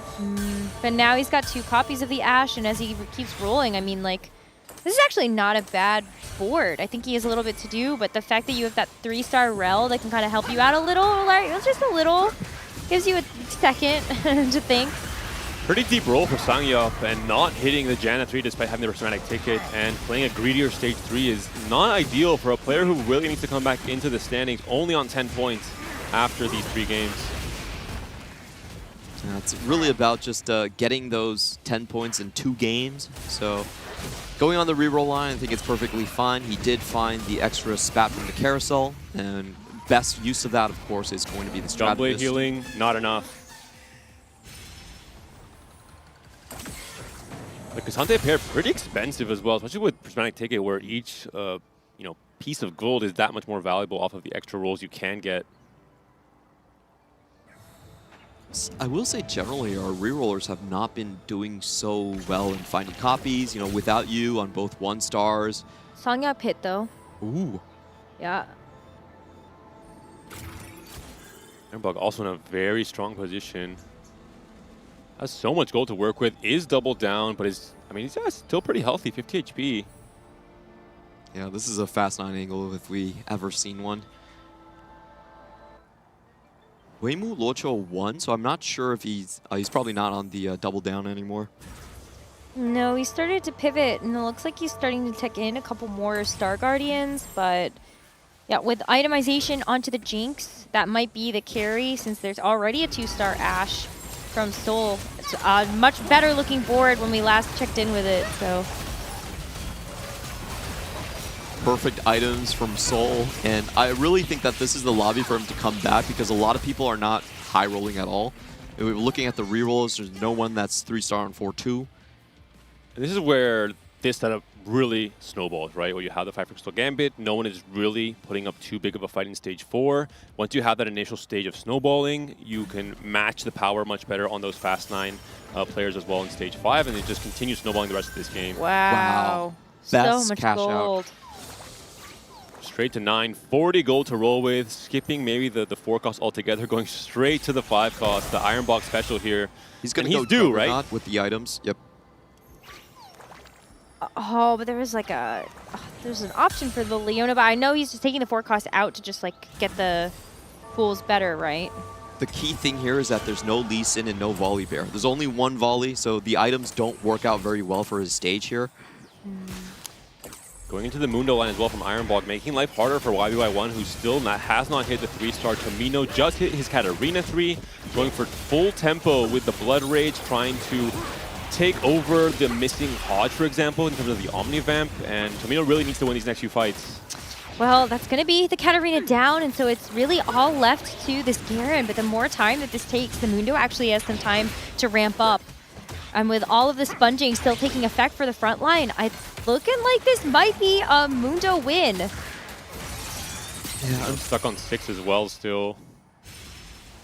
I'm worried about the mental for Tomino because he still needs to go 6 at least. If he goes 7 and 8, he actually misses check, and that's when players are the most vulnerable. Varus and Yone, neither of these are really big hits for our Fast 9 players. Ironbog is going to pick up the tier. I've been talking about Terry for a while, but he is playing into the Yuumi line. Has not hit a Leona,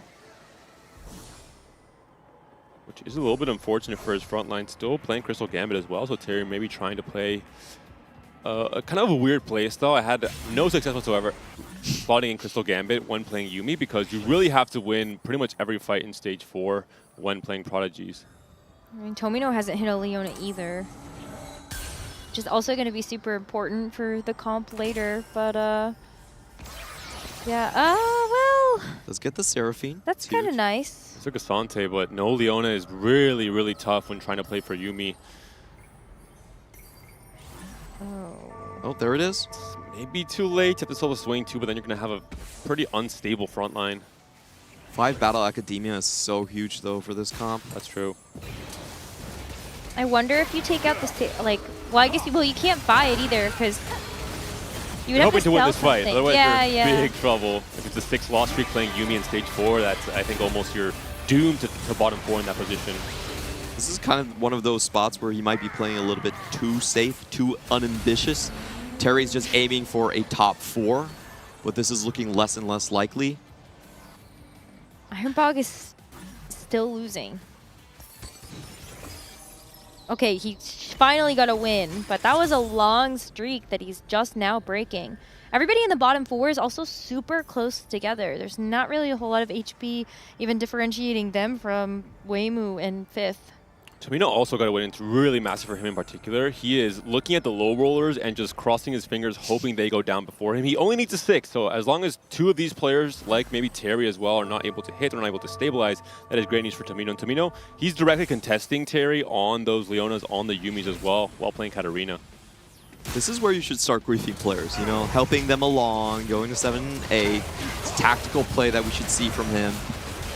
I really enjoy players that have the awareness of the tournament condition. And Sanyap should be on a very strong spike at this point. Both 3 stars, snipes the backline.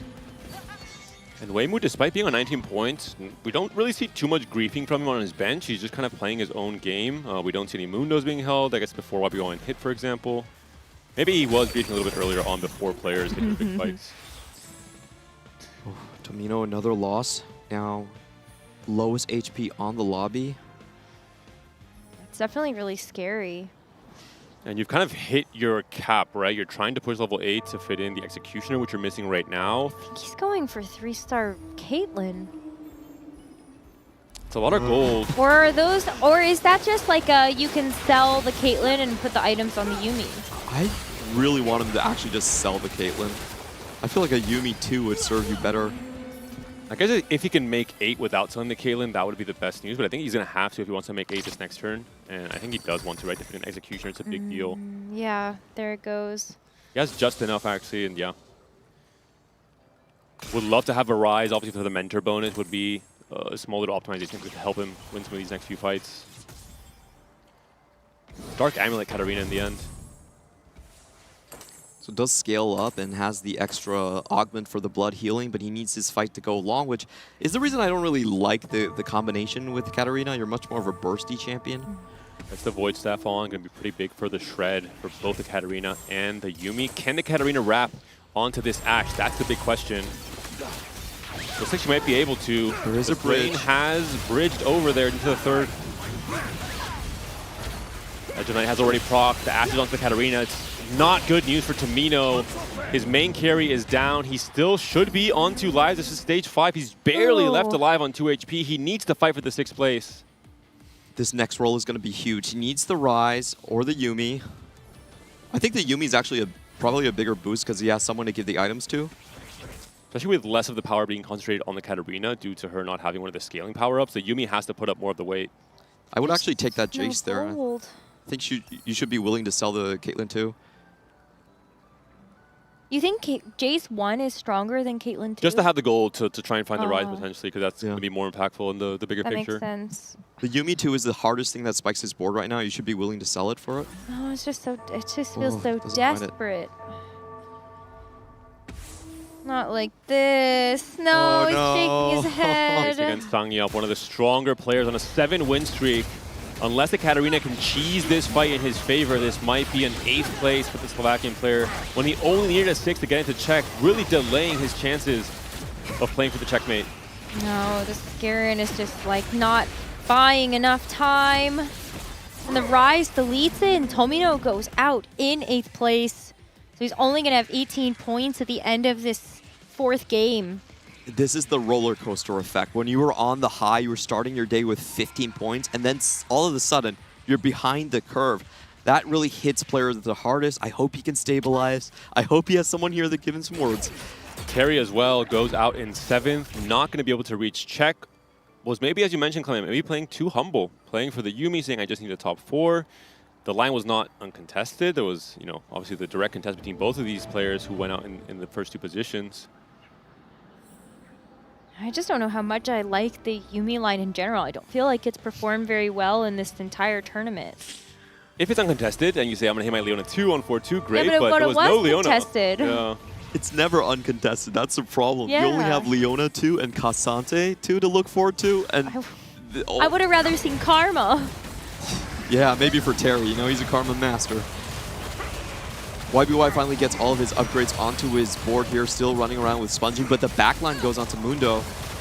Ooh, the volley's smacking it, but it can't actually finish off the kills, so Mundo actually gets a bit of breathing room here. Jinx does target the Mundo early, which means it will be a fight win for Weimu. One of the players who obviously does not really need any particular position. An 8th place would have sufficed for his check after this game 4 concludes. Oh, there was a Battle Academia spat. There was a Yuumi as well. Tragic. Heavyweight for Without You on board. Oh, gonna get denied. This is smart from Weimu. He's not really playing for anything, so he just wants to make sure everyone's placements is a little bit lower. That still helps out his board too, honestly, because like when you have the Poppy, just put it on something. Yeah, for sure. Does Without You get the lease? There's a lease in 2 that needs to be found by Ironbog. That's the only thing that can save him right now.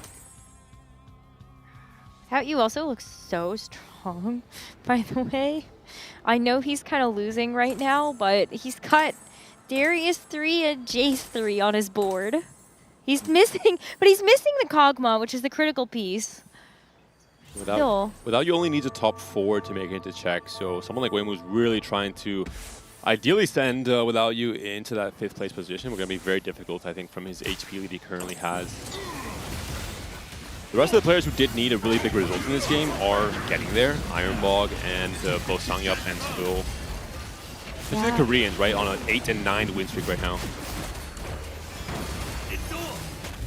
But Ironbog still needs to be able to get a win here, and this veteran Janna board is just a little bit too much, even with time standing still for just a brief moment. Ironbog is also going to be eliminated in this game in 6th place. A 4th bottom 4 in a row for Ironbog.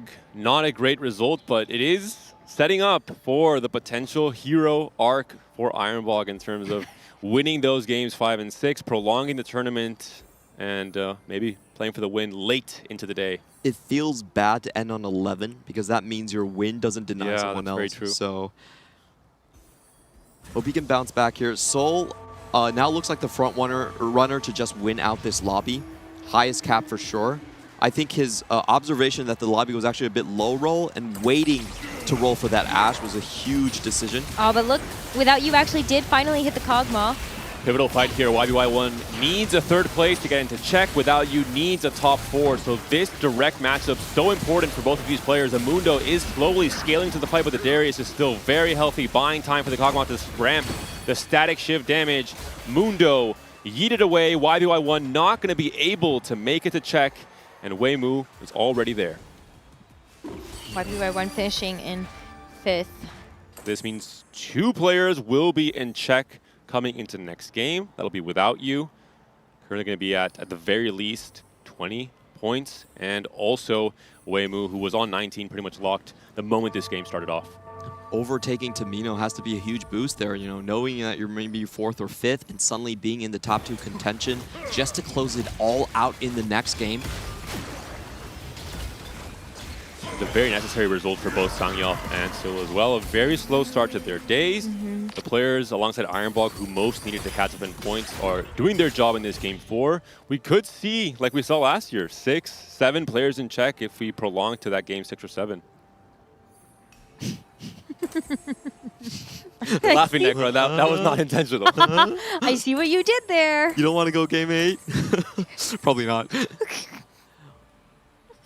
Sign up with a lot of HP lead. He can still wait here and go for his executioners later on. So just waiting to level on interval. And Janna really eclipsing Katarina as the powerhouse AP reroll, 2.3 in particular, across this entire tournament. We saw a lot of players going for it as a comfort pick yesterday, especially Daehwa, I think was a key example, Samino as well. And today, a lot of success for Janna. 1st place from Weimu in that game 1. Now a very strong showing here for Sangyup. And I think we can mention the reason. It's because Katarina actually loses out in the matchup to the Janna reroll and also to the give him the chair. You go underneath their front line is super tanky, and you just get hit in the face.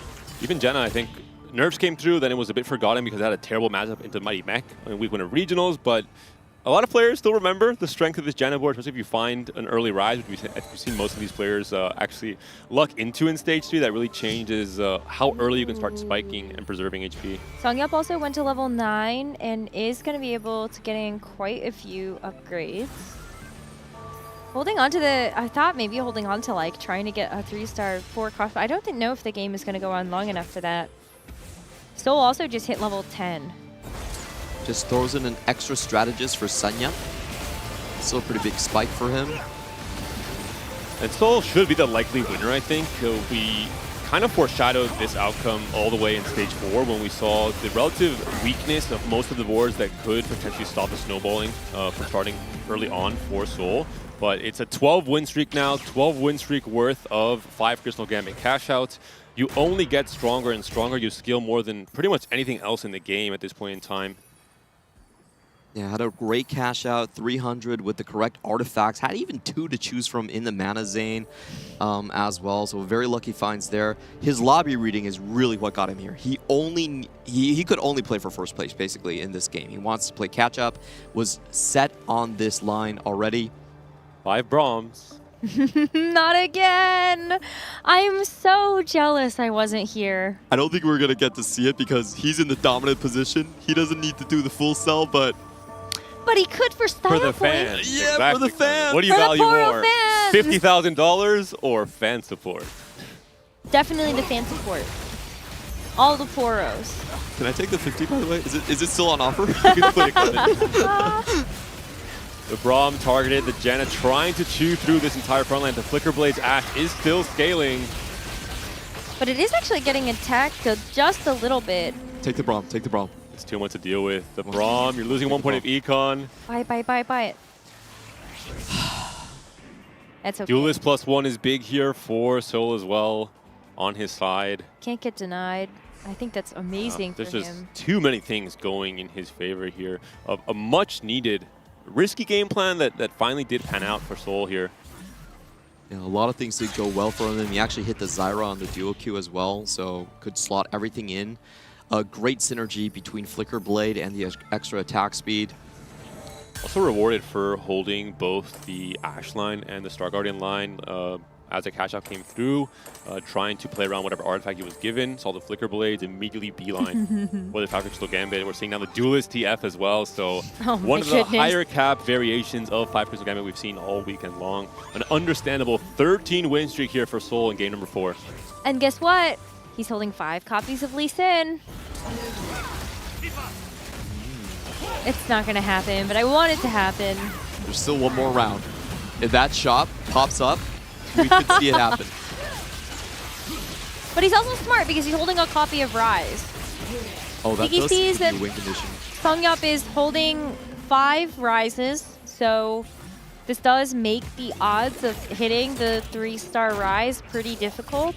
And Songyup has no gold, that's the big thing, right? Because with the Prismatic Ticket, one of the ways to re-spike your board and find these more creative win conditions is rolling for a 3-star 4 cost after you've already hit your 2-star upgrades with your reroll line. But not enough gold to do so. As you mentioned, Necra, very smart from Soul to hold at least 1 copy of Rise to deny this from happening. Lost optimizations coming in from both sides. I'm kind of surprised that we have Soul keeping the power up on Zyra. Okay, yeah, it should go on the Twisted Fate. That's much, much stronger. Once you hit the Twisted Fate with the Duelist Emblem 2-star, then your AVP, I think, is about like 1.15 or something. Too late to hit the Shadow Clone. Unfortunately, the round has already started. Going to go for the Fury Break instead. Ashe is not going to be dying, though, so not really going to get a lot of attack speed, but hey, he doesn't need it. It's an absolute wipe here from Soul. I think we could predict this early on in stage 4. Once we saw that 10 win streak online, it's almost inevitable despite the strength of this Janna reroll. Once again, Janna in the top 2 though, and the biggest celebration here is for both of these South Korean players in terms of their very needed result here in game 4. Now evening up the field, the points will be so much closer. But the key is 2 players will now be in check coming into game 5. We could have just a 5-game ending.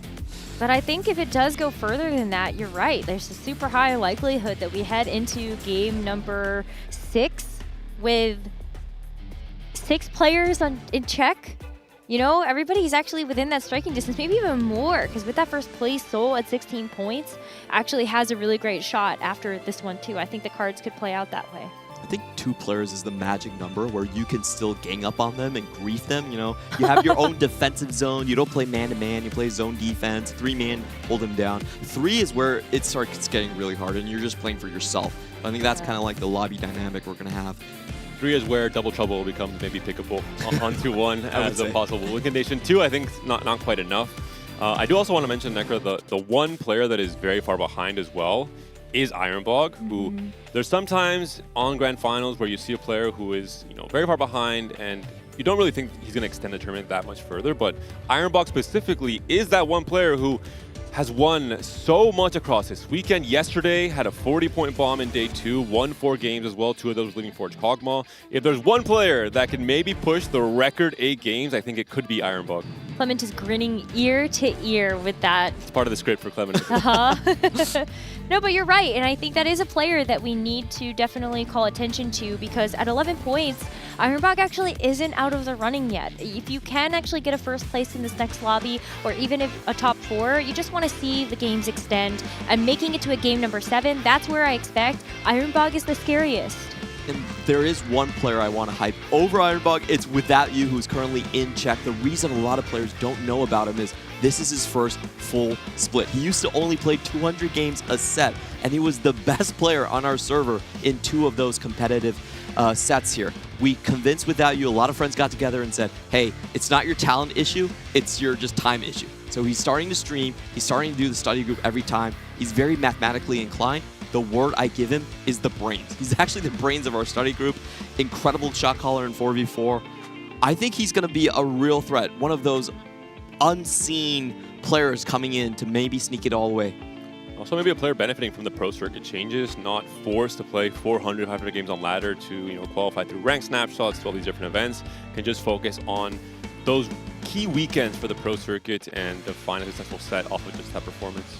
He was actually a non-TPC player, but he got in forcing mech 2020, so there we go. But I think that is actually why people put kind of an asterisk by the results of the regional finals, right? Because with that patch, I think Without You really did have to prove, was it just the patch or was it more than that? And obviously, through the second weekend of the APAC regional finals, when we had that hotfix to get rid of the mech pilot, we have seen from that as well as this weekend, it's not a fluke. Without You is here for a very, very big reason. I thought he was going to drop, but he has a very good read of crew. He's probably one of the best crew players, and he's always doing well on sets that feature melee carries. Lee Sins, the Volley Bears, those are kind of his compositions. And talking about win conditions, I mean, Fast 9 is the obvious one. Double Trouble Malzahar with 3 or more players in check, maybe also the case. But Kale Reroll is a potential line that can play for wins. The crew, we saw it from Without You yesterday. 3-star 5 cost. Can also go for it as well. But let's hope, Necro. We will be going to a very quick break. We'll be back with game number 5. 2 players in check. You do not want to miss it.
The human body was built to move. Not trapped at a desk in one singular posture for 12 hours a day. It's time your chair evolved. This is Secret Lab Titan Evo. Ergonomically engineered for you, gamers, hybrid workers, artists, backing your every move.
back, everybody, to the Tactician's Crown for KO Coliseum. We have finished 4 games, and there are only 2 players that have hit the 20-point checkpoint. And after this, if they can win a first place, they will be our winner. I am back with my good friends, Panda and Gangly, and this is going to be a very, very important game. Not only do we have 2 players that are in check, but we have a lot of players that are within striking distance of reaching that mark themselves if they can have a good performance in this next game. 3 players on 18 points. Not quite the 19 from Weimu last game where you can take your hands off the wheel and only grief everyone else. But someone like Tomino in particular, the only player left from the field of the West, of EMEA and Americas here. A great start, 15 points in 2 games, but now has faltered a bit in games 3 and 4. I imagine he's focused, he's locked in, he knows that he really has to play for denying the end here in game 5 and then playing for much more selfishly in game 6, trying to play for the win. You can't, like you're saying, fully take your hands off the wheel, but there's almost this silent agreement of 3 players on 18 points means if you all work together to grief one person, you kind of guarantee that all 3 of you get 7th, get your 2 points, and then make your way into check. It's silent until the first ping comes out. Then I would say, it'll break the silence for sure. But before we get into this next game, let's set the stage. Especially for a player like Weimu Loshu, who had a first place to start the day, a second place to follow that up, now has 24 points and is in that check. Don't worry, he hasn't taken a 6th or a 7th today. But Weimu Loshu comes in as one of the players from the JOC. Not really a whole lot known about them either because they come in playing the JOC for the very first time ever, gets to the Tactician's Crown, and is now leading the pack.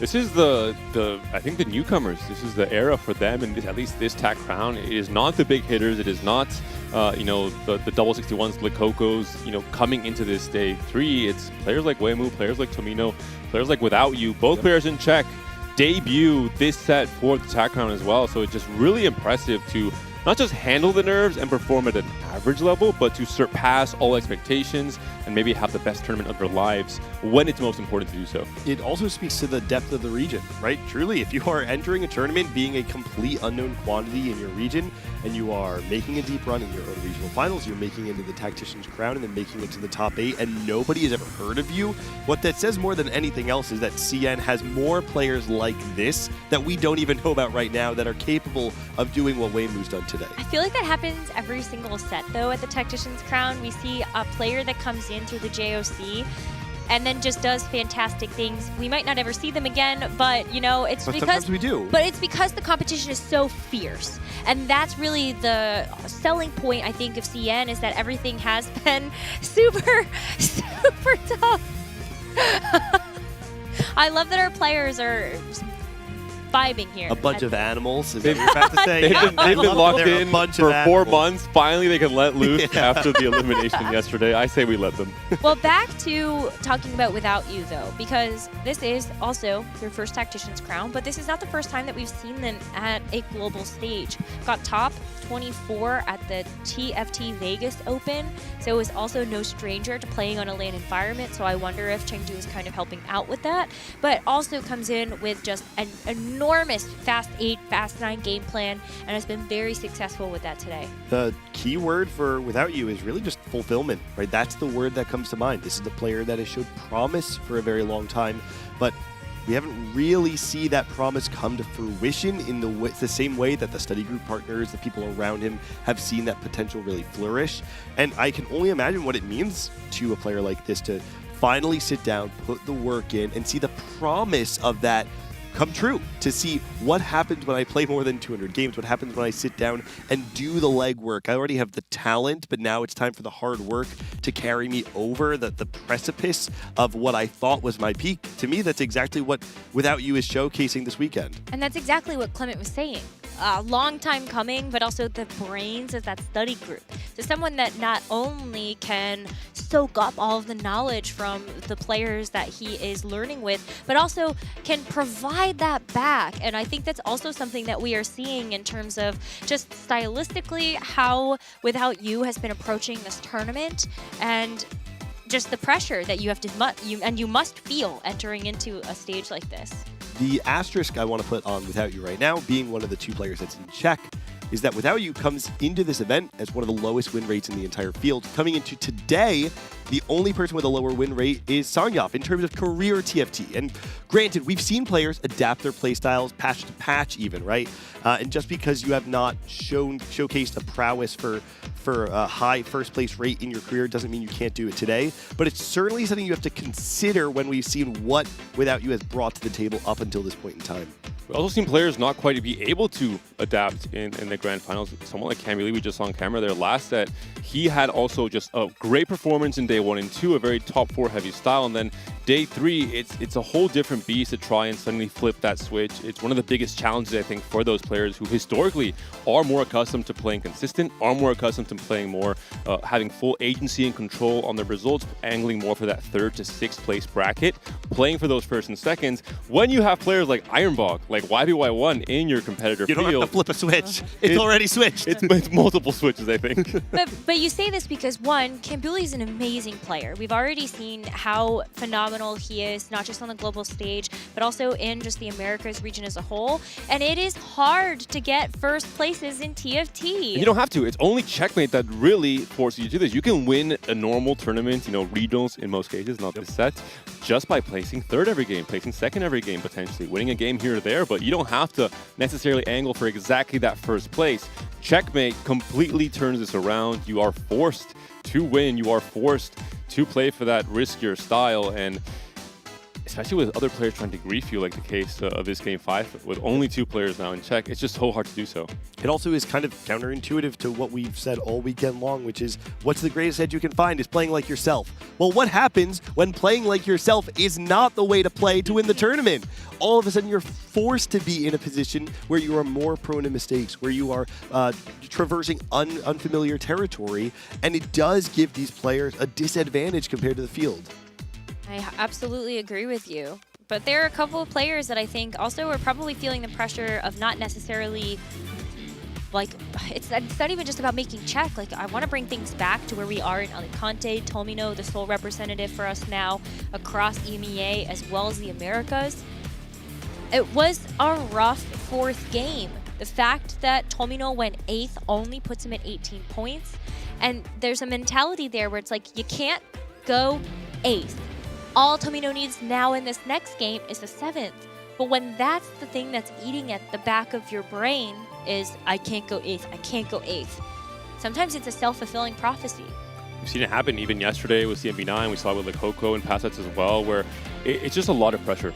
And I think a lot of players have stated, I think correctly so, you can't think about it. You have to just play. In this case, you can play just your usual play style, play the way that you play the entire set. Think about the hundreds of games these players have already committed to the set. Just play that same way. You've already intuitively figured out a lot of what you should be doing with pretty much every single line you're committing to in stage 2. Just do more of that. Don't let the nerves or pressure get to you. Don't make decisions that just don't feel right because you're trying to just avoid that 8th place. It's where veteranship is important too. And to me, the 2 that stand out, it's YBY and Ironbog here, right? YBY, of course, sitting in a relatively strong position in this lobby still. Ironbog, though, only 11 points. Even a first place doesn't get you into that check point. But what Ironbog still has going for them is that they've been here before, right? This is not the 2nd time that they've been at an international top 8. Top 8 at the Macau Open, top 8 at the Set 13 Tactician's Crown.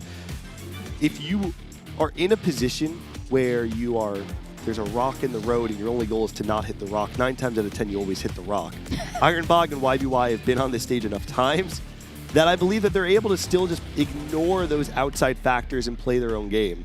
I have never heard that saying before. Oh yeah, everybody always says it. I'm not sure how accurate it is either. It does. You've never really just walked how and there's a rock. How big is the rock? Doesn't matter how big the rock is, you're always going to hit it.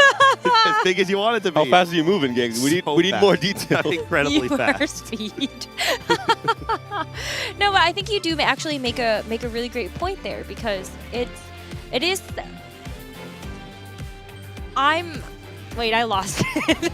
You were saying you hit the rock, Necra. I'm the one that hit the rock. All that you said that was important was you made a really good point there about me. So all right, I think great. that's a perfect segue. Full stop. That's all we need. No, but I think for Ironbog, I think it is a bit of a disappointment to see him this low in the standings. Somebody that came in, I think there was a lot of high praise for a player like Ironbog, not just with the veterancy that he has, but also just with the amazing KO Coliseum set he has had as just a whole. It's not just KO Coliseum too. If you look at Ironbog's accolades since last November, let me list them for you. He's the only person in the world to have ever won back-to-back regional finals. He had a top 8 at the Macau Open. He made it to the Tactician's Crown and found himself in the top 8 there. Then he went into the TPC and he won 2 different TPC events before finding his way back to the Tactician's Crown. If he won the TAC Crown right now, it would put this year-long run as one of the greatest, only rivaled by Disjope of the past year. And it's not a huge surprise his current position in the tournament. It's called playing first or eighth for a reason. It's not playing first or first. Even if you're a player as good as Ironbog, you can maybe sway that a little bit more in your favor for those first places, but the eighths are going to be there eventually. It's unfortunate, obviously, that it happens in these first few games of Grand Finals in a TAC round stage, but this is maybe the time where you can flip that switch, play for the same style, but have those outcomes going his way. I think most of these games we had players who were just able to, not necessarily high roll more, but just be in better positions. YBY won in Game 3, for example. The Braum 3, obviously, the big finale there. Even Soul in this last game, the Flicker Blades. What if he hit a different artifact? He wouldn't take over that stage 4. He would give Ironbog more chances to come back into it. That's a good point. Sometimes it is just having to deal with the variance that is involved in the game.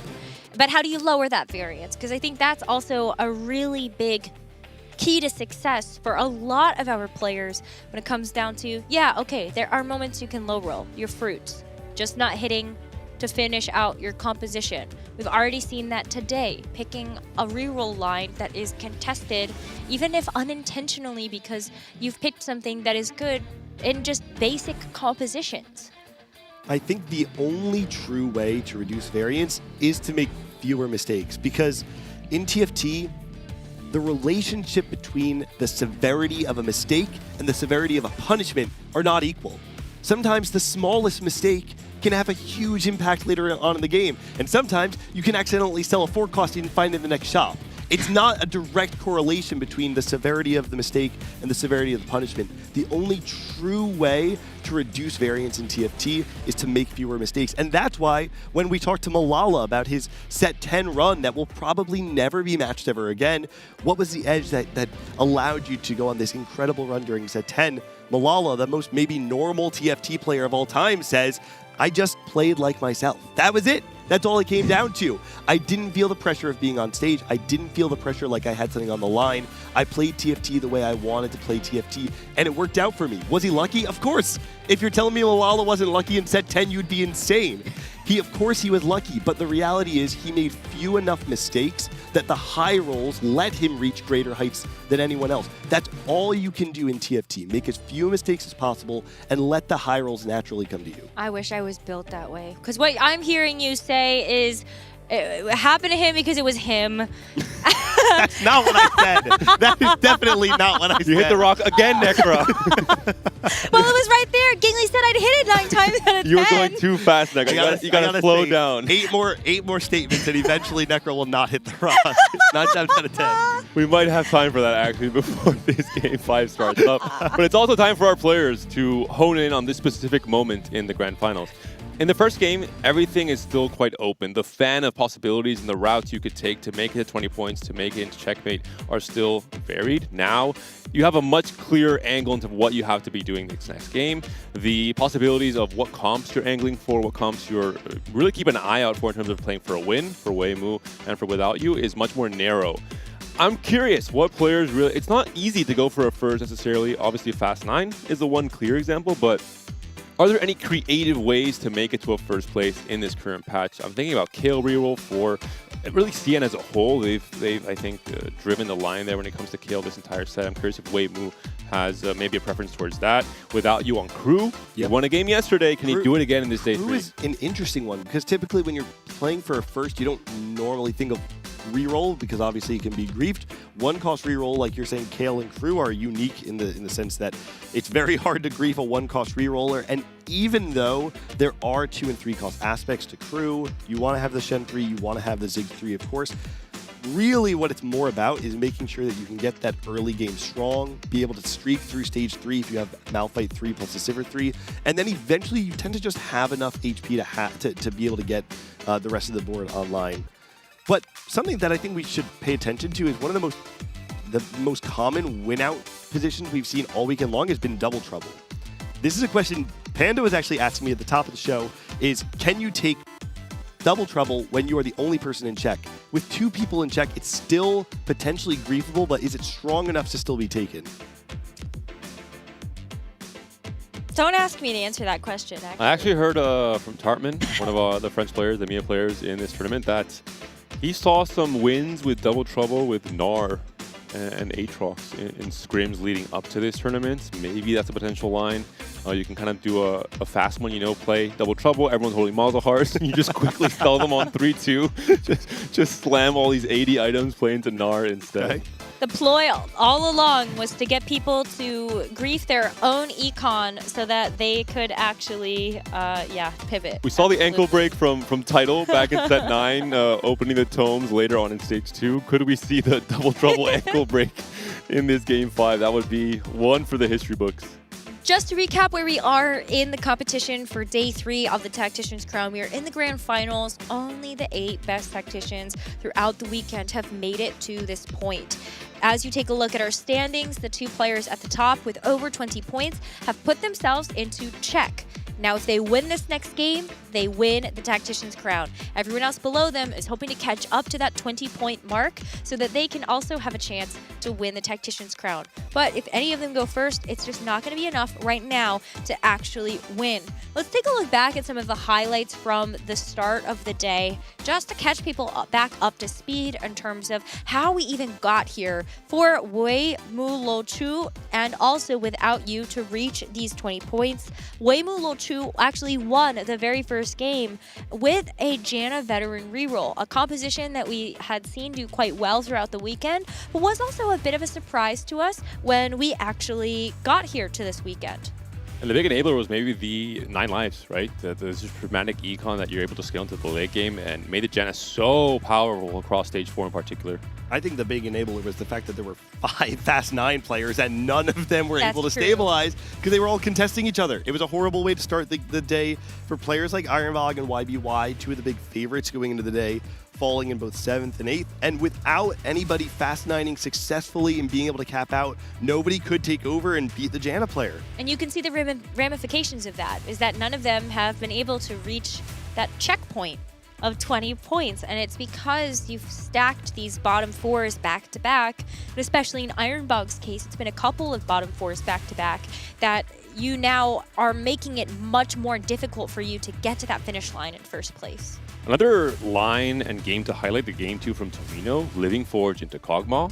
That was a win. Yesterday, Ironbog to cement his comeback to make it to this final lobby in the first place. 2 games of Living Forge Kog'Maw with very good item setups in terms of either having a 2 artifact Kog'Maw rather, or a Kog'Maw artifact plus an innovating locket on a Swain, for example, one of those tanks. So that's another possible way to play for a win. If you make it to stage 6, your 3 artifacts off of Prismatic is incredibly strong in terms of just winning the game outright. And then as we look at kind of what's going on in the next game, we got the sell of the board, a Braum 3. That was such a great way to be able to finish off that 3rd game. It was honestly very well played by YBY to secure the Braum 3-2, waiting until he was just 1 life, delaying the buy on that 6th Braum so that the opponent didn't have a great chance to grief. And then as soon as he loses, he pulls the trigger, sells everything, does the really fast roll down and makes it there. I mean, YBY has showcased a little bit of high roll throughout the weekend in terms of getting high cost 3 stars, but at least we're getting to see why he's able to pull it off successfully. Yeah, we have to probably give the context that was the 2nd time YBY1 has done that in this entire tournament. Yesterday it was that 3-star Twisted Fate, and it really does take that high APM that YBY1 is well known for, so I think that's a really great call out there as well. And then I think the other really big key was this 4th game. Songyup and Sol both needed super big games in order to give themselves a chance to actually get into check now for this upcoming game number 5. And Sol, another great example with the Crystal Gambit Ashe. After the nerfs came through, not as easy to snowball 5 Crystal Gambits. You need that little extra something. In this case, it was the Flicker Blades on the Ashe with the double Kraken. Just so much damage coming out. And I think the relative weakness of the entire lobby in stage 4 to allow that initial snowball to happen, that's another way to try and win the game here. So there are so many different paths and avenues players have to watch out for and have to try and block as well. We're going to take a short break as our players just take another moment before we can get them back into the game. So please don't go anywhere. Coming up after this, game number 5 of the Tactician's Crown.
Welcome back, everyone. It is the KO Coliseum Tactician's Crown Grand Finals.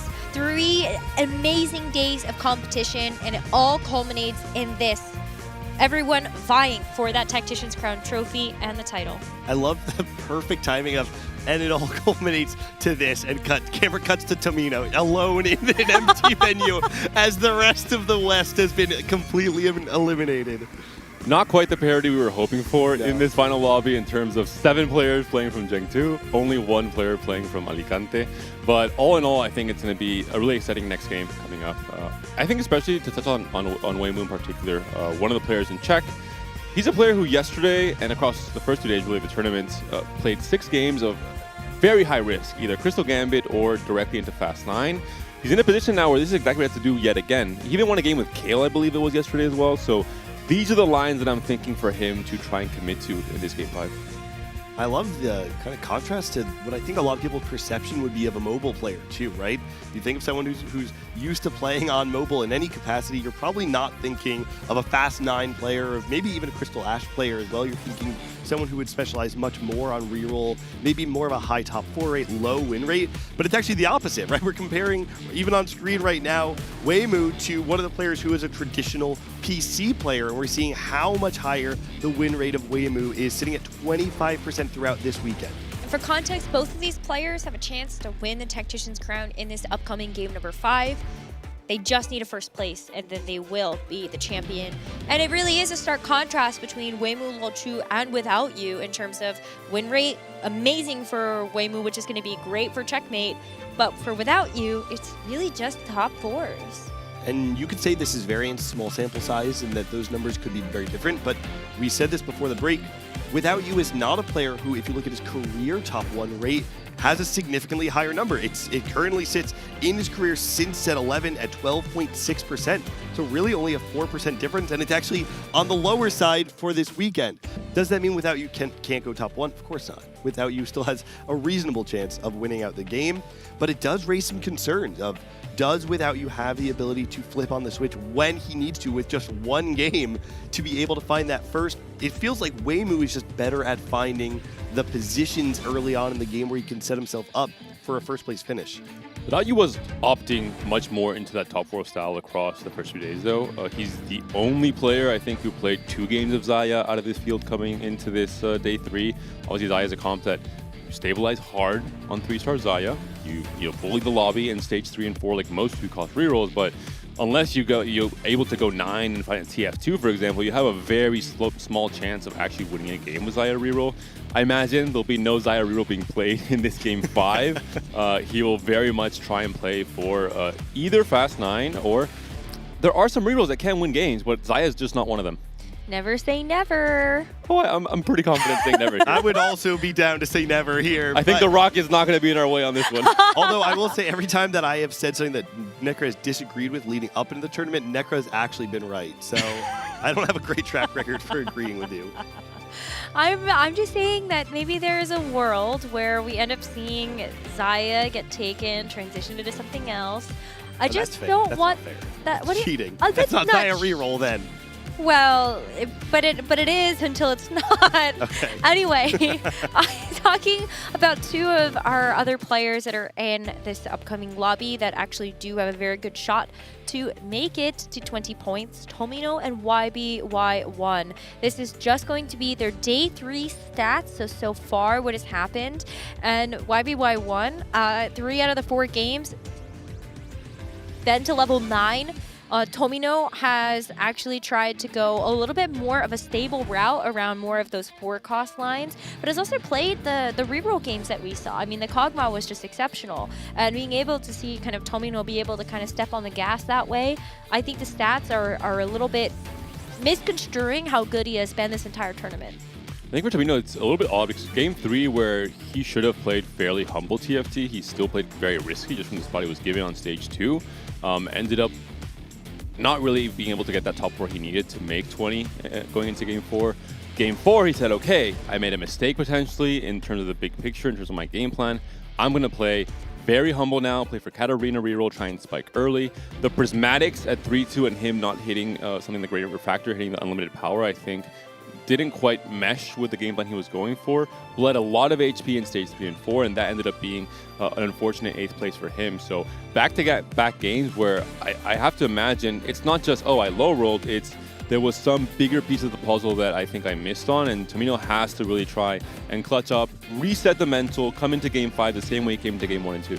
He only has 18 points, and so he does need a 7th place in this upcoming game, but we said that about game 4. He needed a 6th, and it just didn't happen. It didn't come together. And so I think this is definitely a tough position for him to be in, but he has this entire room of people cheering for him and giving him that support. It's all of our Americas and EMEA players, as well as our crew of friends over there. So you know that there's a lot of compassion and a lot of just support for Tomino. I don't envy being in Tomino's position right now, to be honest. It is very hard for anybody to be in a spot where they are narrowly missing qualification, whether it's to another day of competition or whether it's to reaching Czech here, and to do it 2 games in a row and just barely miss out on what's necessary for you to reach that, it can be a real confidence killer. And Tomino is someone who we have not seen proven himself on the international stage, hasn't been someone who's really proven himself in the final days of competition as an elite performer who can stand up when everything is kind of falling apart around him. And what I'm afraid of, and I hope I'm not manifesting this, but what I'm afraid of is that this has a domino effect. That once your confidence is shattered a little bit, you start to question yourself. I personally really liked when Tomino went for the highly volatile game plan, even though he didn't need a first place, because that is the way that he plays TFT. He is a highly volatile player. And I actually feel like there is a part of me that wonders if, even though he needs 2 games, is it worth more for him to just play like himself to get those 2 points than to just play for a 7? This is going to be Tomino and YBY1 stats from days 1 and 2 of the competition. So is there anything that stands out to you about some of the comps that they played? Maybe that's something that they can return to for this final day just to ensure the points. I mentioned at the start of the day with the interview I had with Tomino in the middle of the stage there. He played more reroll than anyone else. He played 4 of those top 4s in particular. He played lines where if he could see he had a good spot for it in stage 2, and it was a reroll line that was uncontested, he gunned directly for it, just tried and played for those 4th, those 3rd place positions, not playing the super fast line we've been seeing from players like Ironbog or YBY1 in particular. I think Tomino in the 3rd game, he was maybe hoping for a Janna reroll. Waymu was directly beelining for that with a better spot for it, so Tomino played a riskier style that maybe was not his intention, like again he was mentioning there. So I hope to just see him have a good spot for a reroll line, something like a Katarina, a Janna, maybe even a Kale. Yesterday he surprised me more than I think I've been surprised the entire set, where, reminding viewers at home, he rolled down on 3-1. He had 7 kills, I think from 2-1 onward, which is an insane spot. He just needed 2 kills. We thought, okay, he's a natural, then maybe he'll be in a position to win the entire game. On 3-1, he rolled all of his gold, essentially, and finally hit the kill, but at like 0 or like 5 gold. We thought the spot was completely doomed. He played this win streak style for Kale instead. Was able to win, I think, 8 or 9 fights in a row up until the very end of stage 4, and preserved HP that way to buy him enough time to make it to level 9, despite going 8 with like 0 gold to slot in a Lee Sin, for example, and then won the game. Brutal. So it was just one of the most surprising one-cost reroll games I've seen all set long, and I think Tomino has that surprise element in him, where he can play lines in ways that you don't quite expect and still find good results. But he also knew what augments to pick to help to shore up some of those weaknesses in that game plan. I do believe he picked something like explosive growth that just allowed him to actually get the experience necessary to level up and reach that level 8 and level 9. And it really did pay off dividends there. Tomino ended up doing so well on the day that he went into that 7th and final game. He didn't need anything. He just needed to just play the game. He had already basically locked a spot into the grand finals, and he could just kind of either play spoiler to the lobby or just get one more game of practice to make sure that he would be prepped and ready to go for today. Just an update to everybody, we are still working through some technical difficulties, and then we will be able to get our players into lobby and get going for game number 5. For YBY1, this is a player I think that has had a lot of eyes on him the entirety, not just of the set, but also since he started competing. YBY1 has been just one of the biggest starts in APAC. He's been to 3 previous Tactician's crowns. Always somehow seems to be getting thirds. 3rd at the Monsters Attack one, his very first appearance. 3rd at Magic and Mayhem. Did get 9th at Cyber City, so that was a bit of an anomaly there, but I said all good things come in threes. He comes into today with a 33.33% win rate, so maybe, and he's at 3rd place now, so.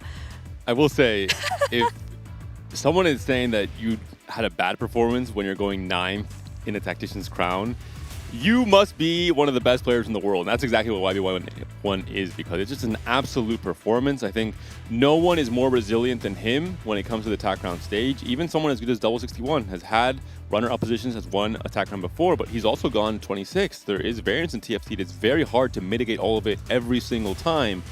And YBY1 is that one player that seems to just do something right when it comes to the fundamental playing of TFT to almost never find himself in that 8th or 7th, almost never find a string of bad performances in a row. Same thing can be said, though, for Ironbog. Ironbog is another one of those just incredible stars from APAC. The only other one that does have a previous experience at the Tactician's Crown in this final lobby. Everyone else is newcomers.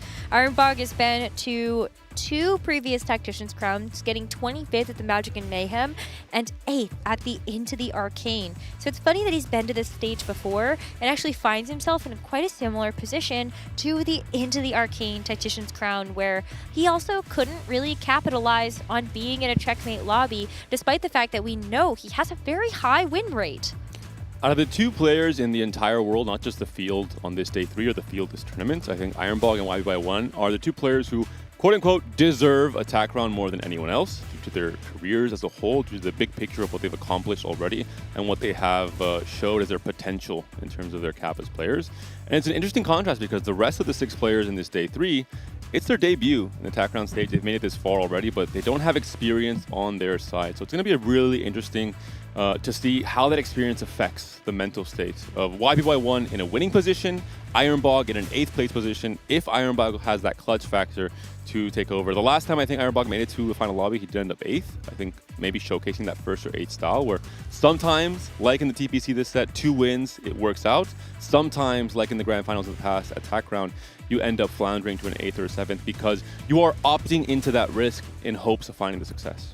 But as Gangly was saying, you got to play like yourself. And if it means that 50% of the time you go 8th, but 50% of the time you win the tournament, I think you like the odds. You know, Hupe, he comes in, Ironbog, 2-time regional champion. He got those back-to-back regional finals wins, which is something that no other player in the world has been able to accomplish. And so Ironbog still, like, if it gets to a game 7, he's a huge threat. Yeah, and also the back-to-back yesterday with the wins, making it happen. I mean, Summertime did it something similar. Last set, he wasn't the favorite, and then on the last game started popping off and sent us to that game 7. And now we have the possibility of going to game 8, even if with Iron. If someone, like you guys said, if someone can do it, it for sure is Iron. Start cold, and now maybe with this break, mental can be reset for everyone, and he could still have a chance. I want to look into the kind of zoom out and look at the bigger picture of where we are in terms of the regional comparisons when it comes to TAC rounds historically. Obviously, I'm a bit biased from EMEA. Double 61 in this tournament won the very first TAC round all the way back in Galaxies in set 3. We haven't won again since then.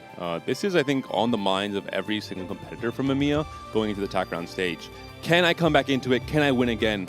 And to put that into context, Galaxies was 5 years ago. Thank you, Necra, for reminding me. Not just you, but to everybody else, that's a very long stretch of time. And I think EMEA is a region that every single set we say, Hupe, they're due. They're due. They've got players here that can do it.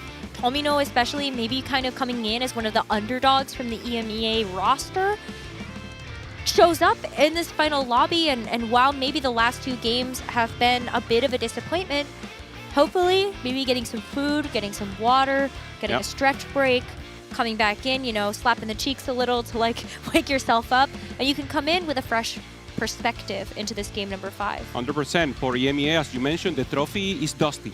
So maybe a chance here to get a new crown. No, I can take Necra bullying me, but 2-on-1 is a little bit unfair. No, but once again, Tomino playing so amazing and deserving the spot totally. Always finding great placement on the first one, maybe missing out there, but taking chances. He went for that double up that didn't work in the end, and now still playing for that placement, for big placement every time. And once again, a good chance. Waymo, for me, the biggest surprise. JOC got me from playing mobile. I mean, this guy hasn't been playing TFT for long. Started playing only this set, maybe before as a hobby, or as a high level starting now, and playing great, adapting very quickly to the meta, and of course, putting the hours in when it matters. Also the hope for CN. We look at someone like Clancy being the historical name, not quite being able to perform after that day 1 elimination, but now it is a JOCM player instead. It is Waymo instead carrying that hope forward for CN, which similarly to Mia, they have been in a drought. There was a time and place where CN was the region with the dynasty, the back-to-back-to-back TAC crowns. You thought it was never going to end. I personally, being invested as a commentator, thought, is there anything you can do to dethrone CN before, obviously, Replay started off the big streak for the Americas, obviously a title starting it off for not just APAC, but for Zeta Division as a whole, with Summertimer winning last time. And they need that win again. I think Macau helped a lot in terms of giving that CN community hope again, in terms of their place in the ecosystem on the power rankings, regionally speaking, in TFT. And now Emu, front and center, 24 points coming to this game 5, already in check. He has the hope to do it again. It's going to be a very intense game number 5 as our players are just doing final ready checks.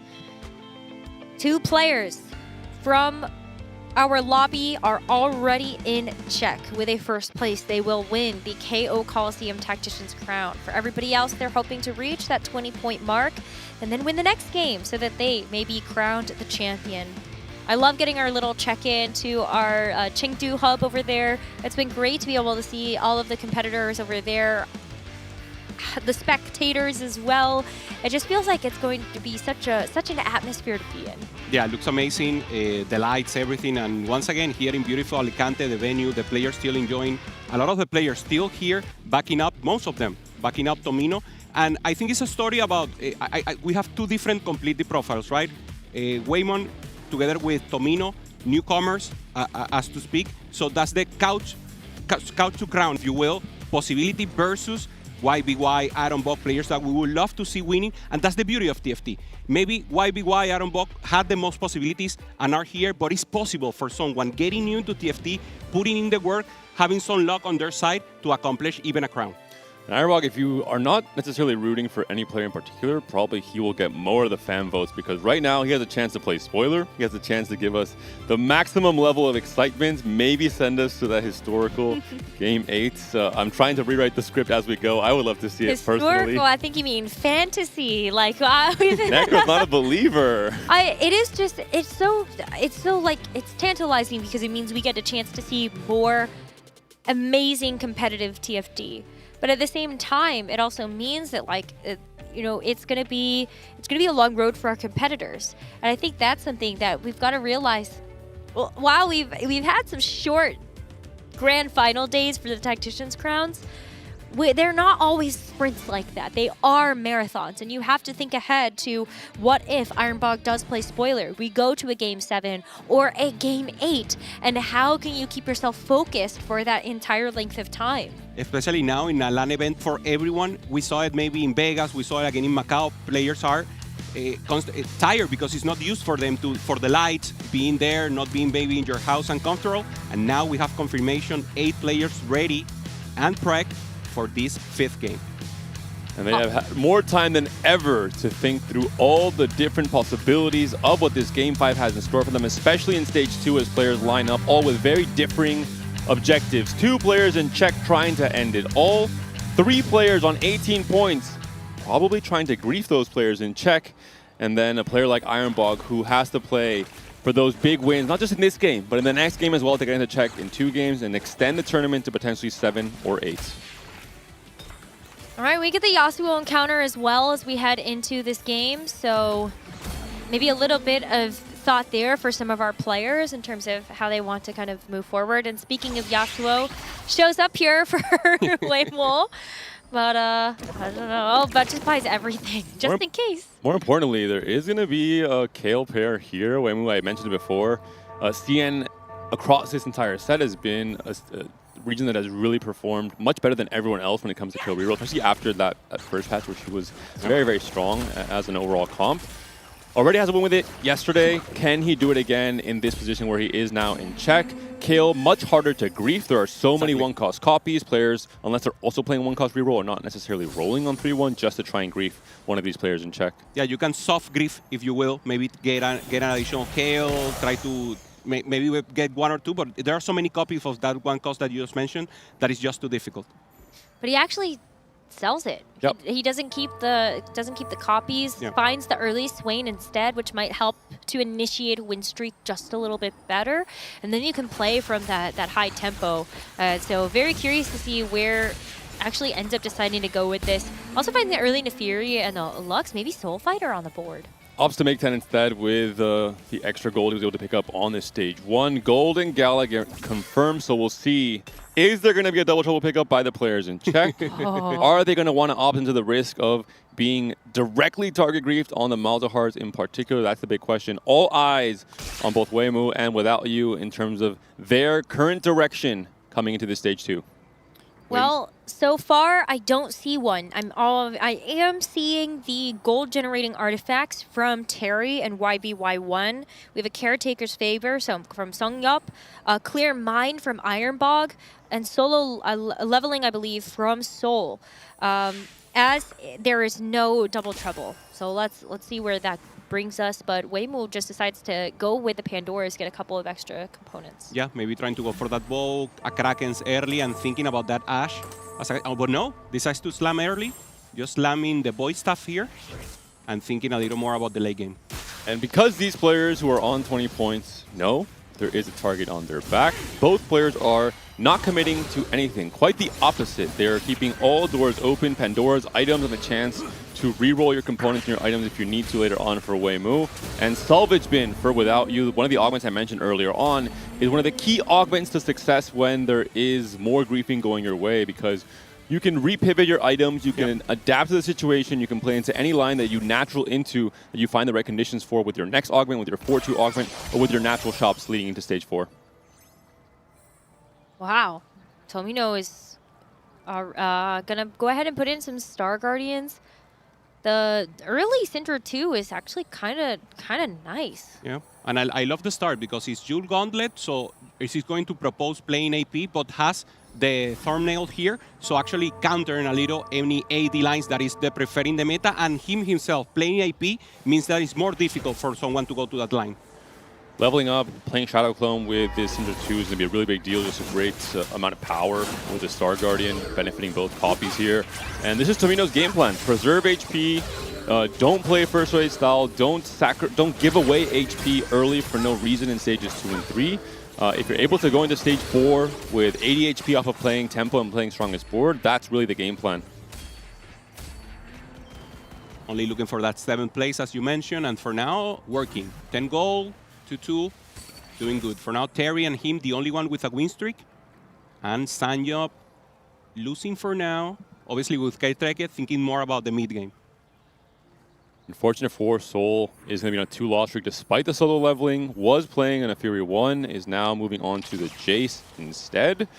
You have to not just win fights, but at the very least kill units to get value from the solo leveling. We saw it used to great effect from both YBY1 and Ironbog in different games today, and that being one of the key indicators to playing for Fast 9. So Soul has to try and turn this loss streak around the rest of this stage too. Wow. YBY1 actually does get in the Crystal Gambit super early. And it's perfect because he has the Gambler, so he doesn't need to win. He only needs to delay a little to get that additional gold. And as you mentioned, Negra, now he's in a perfect spot to double up, to try to keep going. Of course, he only needs 2 points, so it's a little weird. Maybe just trying to get a little cash out and then try just to push that level 8.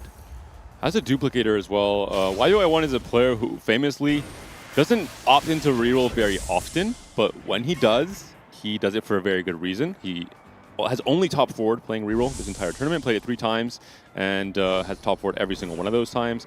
I think YBY1 is on 18 points, doesn't need to play for a first, but one of the ways to deny players who are on check from ending the tournament is by winning yourself. Yep. That is sometimes the best path forward instead of just trying to grief them.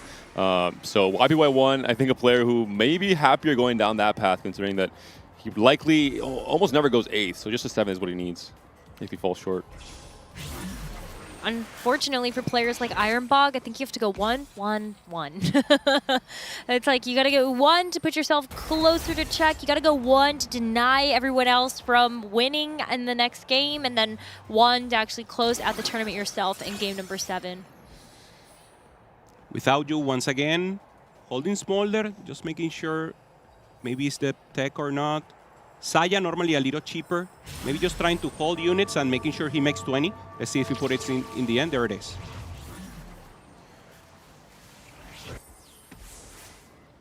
I'm almost a little surprised because I think he would have liked to be able to actually make 20, but I guess you hope you just win because you're playing up against the, with a griefer, Songyop. Yeah.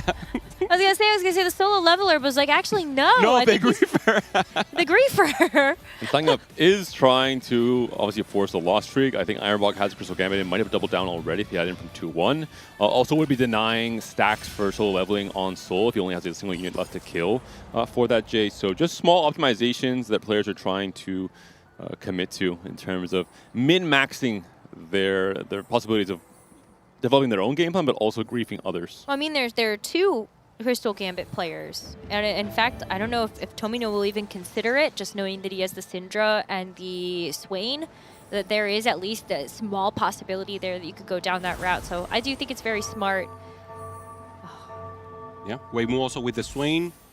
Soul, playing solo leveling, but in a loose streak. And of course, the griefer here, Sanyop. So very difficult for all the Crystal Gambit players, as you mentioned. Interesting setup here for Terry. Not playing for Mogul's Mill, not playing for Gambler's Blade, not playing for the loose streak and the gold generation, instead playing for the win streak with a gold collector. I think this is a very Terry kind of line and play to go to. Only needs a 7th place. This is the most comfortable territory possible for territory. I try to stop myself, but it is the truth. He loves playing around the 4 cost. He is very consistent at top 4ing. Will likely play around something like a Samira, for example, and that Volibear combo in stage 4. The one who achieved Necra here is Tomino. Perfect spot. He needed 2 points. Managed to get the win streak right now. And for now, it's just keep playing it, keep pushing. But, I mean, job's done. For stage 2. I hope. let's hope the stage yeah. 3 continues. He's definitely much richer than the rest of the lobby at the moment, but that might change. Songyop on the other side is hoping to also put together a nice loss streak with the 5 losses. Songyop can continue to play spoiler to some of these other Crystal Gambit players, and even as it looks, YB1 actually took a win, and Ironbog does not have a very full loss streak strung together yet. Player to watch out for is Without You on a 4-win streak right now. Obviously going to try and opt for Fast 9, considering his current position in the tournament. And if players are not able to end his win streak, this is one of the scary spots where you're able to mostly win streak all of stage 2 and 3, slotting Crystal Gambit, entering stage 4, trade that HP for extra resources, and then come into stage 5, go 9, and have enough gold to hit all of your 2-star upgrades, plus maybe some combat power from your 4-2 augment. And that's a recipe for success in this meta. What do you make there of Ironbog holding champions when he has clear mind? It was just the PvE round. He'll sell them, I assume, as soon as this fight starts off. The solo leveling, low stacks here for Soul. So in a very difficult position for now, just slamming items via, for now only on Nafiri and on Jace. And a very difficult position. Finds this whole fighter early, but not actually having enough tempo. So a very difficult position for him. 16 points, he needs a 5th, and it's not easy in this lobby. Yeah, not when you've got some really big winners. I mean, Tomino still 6-win streak Without You, was able to put 5 together, and Songyop continuing to put that 6-loss streak even further. As we get into our next augment, I think this will also change a lot. I see some augments that will give you a bit of direction. I also am taking a look at kind of what people are picking. Tesla coil for Without You, interesting, trying to go for that full items and get additional value. What did YB1? What did YBY1 take?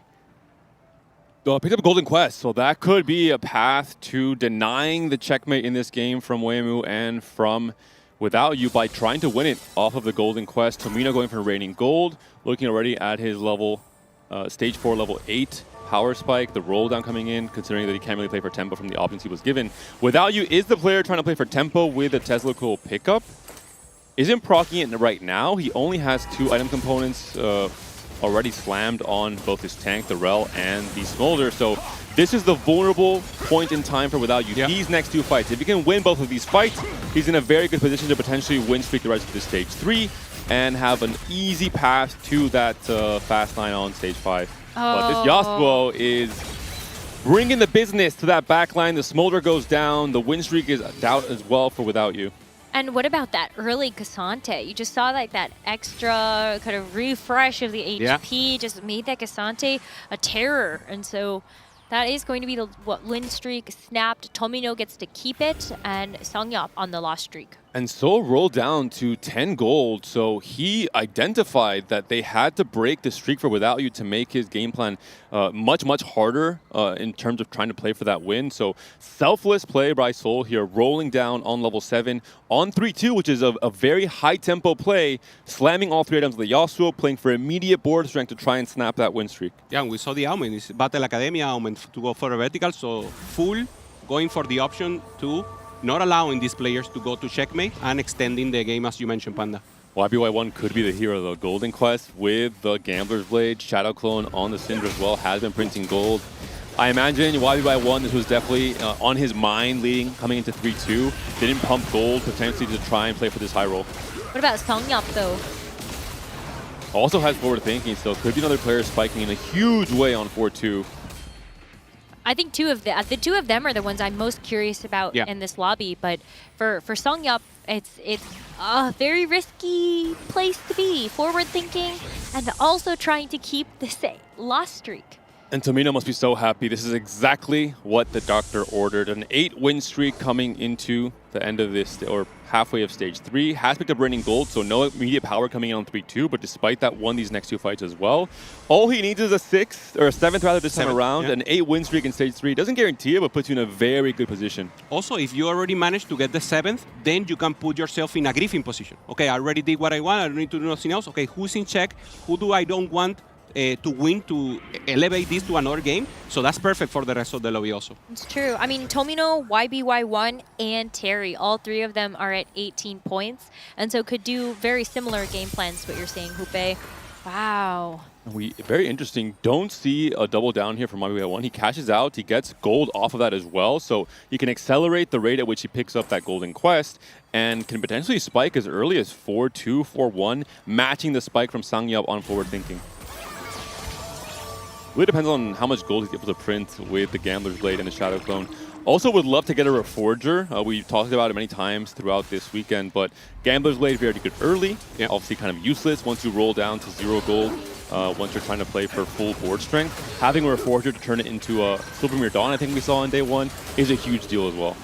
Decides to use the duplicators there on the Swain and just sell for gold. economy. Yeah.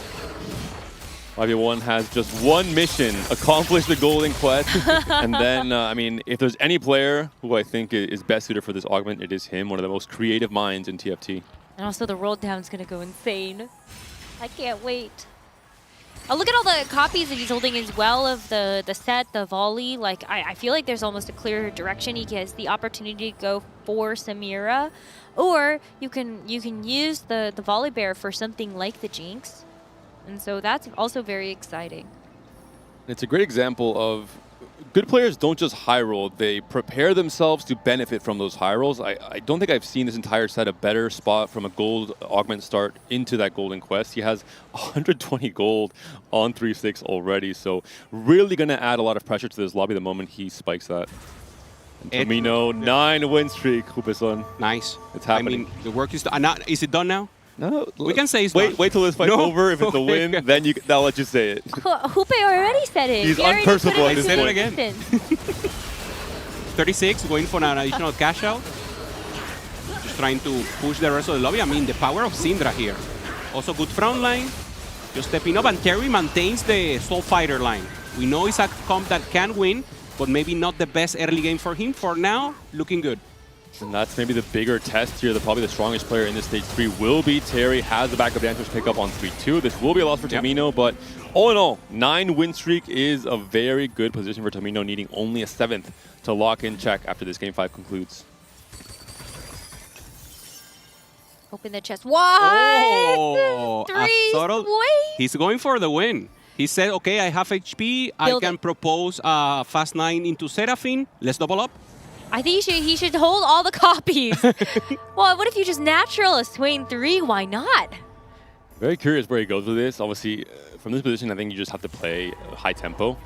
Don't think about what's the strongest board I'll be able to build in stage 6. Think about the right now. How do I make my board stronger turn by turn without sacrificing obviously too much potential to just try and play for that 6th or 7th place. Early Ash. That's one way to do it. Has a JG slam though, so it might be a little bit difficult. Well, now. YBY1 very close to proccing Golden Quest. Cancel units on his board. And yeah, has already procced it. Gwen 2 comes online. You can play around both the Soul Fighter variants or the Sorcerer's immediate roll down. 70 gold to work with on level 8. So wow, set 2 already found. YBY1 in a very strong position, a commanding spot for this stage 4 start. Let's keep it coming. Has a Reforger as well for the Gambler's Blade. This is the APM check. This is where YBY1 separates himself from even other best players in the world.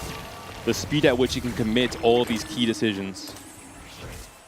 Oh, I mean, there's a lot that needs to go on here, but the fact that you've got Zhonya's Paradox on the Gwen, really amazing AP items. Tankzilla's big. So good. I mean, the fruits are almost perfect here. And he takes his Iron Bog, who's doubled down, so a breathing room for YBY1 on a turn where he didn't fully lock in all of his decisions, didn't make all of his items, didn't roll down fully. Yeah, but he's still done like most of the work. Yeah. For Terry, the only bad news here for Terry, playing Soul Fighter vertical, normally no one will be contesting you.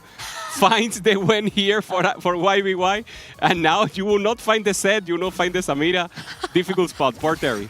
Yeah, that's actually really rough when Terry also just wanted to have that 4-cost mentality, but here's Songyup getting the forward thinking and a lot of gold to work with as well. And so we'll see what direction he also wants to go here with getting a Zyra and also an early Twisted Fate. Rolls past the Seraphine, but decides wants to go ahead and put together a couple more of these Juggernauts in the front line. And honestly, this is a pretty good roll down with a pair of TFs. Is this going to be enough? His matchmaking pool is very important. He's on 13 HP. He is all in on winning these next few fights with Malicious as well, and that could swing him back into maybe being the strongest player in the lobby. But super high risk, high reward position for Songyup, who maybe doesn't really need it with his points, right? He's on 17 points. Maybe he has to play for more of a top 4. We'll see if it works out. Has a 2-item TF, has to hope it's going to be enough. Did he find a Lee Sin? He didn't. That's a crucial miss potentially on this roll down. A safeguard gear going up against Ironbog, who still hasn't cashed out and has the Ash deal 1 star. The O-Cage business. Yeah, good business here. A breather. Yeah, I mean, just a little bit, but at least you still have the 6 Juggernaut in. Like, ideally, yes, you have the Lee Sin to replace one of the lower-cost Juggernauts, but I think that's sometimes the biggest problem, making sure you actually have frontline until you can get those bigger upgrades. You probably saw Ironbog was in his pool, so it just made the Malicious monetization that much more of a better idea. Had a chance to roll down here, try and find those crucial last few upgrades to continue snowballing this effect for the next few fights as well. Finds a Braum, so you can get the Luchador in next to that the Mundo. But thought about the volley. There's a Lee Sin pair in one shot. What? If he wins this next fight, he has a chance also to potentially find a TF or a Lee Sin in the carousel being first pick. So a risky play from Songyup, at least for now, seems to be paying off. Lock the shop, lock the shop. He's going to get gold from Malicious, so doesn't have to, as long as he kills 2 units, which I think he could be able to here. Yeah, but also when I see the Gwen on the other side, I don't know, I'm always the type of person, I'm like, okay, lock the shop until you get the gold, buy the champion, then unlock the shop. I think if he doesn't get enough gold to buy it, that means he's dead, because he's on 13 HP. All right, you might be onto something, but... Oh my god, he's not going to win! It's going to be enough here in stage 4 to stay alive at the very least, killed off enough units. He has to hope that this carousel has the right 5 cost for him. It'll be a Braum and a Zyra instead. Oh no. So risky from Songyup. Worse. There's a Brown, but again, it's paired. So pair of Brown, pair of Twisted Fate. He needs something else to avoid that 8th place and try to put himself in check. Yeah, that's tough. I mean, this is another player, 17 points. You don't need that many. You just needed a 6th in order to secure 20 points. And so I'm with you. Why so much risk? And it's even worse because the moment one of these players goes out in 8th, if they're not the player with 18 points, 3 more players are guaranteed to be in check coming into Game 6. So it is just so impactful for this entire tournament. Tomino also needing to stabilize here. He has 52 HP to work with, though. All right, 1 TF. That's a duplicator as well. Seraphine is going to be good. Varus just in case. Pair of Seraphines. Yeah, most important right now is that Seraphine. Does he duplicate is a big question. I think he's healthy enough to maybe wait at least one more turn. Has Even to find probably Mage. wait until the creep round too with how much HP. Especially with, look at Ironbog and Sangyeo, both are on 1 life. If they face each other, that could be it. That guarantees all the 18th-place players are in check for next game as well. It's going to be a pretty big loss, understandably so. YBY1 is the Grim Reaper in this stage. For the moment, he perfectly navigated that Golden Quest, cashed it out 4-1, and spiked with this Gwen 2. RFC, Zhonya's Jeweled Gauntlet. I'm hearing some big cheers all across the way. Ironbog actually does get the win over Wengmu and also Songyup winning on the other side. So the HP totals are going to start to even out here if Songyup and Ironbog can both continue to push this forward. Ironbog does have Deathfire Grasp now on this Twisted Fate. How much do you like that artifact on this champion? Probably might be a Reforge if you can find it. Probably Twisted Fate is not the best applier. It is just true damage as soon as the fight starts. It's not a terrible showing, but Songyup now did win his last fight. I'm not sure if this board is going to be strong enough, especially if he faces someone like YBY1, who's on a 4-win streak now. We'll be facing Terry on a pretty humble Jinx 2 carry for now. Has rolled down all his gold. Terry understands his mission is to apply pressure to the Fast 9 players before this stage 4 ends, where they're at their most vulnerable. Is the Jinx going to be able to do with the gold collector? Oh, I'm looking kind of tough, I think. Even though we actually do see this Basante still holding its own in the front, the Lee Sin gets the walk onto the Jinx, and now it's just cleanup. So Songyup with another win. Ironbug on the other side, able to get another. So Tomino free falling with 6 losses. And both Ironbog and Songyup staying alive, trying to, doom one of the 18-point players. In this case, it is Tomino on that vulnerable position. Both Wemu and Without You are still in positions to win this game. They are the 2 players in check. Wemu does not have the highest cap. He's playing around Volibear 2, Jinx 2 for now, so doesn't really seem to be a player that can play for a first, especially not with someone like YBY1 or Ironbog if he's able to turn the corner in this Fast 9 strategy. It's really tough though, because Tomino sitting on the pair of Seraphines, pair of Twisted Fates, is being directly contested by Ironbog and Songyup, who have been able to hit some pretty big upgrades. You saw Songyup being able to hit the Braum 2 as well. Tomino finally finding the Seraphine is going to put him into a much better position. So tough. But it's the front line, and all of these front lines are contested. Maybe you can use the duplicator here onto the Twisted Fate. Okay, maybe Tomino stabilizes. He wanted to roll to 0 to see if he could find either the Leona and TF and make a better decision around which one to duplicate. Doesn't hit either. The front line is scary. It's Leona 1 with these items. You have a 2-star Seraphine and TF, sure, but is your front line going to survive for long enough? He's facing off against one of the more humble players here. Yet again, it's going to be Terry with the Jinx, with the gold collector. This is the real test for Tomino. If he wins this fight, I think he should be kind of locked in for, at the very least, a 7th place position. The Leona is hanging on here. Oh, and the Jinx, it is going to be able to target the Seraphine. But can this Twisted Fate actually get another cast? And it can't. Tomino takes another loss.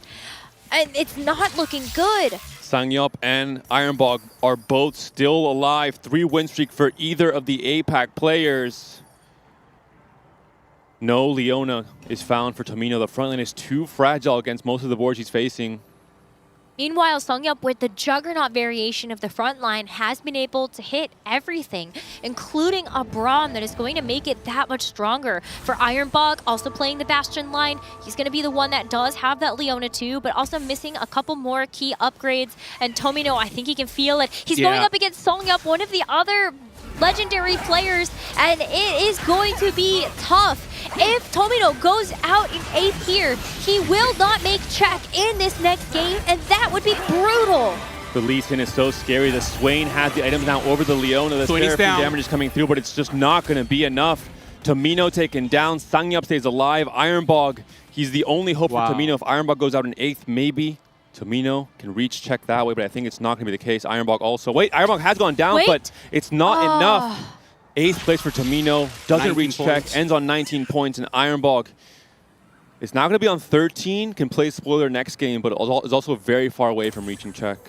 Yeah, very tough path here for Tomino. Last 3 games, not going out their way. And I mean, it's just so tough.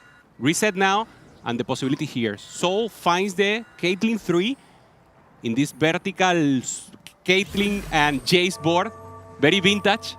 Just trying to find, and he's doing the work, trying to find that 5th place or better, and for now, it's working. Depending on Sangyup's loss, we'll see this matchup here. The Gwen is on the right side. The Caitlyn is not going to be one-shotting the Gwen or the Samira as soon as this fight starts off. I think it's the board is just not quite strong enough. We're seeing the Gwen damage come through. It's too much. Soul taken down. Also does not reach check, so many players not able to reach check in this game. Five players remain. 2 of them are already in check. Without You and Weimu are still left alive. But for YBY1, Terry, and Songyup, with these 3 eliminations, they have guaranteed themselves check. If any of them can win this game and stop Weimu, Lochu, or Without You from winning, we will go into a game number 6. But we still have a lot of this game left to play. There's still some very healthy HP totals for some of these players.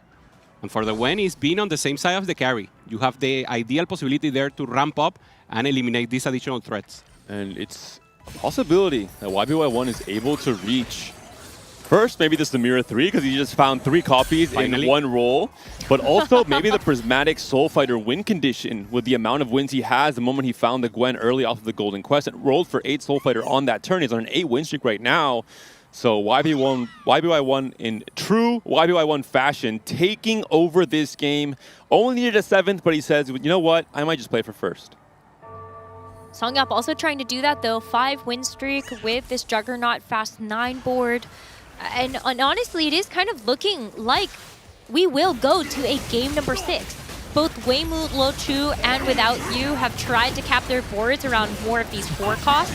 In terms of Without You going for Rise and Karma, but we also do have with Weimu, Lochu going for Jinx and the Star Guardians.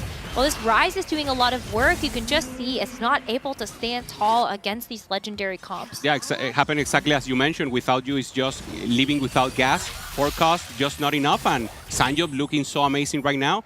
Is there something here he can improve? Maybe the Jone 2, there it is. Ooh. Very important. And the new carry that we have seen this in these finals. Right. I mean, this is a legendary carry that I think a lot of people were surprised to see do very well. And maybe if there is going to be a time for it to shine, it's now in the hands of Without You. He must know something about this that thinks maybe this might be good enough to help stabilize or even get him into a position where he can actually cap even higher than this. Looking at the board, he is missing some pretty critical pieces here.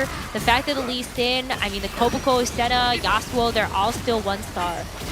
The spot just looks much weaker in terms of the total cap compared to the rest of the players here. I think Without You tried to play in an uncontested line, maybe trying to make use of the Tesla coil with vertical mech, despite obviously not having mech pilot or going for that line at all.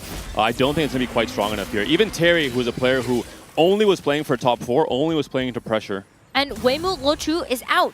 So the fact that we have one of our players in check eliminated, and if Without You goes out, we will go to a game number 6. You already, won against Terry, but YBY is just too strong. So, I mean, it's just, can you really go against it? He even lost against Terry, sorry, in the last one. And now we're seeing a little of the board. Anything else to be improved? Trying to find that Braum only to go to a backline. Maybe the Varus 2-star also as a possibility here. But once again, humble board here for Terry. And secondary carries right now the Seraphim. What a beautiful game from YBY1. I mean, just every decision he made leading up to that Golden Quest cash out, it was fantastic. Playing around this Gwen to maybe play for a Prismatic Soul Fighter game, which is kind of a win more. I think by the time he catches it out, he's pretty much going to win anyway, considering the HP totals here for Without You and Terry. But it would look cool. It did look cool, but we're seeing here, I mean, he's playing for the Braum 2, the full cap Soul Fighter. He has 7 Samiras. He can't keep getting away with it. I mean, it's a down roll for him. Already 2 legendaries and now going for the 4 cost. And he doesn't need it. He's just too strong right now and should be able to maintain a little of the win streak here. This is the key fight. YBY1, the current win-streaking player in this lobby, up against Without You, the only player left in check remaining in this lobby, trying to end the tournament in 5 games. But standing in front of him, one of the best players in the world, trying to prove it yet again for their 3rd final lobby appearance. YBY1 takes down Without You, forces a game 6. The hero that this lobby needed to try and extend this tournament onward. Terry, well-earned 2nd place. And Terry did his job in stage 4. This is kind of a baton relay in terms of where each player had a job to do for the extension of this tournament. Yep. Terry applied pressure rolling down on level 8 to all the players trying to go fast 9. Players like Tomino, players like Ironbog, players like Sangyup. I'm really sad. YBY1 has 9 out of 10 wins. And Like- unfortunately, yeah, this 10th one is going to be the Prismatic, but also the win in the game. Wow. I mean, yeah, you mentioned it. Terry playing terrific, and now he's terrified against YBY, and we see why. He's just too strong right now, going for this double Samira tech. Decides to sell in the end just to try to find an upgrade. The huge range right now from the Wen, and it's a perfect win right now for YBY. 11 win streak. And it all comes down to playing into that high roll, playing into that Golden Quest from a very good position with the Gambler's Blade start, with the cheap, relatively cheap board already meeting a lot of econ thresholds, not pre-leveling, not pumping gold, having all that extra gold to reach Golden Quest in earlier than I've ever seen actually this set on 4-1. And it's also key for the Soul Fighter Cashan in particular because of that chance to play for that 10 wins for the Prismatic victory to just guarantee even more that he can take over this game. Game 6 at the very least, 5 players now in check.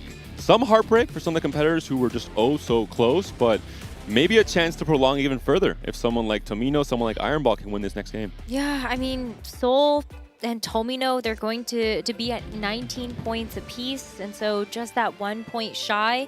Ironbog at 13 can win this upcoming game and make sure that he can actually extend this grand finals of the Tactician's Crown one more game, but it looks very likely that the Tactician's Crown will end after game number 6.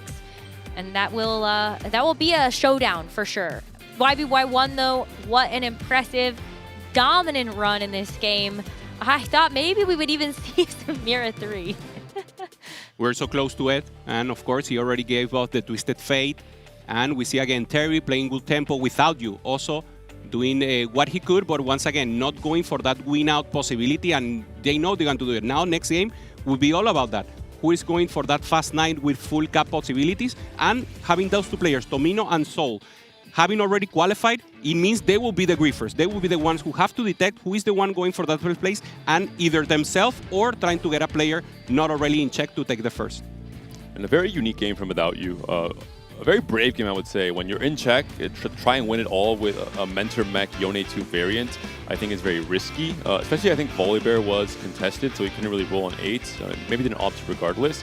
But I like the idea. With Tesla Coil, in theory, it's something we saw in the past before Mech Pilot became a big thing. You would play for the vertical mech, where you had 3 items on the mech, and that proc Tesla Coil as well, as a way to have extra damage in. But YBY1 just took over the game. His game plan was so dominant from stage 4 onwards. He applied so much pressure to the rest of the lobby. No one could really fulfill their board's potential because they were getting taxed for 15 HP on each loss in stage 4. And just a masterclass from YBY1. Yet again, finishing this game in 3rd place. I'm not sure if we cursed him. I hope not, because he has displayed some great TFT throughout this final day. Always 3rd place, so whether it's at the Tactician's Crown in the finals or just like multiples of 3, I don't know what it is, something in the water, but maybe this is the time that he can actually break that curse, Hoope. YBY1 has been such a consistent competitor. I think we can kind of like poke fun a little bit at the 3rd places, but the fact that he's made it into 3 final lobbies of a Tactician's Crown is some like just insane consistency. Yeah, being 3rd, and 9th is just too much consistency. Also, very well when he goes to the open lands events, and now we're seeing a little of the highlights. YBY, once again, is the favorite. Is the one everyone expects that wins, and sometimes, obviously, variance is not on your side, or is it? And you have to play that magic card, that card above your sleeves, and just try to look for that magic, look for the high roll moment. If it doesn't come, it's fine, but if it does, you manage to win the game. And going back to that Golden Gala, I had to imagine players were already considering. I think YBY1 was thinking, hey, Golden Quest is a Golden Augment. I could find that offered on Tweet 2. I'm going to play around the possibility, opted into that high roll, and if he could find it, he was rewarded for it. Something like Sangyup as well, playing into forward thinking potentially. Those are the 2 real augments you're most considering in 3-2 in terms of how you develop your game plan throughout that stage 3. Just a really interesting game of TFT. Unfortunately for Tomino, I wonder if the Swain Shop going into stage 4 maybe affected his game plan because he could have played for a 4-cost line and rolled heavily on 4-2 to just try and stabilize there. The Bastions, without really a clear shell to play into like Kog'Maw reroll or Malzahar reroll, opted for fast 9 Bastions instead, which is a little bit riskier. And we saw the pitfalls, right? Couldn't hit Leona 2, had a very fragile front line, hit the Seraphine maybe too late. He could have also used that duplicator earlier in stage 4, maybe win 1 or 2 key fights there against someone like Sangyup or Ironbog, who were also on 1 life at that point. I just don't think he had enough gold. When he hit level 9, he had 40 to roll with, and it just wasn't enough to get all of the key upgrades fast enough that he was outpacing everybody else that was also going for fast 9. And that's kind of interesting because it comes back to the first game of the day, Hupei. We had 5 players in our first game trying to go to level 9, and they all ended up contesting each other for those big legendary carries. Yeah, we started the day, if you will, for Tactician Crown, everyone just going for that fast 9 as a possibility. They noticed that the tempo was too much, and we switched to only with Prismatic go to fast 9, but now once again with Ironbog we have YBY, and they love to do it in any space possible. So it was interesting for Tomino to go for that line, just trying to make sure he always is capable. It's like he's rehearsing for that check, trying to go for the first place. He only needed 2 points, so it's really regretful that he didn't take it right now. A few more rehearsals than I think he wanted, considering he was on 15 points after just 2 games. It also goes to show the level of play in the lobby as a whole. Ironbog and Sangyup, they clutched up 4 fights in a row to deny that 7th place guarantee for Tomino as well. In any other lobby, you look at Ironbog's spot, you look at Sangyup's spots, they're having to fight turn for turn to stay alive. Sangyup going all in on malicious monetization to try and snowball that into a stabilization point. And Tomino thinking, surely one of these players goes down. They face YBY1, maybe the matchmaking favors me and they go out in 8th. All I needed is a 7th. Everything went the wrong way for Tomino and his final placement there. So that's TFT, the small details, in some cases favoring some players like YBY1 and how well he was able to excel with his decision-making. In other cases, denying Tomino that 7th place he needed. It's Hupei's fault this time. Only this time. You spoke too soon. I take this one. Don't make me take the next one, please. Well, at least you can't mathematically do that. Sol and Tomino would be in check at the end of this game with even just an 8th place. But the problem lies in what is going to happen with the placements for the other players. Ironbog needs a 2nd place in Game 6 in order to get himself into that 20-point mark, and then needs to go for 1st. Realistically, it's Tomino, Sol, Ironbog. They need a 1st place to extend this Tactician's Crown series. It's one of the best possible positions to try and force a Game 7, because the 3 players who are not currently in check are either guaranteed or, pretty much guaranteed for every single one of these players, which means that they will forcefully opt into that 1st or 8th playstyle, and there's no downside to doing so. So there's 3 players who are trying to throw a wrench in everyone else's game plans, play for Crystal Gambit cash outs, play for Loose Streak.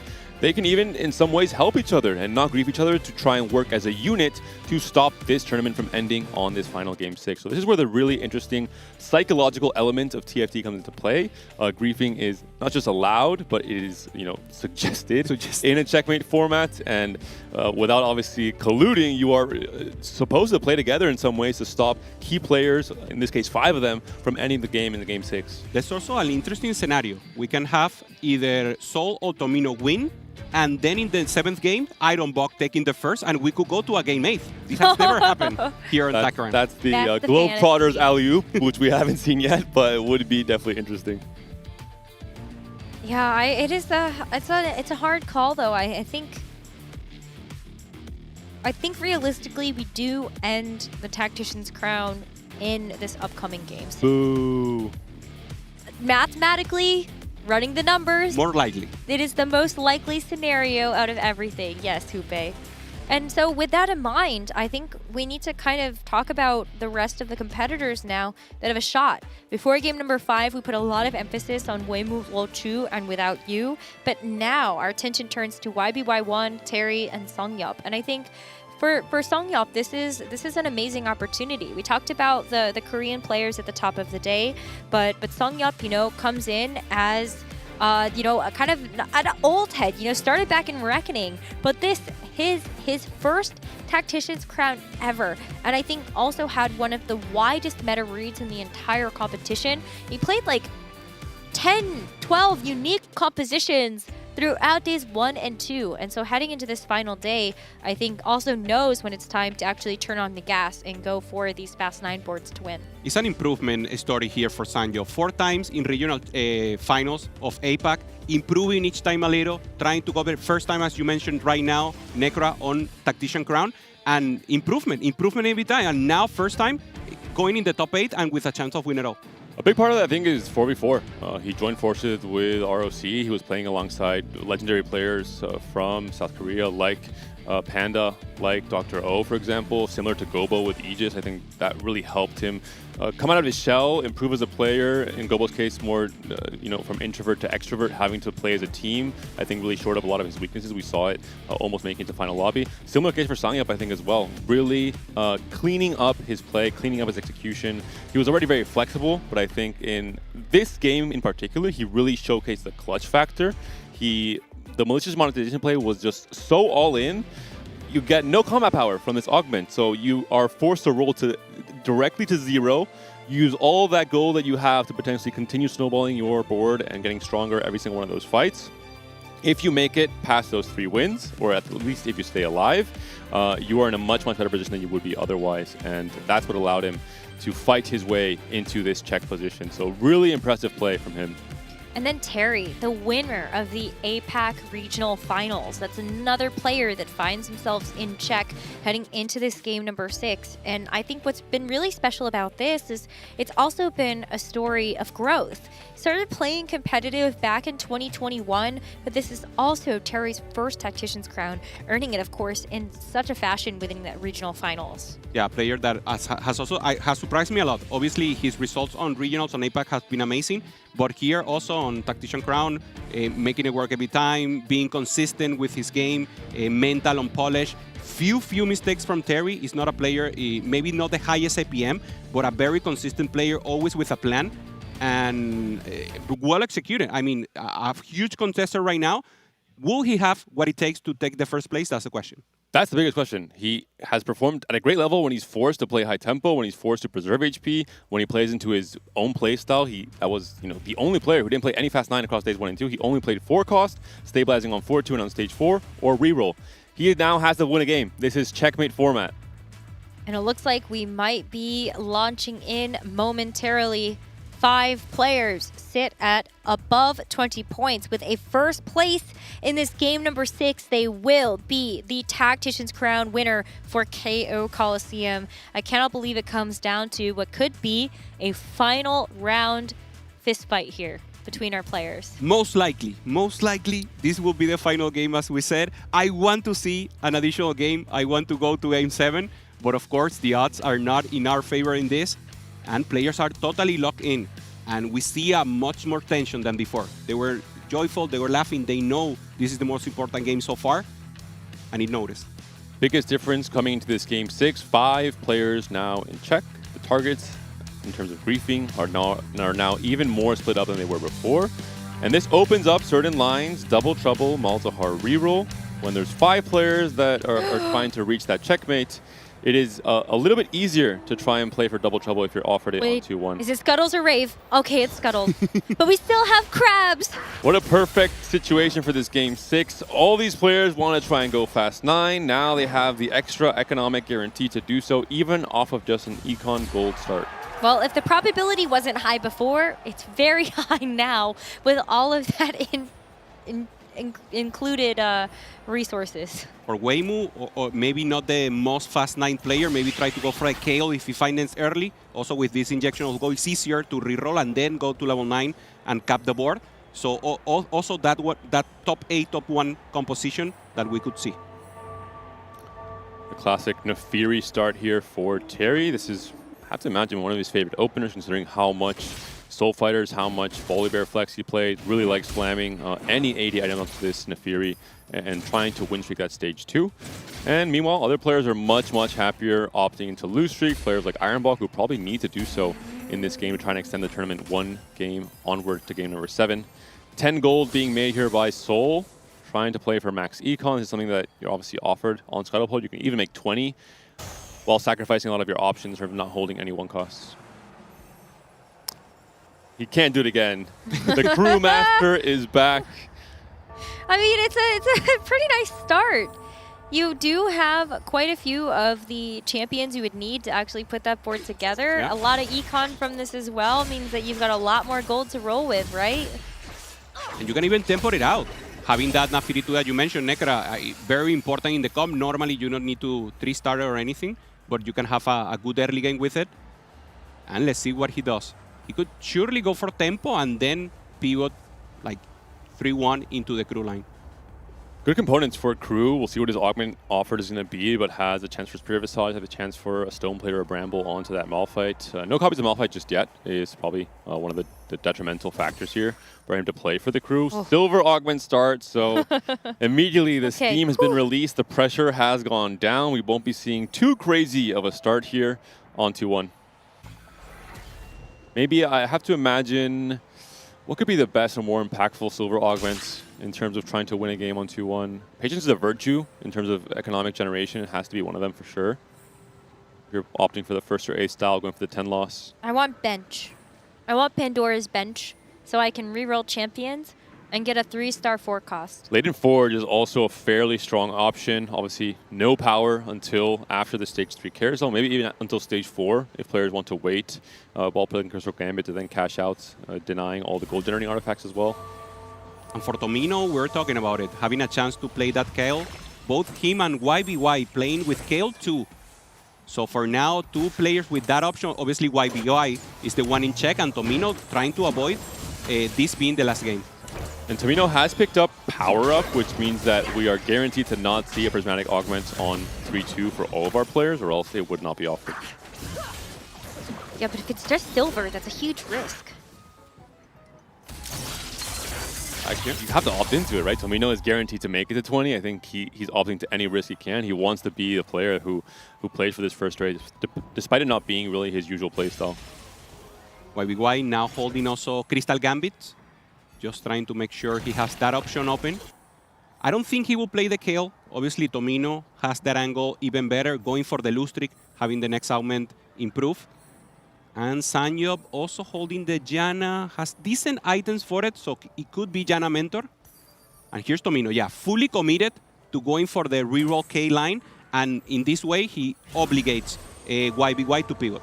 It worked yesterday. He went first in a game that looked like a guaranteed 8th, all things considered, after his 3-1 roll down. He's maybe opting into this again. We saw it from Lekoko as well, trying to stay alive and make it to day 2 in the very first day of the tournament, also opting into kill reroll. So this is one of those lines that it's either fast nine or Kale for most of our players who are trying to play for a first. Yeah, well, I like not playing Fast 9, given how some of these games have gone with the contest. I'll take anything else. Yeah, the thing is, with so many players going for the win, they need to get options. Of course, you can win with Soul Fighters, you can win with something else, but it's much tricky. But maybe that's the angle, right? Going for an uncontested line, maybe try to go for a 4-cost 3-star, something like that. But you know who I'm actually really worried about is Weimu Lo Chu. You do have the Zaya for now with the Latent Forge. What if you get something like a Kog'Maw artifact? Is 1 enough to actually go down this Bastion route and be able to reroll for that? I think after the nerfs, it's probably not. I think Fast 9 is going to be better. The reason why we saw so many Kog'Maw reroll wins was because it was Living Forge with the confirmation bias of the moment you're making to stage 6, you have 3 artifacts, and with a double artifact set up on Kog'Maw, that's where it really moves up to the next level. But maybe get 1 and then dream for the other one. Yeah, that's what if you get That's the way you have Forge? to play on this final game. You're down 2 augments just to have that same power, basically.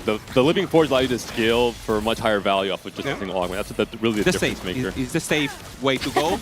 We haven't talked about it, but YBY1 off of Silver Destiny picked up Survivor, which is considered by some or most players to be the worst augment in the game because it does not do anything until 3 players have been taken down. Once those 3 players are eliminated, you get 92 gold. So if you make it to this position, it's incredibly strong, especially if you're going for Fast 9. But I imagine no one, unless they're RNG forced into it, would ever pick this augment on 2-1 for themselves. So I think it happened already once before to a top player in a tournament this set. It's one of the unlikely scenarios and low rolls potentially from Silver Destiny. Unless you cash it out, then it's one of the biggest high rolls in the world, obviously. Well, YBY1 has always done a pretty good job of being able to make it into the top 4. So I feel like, I don't know, there might be some space there. Yeah, feels like an augment to go fast 8, super stabilize, try to get those 3 people out and then go to that level 9 that you mentioned, Panda. You play the same way you play aura farming, basically. Your HP matters a lot because obviously you can't be among the 3 players that are eliminated first. And if you stay alive, if you outplace these players who are playing more 1st or 8th, who are playing very risky, who are down to 1 life in stage 4, then you have this massive spike to directly skip level 8 and go right to 9. Makes sense. Well, in this stage 2, Weimu Lochu and Without You trying to put together win streaks. At the bottom, Songyup, 3 loss streaks. So with 2 more combats left in this stage, definitely looking to put that together. YBY1 has opted to put in Crystal Gambit. Oh, he had it prepared and now finally finding the Janna. And I mean, he had to, right? He already sold the Kyle. He's going to pivot out of it, play Crystal Gambit here. Maybe be careful not to be grief. The rest of the players are also playing units. Maybe Sanjop, the one who can grief him, has also Crystal and has a chance of being, I mean, even weaker in units. I'm really curious to see what YBY1 picks up on 3-2 in terms of what archetype of augment he goes for and how he decides to play stage 3 and stage 4. Being down a silver augment is not the worst thing in the world, especially not when in a normal lobby of TFT you would notice the impact more, but because it's with Scuttle Puddle and you have so much gold anyway, the gold ends up taking more of the share of the value of your board and the strength of it. So I think it's even less impactful in that sense. But I'm really curious to see how YBY1 navigates the mid game in particular. For Without You, 4 wins. Weimu Lochu also with 4 wins on the board. They face each other. One of their streaks is going to get snapped, so we'll see if they're unlucky or lucky. And it looks like for both of them, pretty happy with this. Terry looks like maybe going for Malzahar Heavyweight.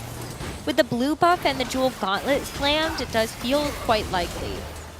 You can opt, of course, into something like Rigged Shop on 3-2. I think there are definitely positions where Malzahar can win games, even not off the Double Trouble Malzahar. A little bit harder after the nerfs came through to his general kit, but it's still definitely a possibility. Terry wins. Yeah. So Without You doesn't get to keep that streak. It's just going to be Weimu Lochu that gets to keep that. Songyup on the other side with 5 losses. And this is huge. 5 win streak with laden forwards, essentially not using your augments at all, obviously, is very bad news for the rest of this lobby.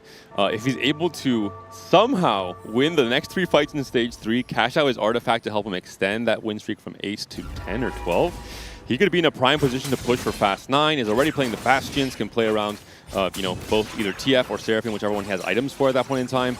And he could be in a very good position to win this game. Ooh, also gets a bow. So could make Krakens here. This is the 2 avenues to making it to Fast 9 comfortably.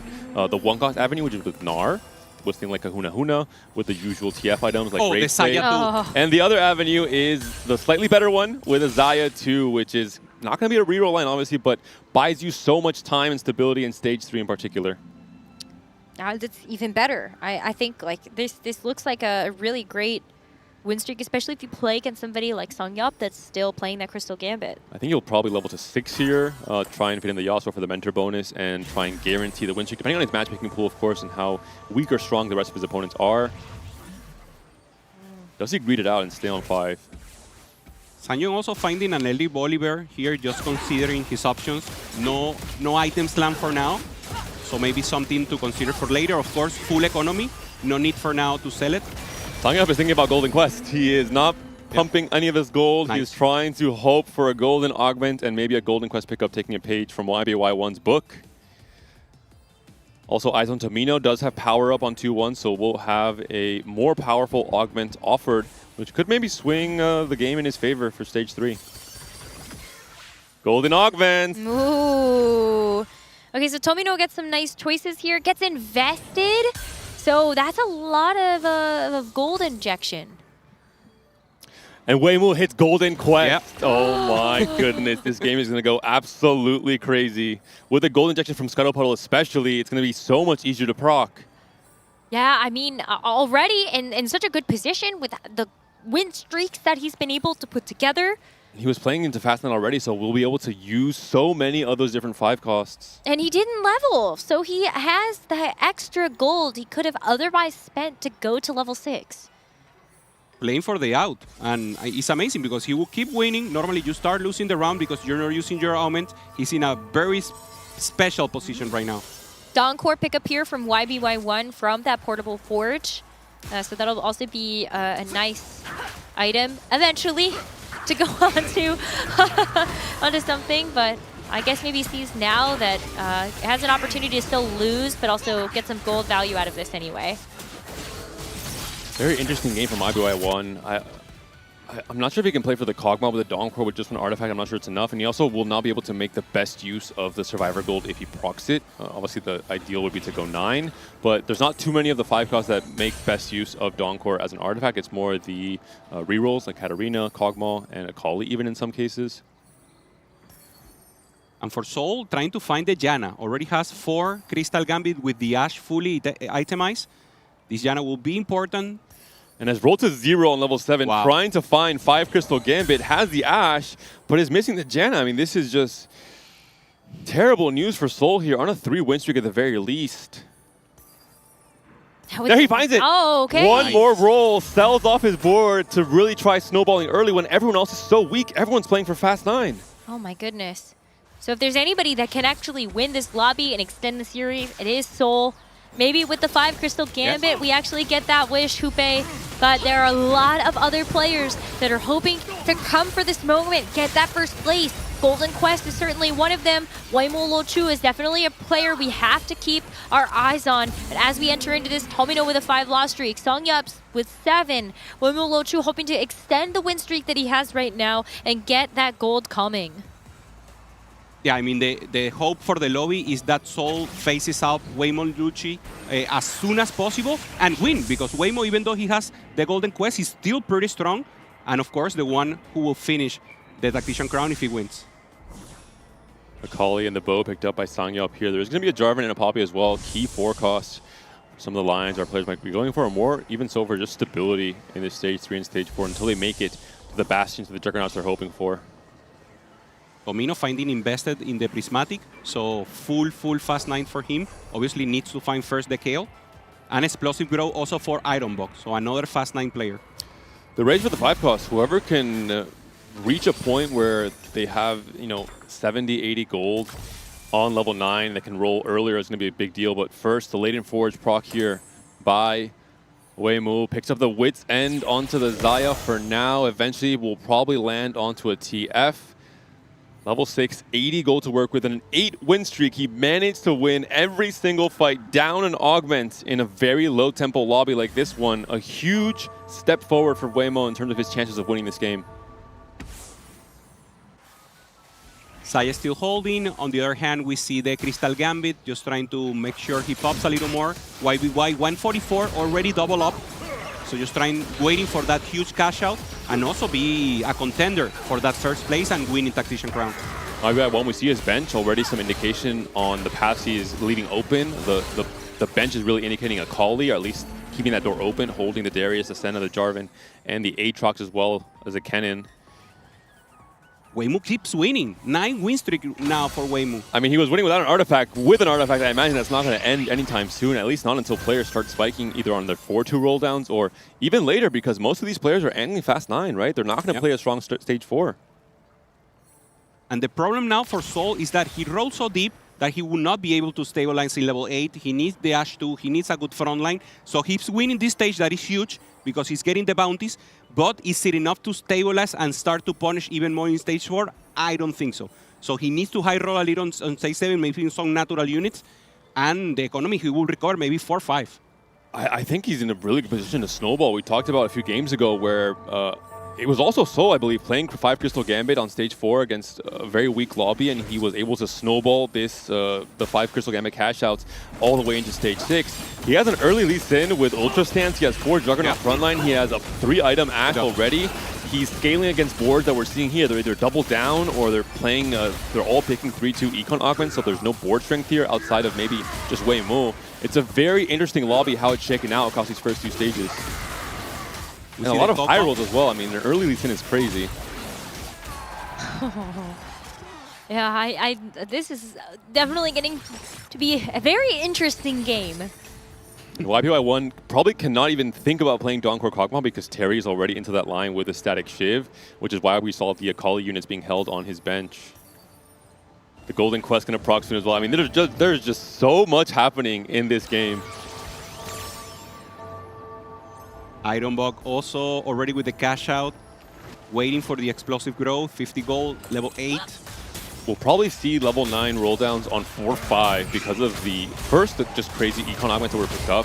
Tomino with the invested, and we're seeing explosive growth as well for Ironbog, and the merging of that with Scuttle Puddle means that you don't have to wait until stage 5 to have a reasonable rolldown with enough gold to hit most of your units. Starts for Ironbog. Poppy 2, pretty good. Right, Tomino is also getting very close to a cash out here, but as Ironbog continues to roll, hoping to find that Jinx, does get the upgrade to the Xayah and a lot of the other Star Guardians that are going to be super necessary for this composition. Getting the Poppy 2 is going to be very helpful also to stabilize, but you're missing out on that Jinx. A lot to do still here. A lot of items to slam. Ideally, you want to go for a high value roll down on level 8, roll a little bit, hit your upgrades, and then push to 9, but has to roll fairly deep here. And if he loses this fight, I guess it's a double down against Tomino, so it should be a very clean win here. But Ironbog might have to roll a little bit more on level 8 to guarantee the stabilization. I guess it depends on his matchmaking pool, because there's so many Fast 9 players who are not putting their foot to the gas just yet. Good adaptation there with the blue buff on the Jinx and Gather Force. Just trying to push that ability and get additional value. Final augment of the game coming up. Do we see Prismatics, Necra? That's the big question. I know you're hoping for it.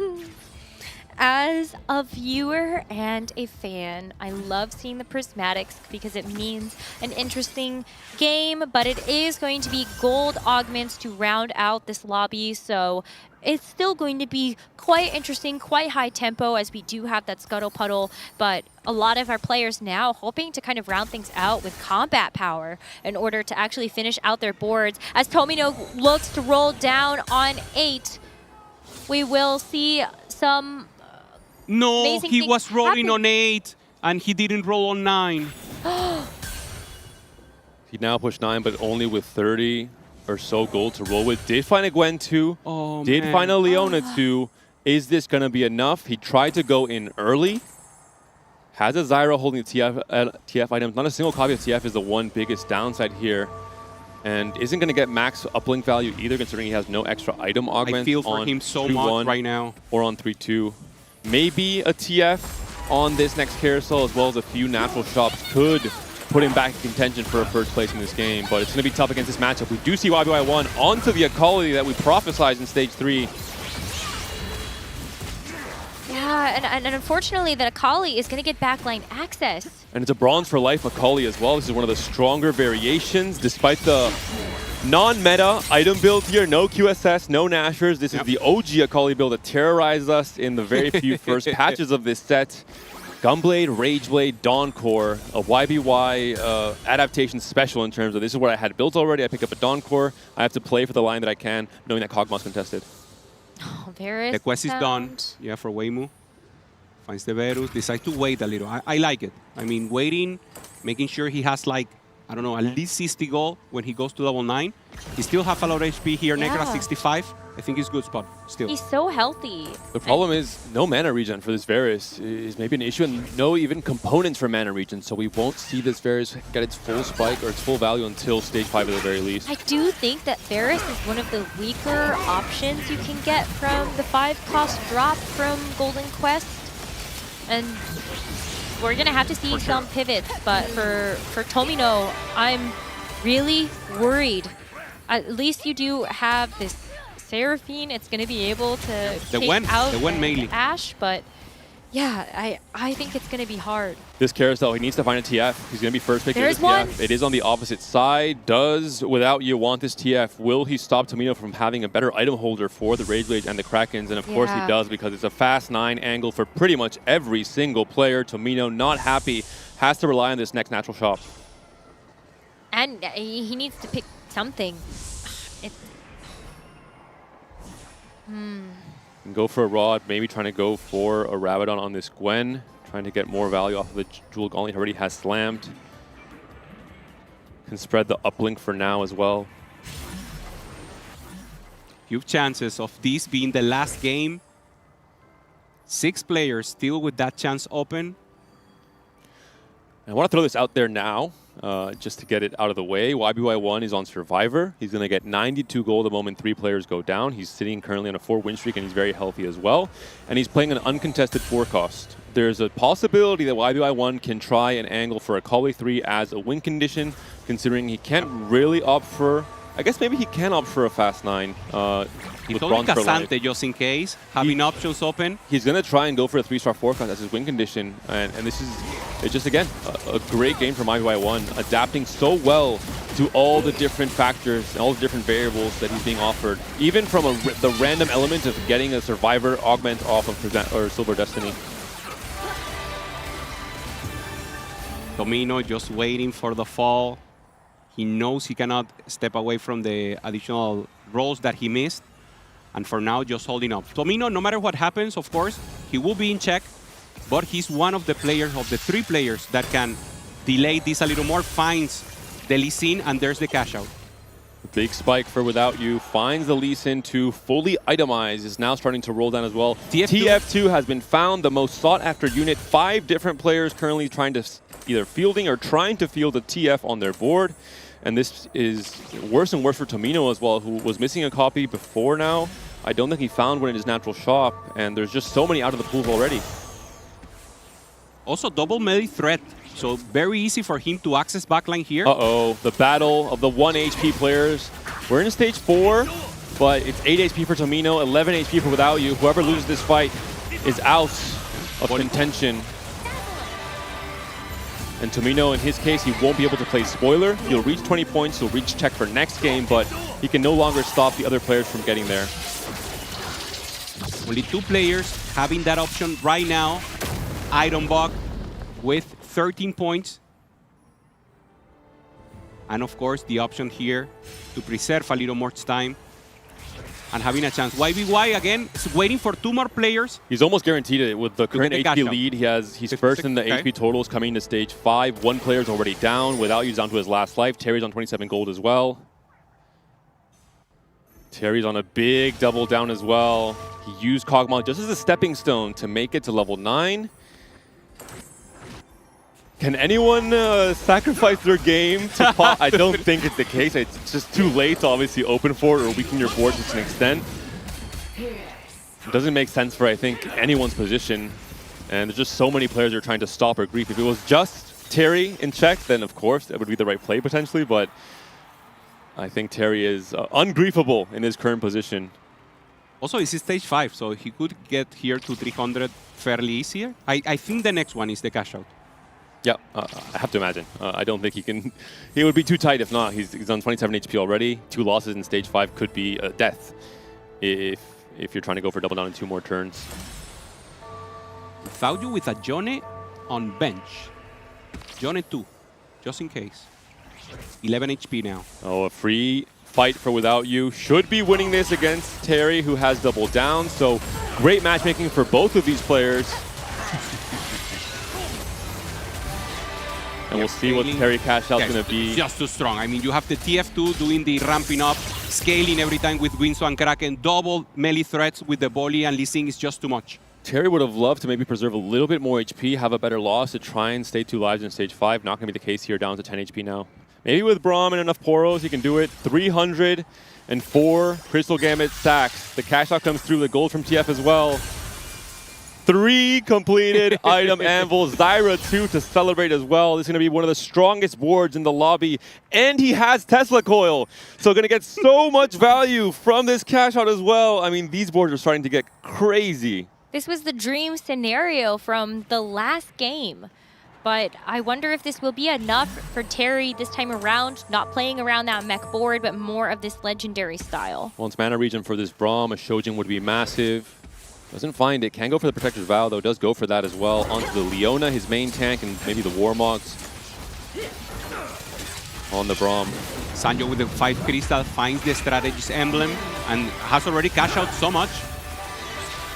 The majority of his units still itemized and takes a win here against Terry. Terry is strong, has the skeleton of a great composition, but doesn't have 2-star. The Seraphine main. The Seraphine has to cast. The TF was killed by the Ashe. Ashe is alive. Stays alive. The Mage comes out, and Terry is going to go down as well. The TF died too early into the fight. That's 2 players now down. 1 more player left, and YBY1 will cash out his survivor. He already has 6 copies of Cassante. He cannot do this again. He cannot end this tournament off of another 3-star forecast. That would be so insane. 4 Acalis as well. I don't think without you losing. He's the strongest for me in the lobby right now. 3 win streak. Maybe Sanjop has a possibility there. So I think Weimu, maybe Ironbog will start falling down. Weimu now finds a Brown too. So everyone just in the strongest moment right now. 2 Fast9 players are down. It means so much more copies of those 5 cuts coming back to the pool. Ironbog maybe going to have a harder time. He's still trying to carry a Jinx. We're now partway through stage 5. Most players have their 2-star 5 calls already fully prepped and itemized. We'll see if Without You will be strong enough. The Volibear is trying to move into the backline there. Stuck for a while, but now is finally moving in. The TF and the Jinx trying their best. It's the battle of the TFs, but Without You seems to be too strong. Ironbog now down to his last life as well. It is so unbelievably close. Ironbog and Soul, the only 2 players that can extend this Tactician's Crown Grand Finals series. And there are 4 players that are hoping to end it here and win it all. On this carousel, we're going to see more completed items. There's also a Twisted Fate if anybody actually wants to pick it up. And that was a snap pick from Ironbog. Ironbog is still on TF1. That could be the power spike he needs to try and battle it out against the rest of these Fast9 boards who have outcapped Ironbog little by little. Ironbog rolled deeper on level 8 on stage 4. He needed to stabilize from his weaker position. But now the rest of the players who greeted it out, who went for the riskier lines, are now getting those fruits of the labor. Yeah, also trying to find that Cassante that we know is being held by YBY. So very difficult to improve. I truly believe that is a difficult position right now for Soil. 3 players on 1 life. YBY1 rubbing his hands together. No biases from him. Any of these players goes out. And that is the green light. He will start pressing D like it's nobody's business, trying to find that 3-star Cassante or that 3-star Akali. Made for Seraphine.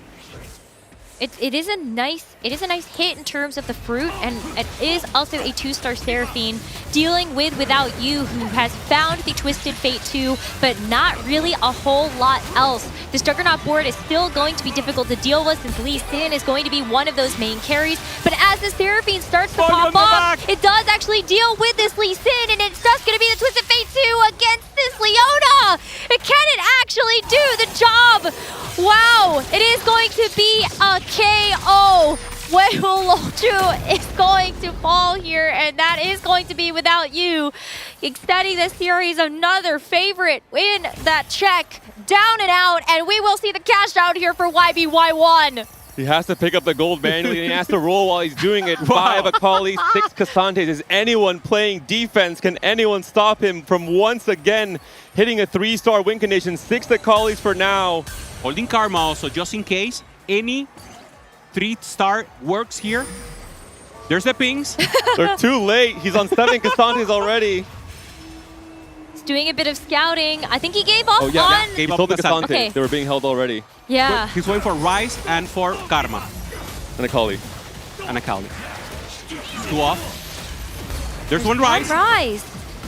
I wonder if he actually sells this Lee Sin and tries to grab it. No, he locks the shop just to secure that Rise. And to not tell them that he has an additional Rise also.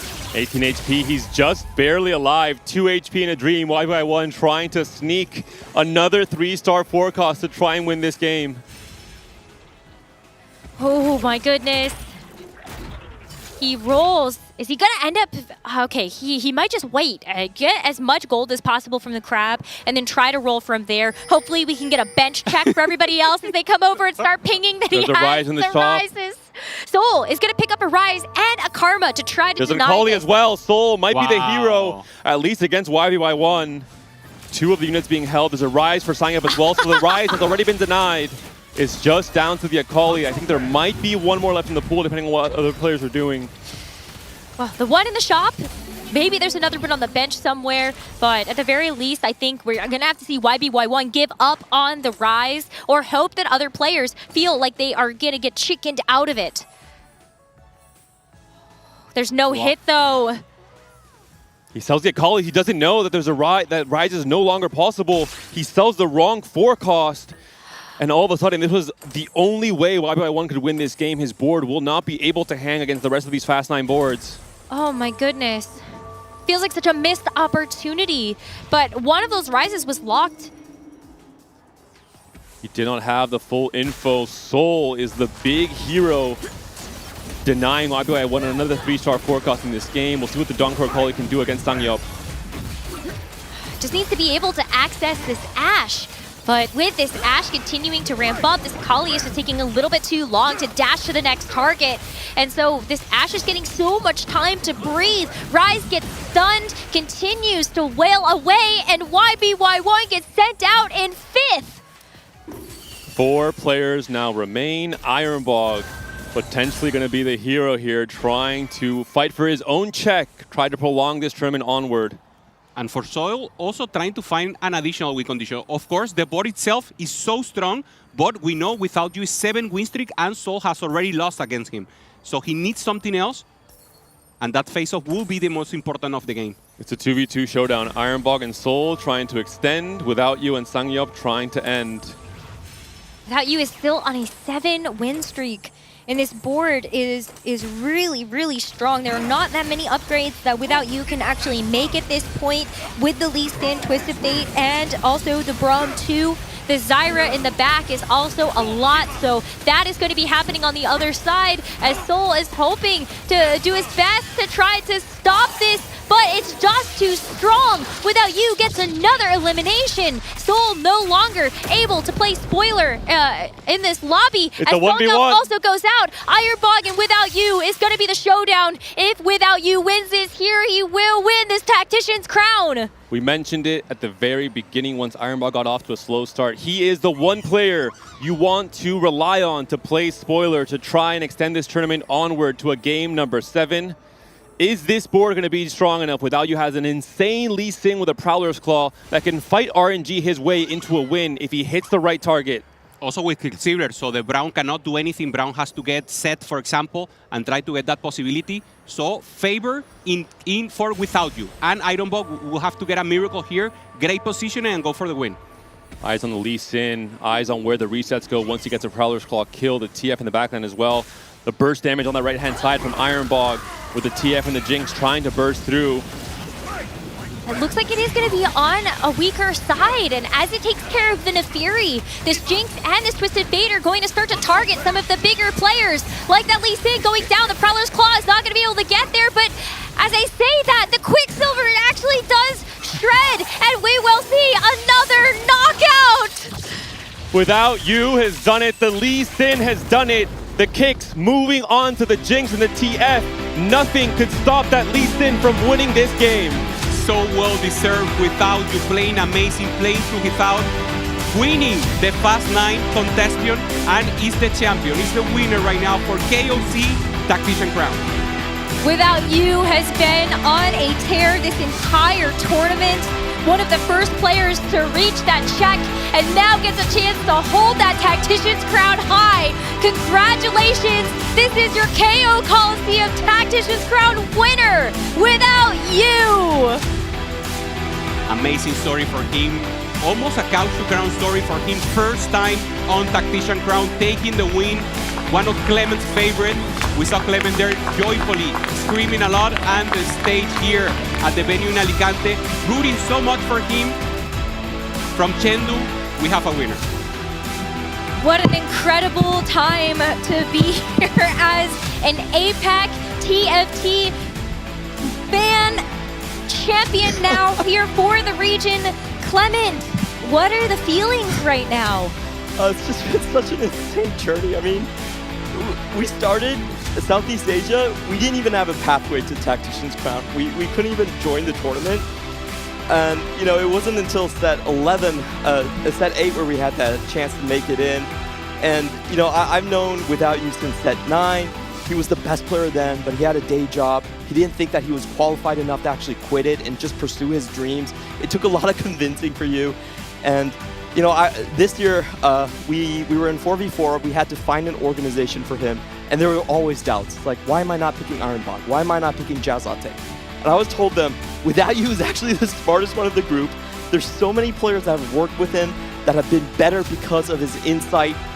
And it's just been such a journey. I mean, this set particularly, we tried so hard to make him try again. Because in set 13, he was the second highest QP winner, but when it came to regional, he ended up 31st place. He was demolished. He was like, you know what, I don't think I should continue.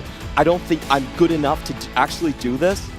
But he stayed around. We made him stay around because he had so many insights, so much knowledge, and he finally proved himself. I don't think there are going to be any doubters anymore. Without You, it's been amazing. We couldn't have done it without you, which is his original name.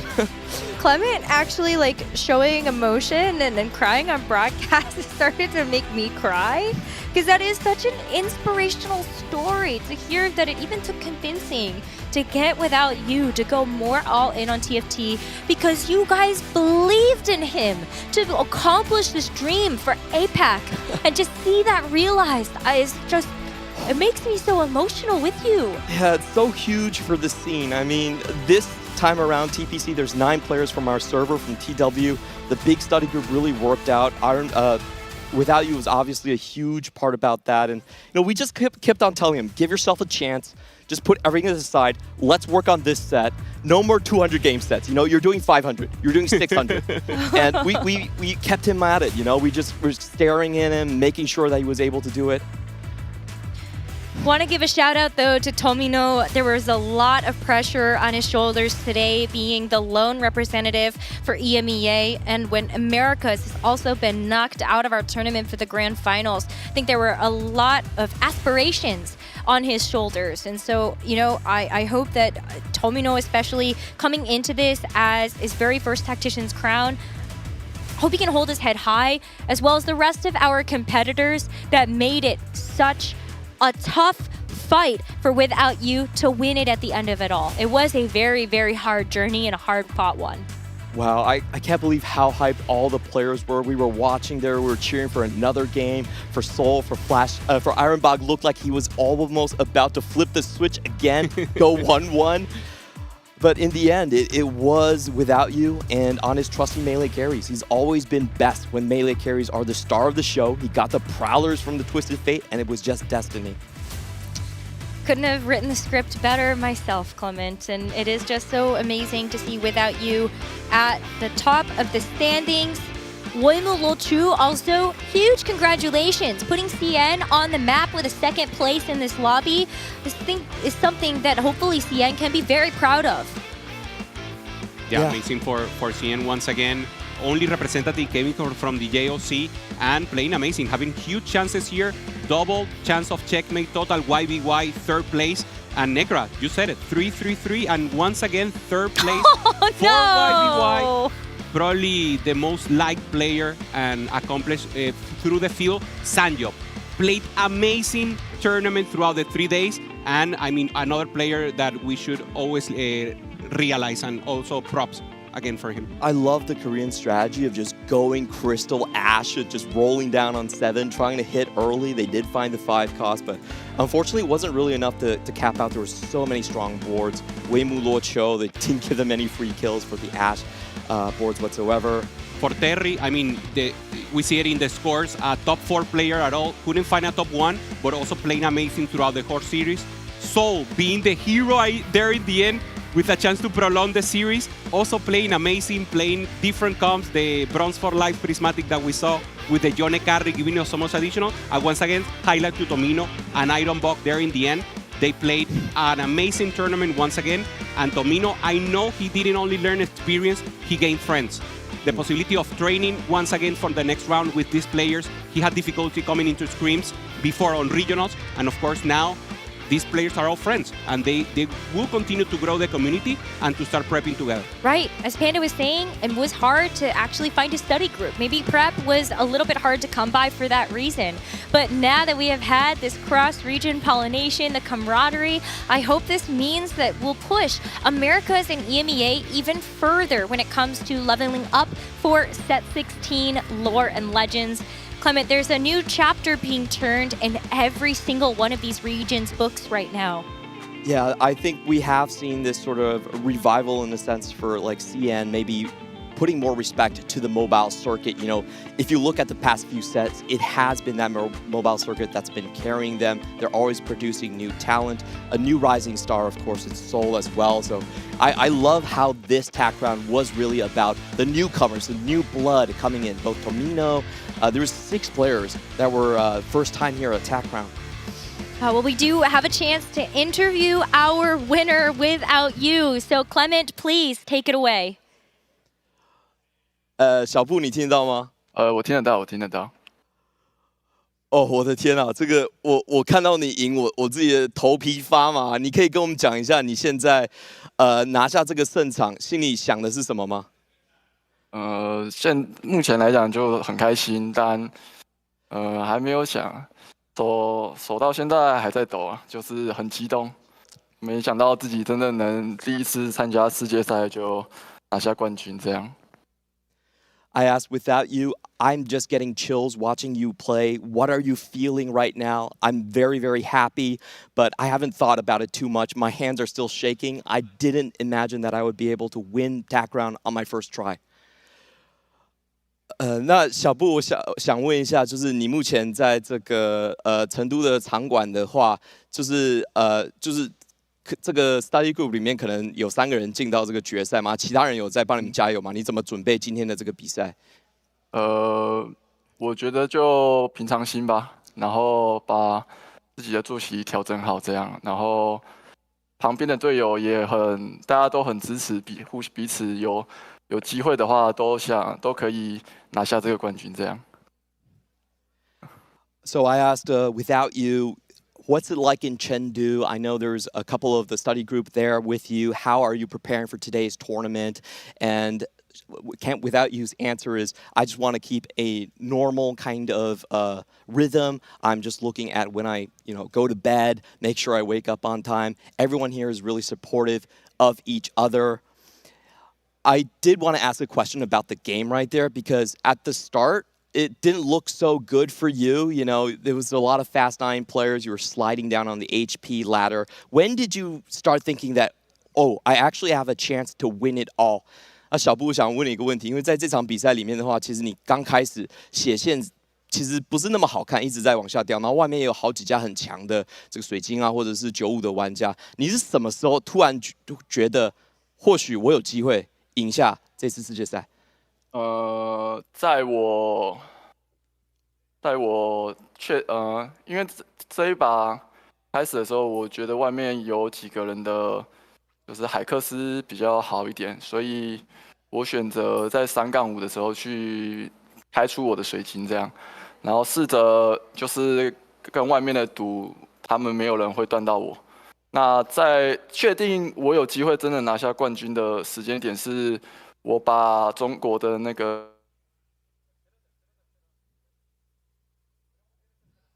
I think we might have a little bit of technical issue there. But without you said that he scouted the lobbies early and he realized that there was a lot of very strong augments being selected early, so he needed to go for a cash out, double down with the crystal on 3-5. And the moment that he really felt like he started to have a chance was when he took out Weimu Luoqiu, and that is where it cut. Yeah, you guys, you can throw me any questions. I will help facilitate it as well. Can you tell us a little more, since we're getting back, about the preparation, because you were in the study group, how was the mental preparation or the preparation itself, hours being dedicated, or how's the flow with the rest of the group? I think the most important thing we learn about with the study group is to keep your own opinions. The great thing about TFT is everyone is playing from their own system, their own style. So we try not to think the same. Okay. And that was the biggest improvement from Step 14. 小布你回来了。那个我们刚刚听到就是你开始觉得有机会是打到那个帷幕落秋。对对对，我在5阶段的时候把他送走的那一刻起，我发现我应该有机会拿下这个比赛。那最后就是祈祷 YBY 的4费3不要出来，我就只能就尽我可能的去防守这样。啊，最后也成功的就是拿下了这个冠军。I really started to feel like I could win when I took out Wei Mu Luoqiu on stage 5. And the other big thing was YPY and his potential 3-star 4 cost. There wasn't a whole lot I could do. I just tried to play defense as much as possible, and I was able to win in the end. Can you ask about if he saw Lori and Legends? What do you think about the new set? If he wants to go for a second crown? 那小布，你目前有看过任何关于 S16的资讯吗？就中场休息的时候会在那个就是转播的时候有播的那些讯息，大概有了解，这样就这样而已，没有试完。Okay, 好 He did see a little bit of it. 那小布，我们想要问的就是说，就最后你有什么话想要对可能粉丝或者是第一次认识你这位选手的人说吗？我不是一个老选手了，我从开始打比赛是 S9 的符文大陆，那可以在下一季的符文大陆前，为我这2年的一个职业生涯带来一个完美的逗号，我相当的开心这样。然后我在图奇直播，所以未来有机会的话，可以多来聊天这样。I asked, without you, do you have anything to say to your fans or the people that are knowing you, getting to know you for the first time? Without you's answer is, I am not a new player. I've been competing since set 9, Runeterra Reforged. And it's just amazing to be able to before we go back to another Runeterra set, to have such a good midway point for my career. I will be streaming on Twitch. If you guys want to chat, come find me. I'm very happy. Thank you so much. Without you, this has been a wonderful interview. 谢谢小布。 Can you give me a chance to give shoutouts also? Huh? Giving a chance to give shoutouts or to say hello to friends or anything? 那就是你还有想说，有什么特别的人你会想要感谢的吗？就让你有办法得到这次的世界冠军。其实我觉得要感谢的人很多。第一个当然是我的家人，还有一些就是我们赛区的工作人员这样子。然后其实我应该算是我们赛区一次比一次的成绩优秀啊，我只是在这个风口浪尖上，就是成功的拿下冠军的那一个人而已，就很幸运，很幸运。那每个人都有他就是想感谢的地方，就一时之间也不知道从何说起这样。但我觉得我就刚好就是可能就是这艘船的头吧，就刚好抵达这个岸口这样子，然后拿下冠军这样。小布，你讲的真的很有诗意。So the first people I want to thank is definitely my family and all of the staff that work to make the tournaments run smoothly. When I think of our region has been always improving. I feel like I am just the person that is riding the wave going forward. I am lucky to be the one that is at the helm of this ship, and we are just starting to steer out of the dock. This is, the beginning of a journey. I have so many different people that I want to thank that at the moment I can't make concrete thoughts about them all to send out, but I just want to thank everyone and say how lucky I am. Well, yeah, to please tell him thank you so much, and we're looking forward to seeing what happens next. 小布，非常感谢你接受我们的采访，然后我们也非常期待你之后的表现。好，谢谢。谢谢。谢谢。 What an amazing champion you have now here for APAC, and I love that at the end, he's still so humble in terms of how he's feeling with the win and knowing it could have been anybody for APAC, but it was him that was chosen at the end for that destiny. Yeah, there's been so much work to just get to this moment. It's really a whole region of people getting together, you know, doing study groups, reaching out to different people. The staff in our TW server are amazing as well. They run great events. They keep all the streamers involved. And we've all been working towards this one moment. We truly believe that if we produce a champion, that brings us to a whole different level. Everyone is on board. Everyone wants to be a winner. And that's the best way for TFT esports to blossom. It has been such an incredible tournament here for the Tactician's Crown for KO Coliseum. We want to give a huge thank you again to all of the competitors that have joined us here in Alicante, Spain, from the Americas and EMEA, as well as in Chengdu from APAC and CN. Thank you so much for putting on an amazing performance for all of us to cheer you on and to wish and send off KO Coliseum with well wishes. We are looking forward so much to being able to see what happens next in Set 16 Lore and Legends. You do not want to miss the launch that will be happening on December 3rd. We get a lot to look forward to that, don't we? I mean, a beautiful set. Back to Runeterra. Amazing skins, perfect for new players that just want to play the verticals. I want to go into that. I don't know, I want to play Demacia, you get the Galio. I just want Void and you get the Baron. And more complex because 100 players, I mean, you have to be a pro to know all the angles, all the possibilities. So for me, a great mix for overall TFT community. Set 9 is a great way to kind of restart all the passion. I think if I think about my casual friends, anecdotally, most of them really were in tune with Set 9. There was no barrier to entry. You just saw that champion. You didn't need to recognize the skin. Exactly. So I think this is going to be a huge, almost like a relaunch for TFT. It's going to be so exciting to see what unfolds in the competition as we look forward to the TFT Pro Circuit that all of the Tactician's Crown players will be competing in for the next set alongside the compatriots that they have from the regional finals that have earned their spots there. Thank you all so much for the viewers, for tuning in, for supporting the players, to all of our tournament staff for putting this together, and of course to everybody behind the scenes for putting on these productions. We welcome you to the next set, Set 16, Lore and Legends on December 3rd, and we cannot wait to see you there and at the TFT Paris Open. See you then, everybody.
You're in decent position. Double Break circle. down my walls, but I won't rise again.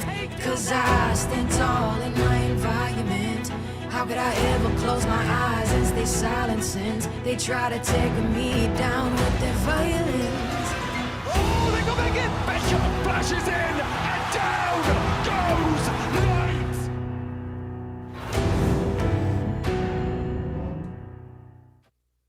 The human body was built to move.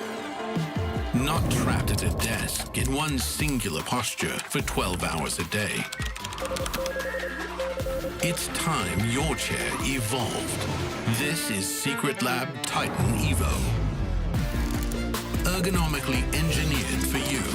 Gamers, hybrid workers, artists. Backing your every move.